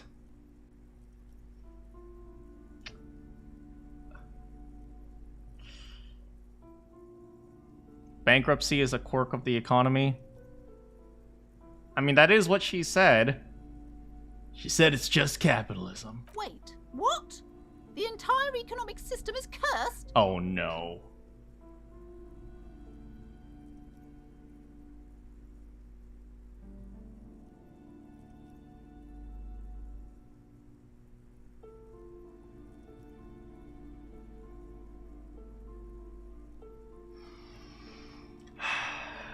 Well, this is a lot for her to pass.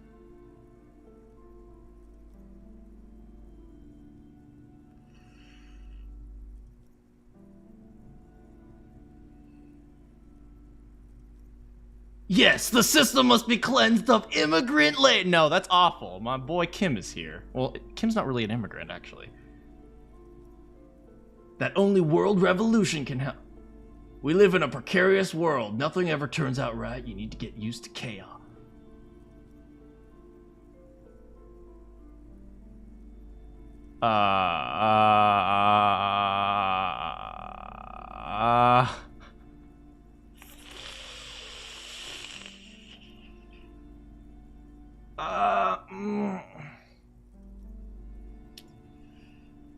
You know what? I'm just gonna lie to her. You found a way to fix our entire economic system? Or are you talking about the building?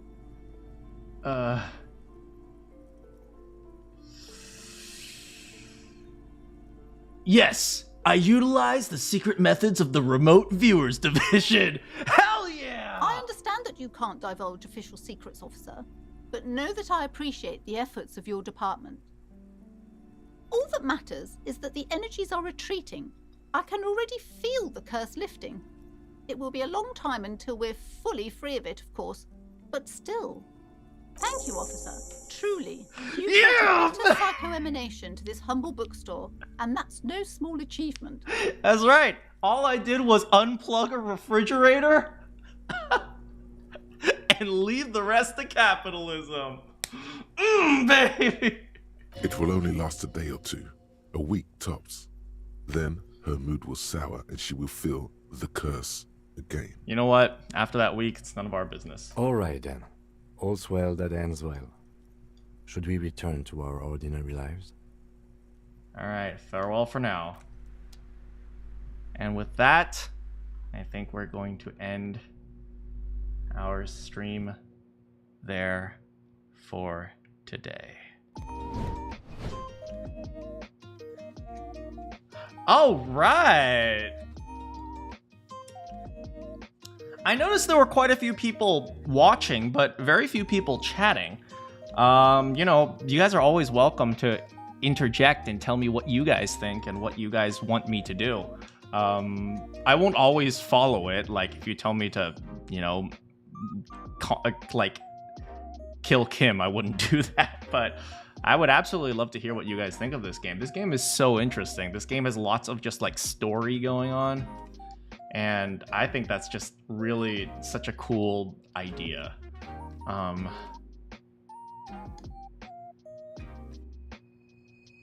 Yeah, it's such a cool idea to have a game that's entirely based on, you know, talking to people and just trying to understand what's going on in the world.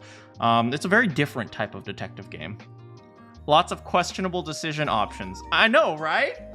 I also didn't realize that bagging the body would make me lose my chance to the boots.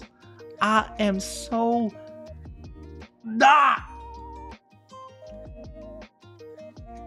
But you were too focused on drawing, no worries.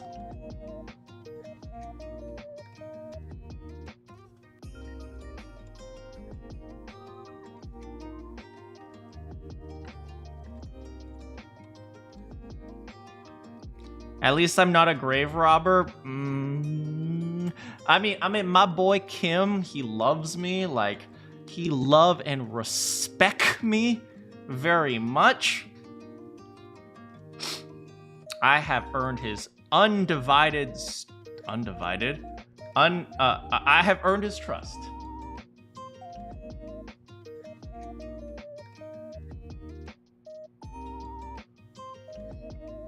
You gotta go. Thanks for coming. The thoughts on who done it?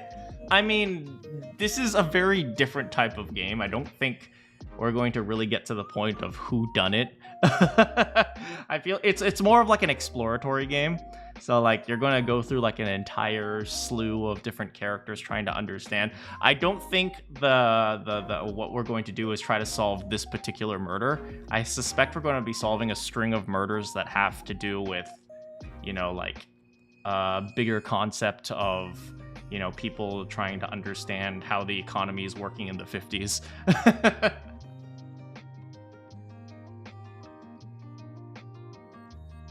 But yeah. And we got some good rolls in order to get that bullet out of the dude's head. We definitely needed some luck this time around, but we got the luck. You know, rolling dice and when you're rolling a six-sided dice is a much lower variance than rolling a 20-sided die. So Detroit, Michigan, and not yeah, pretty much. You know, because when you're rolling six-sided die, or when you're rolling two six-sided die, it's very likely to land on 7, and as you go out, it's less likely. Whereas if you roll like a 20-sided die, like in Dungeons and Dragons and Baldur's Gate, you know, every number is equally probable. So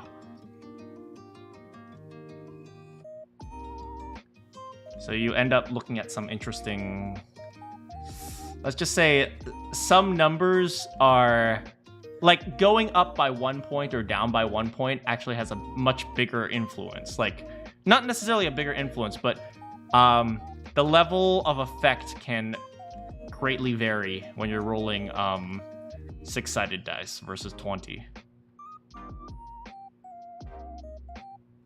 Or, the amount it contributes varies a lot. Whereas the amount it contributes when you're rolling a 20-sided die is virtually always the same.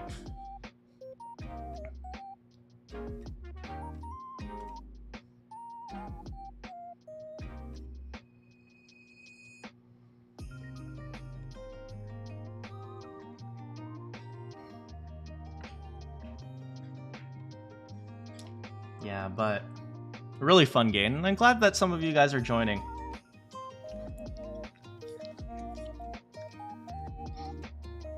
And I hope, you know, more people join as time goes on. What am I planning on having for dinner? That's an excellent question. I haven't really thought about it, to be honest.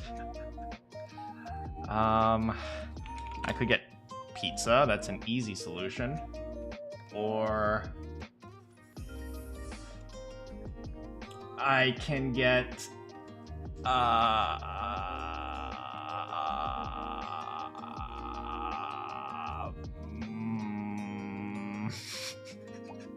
don't know. Dinner.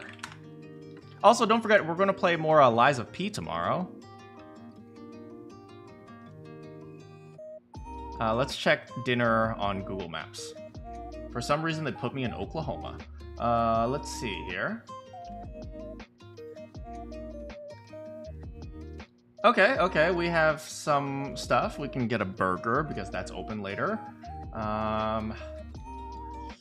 We can get another burger because that's open later. God, everything is unhealthy! Why is everything so unhealthy?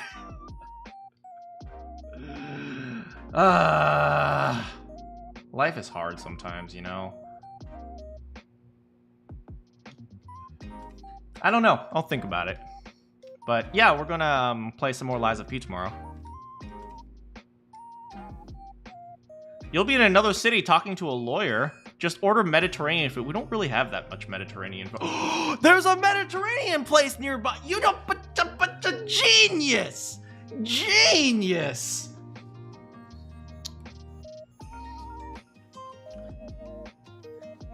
All right, let's say I'm getting Mediterranean food. You aim to please. You'll be talking to a lawyer. Is that for your grandparents? You love Mediterranean food? See, it's perfect. I remember, if I remember last time, on Old Hunter, or I'll just call you Hunter, that you were talking about helping your grandparents move like machinery, like from I think World War II, out of their backyard, which is pretty intense if you think about it. But yeah, but hopefully that goes well. Yeah, I'll be playing some Lies of P. We're apparently going to be fencing with some robots next time, so I'm looking forward to that. For anyone who has played, just make sure you don't spoil the ending, but, you know, feel free to tell me to go beat up robots or something. But, what is it? I'm just fencing with an umbrella in Lies of P. Lies of P has been really a pleasure to play, even though it's, like, so freaking hard. But I just enjoy it. I enjoy games that kind of, like, rip your head off. Just I don't know, there's something fun about, you know, rising to the challenge of defeating the giant archbishop that takes you 3 hours to beat.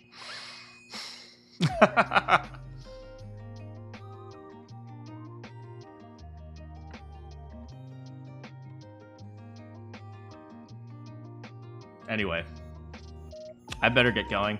Thanks so much for hanging out with me, guys. I will talk to you all tomorrow. There's still a possible bomb. I see. Yeah. That makes sense. If there's, you know, there's lots of ammo dumps, you want to be very careful about what else is left there. So please be careful. Yeah, but thanks so much for hanging out with me. I will see you all tomorrow, hopefully. Good morning, good afternoon, good evening, and good night. Do you have any quests for me? I'll see you all next time.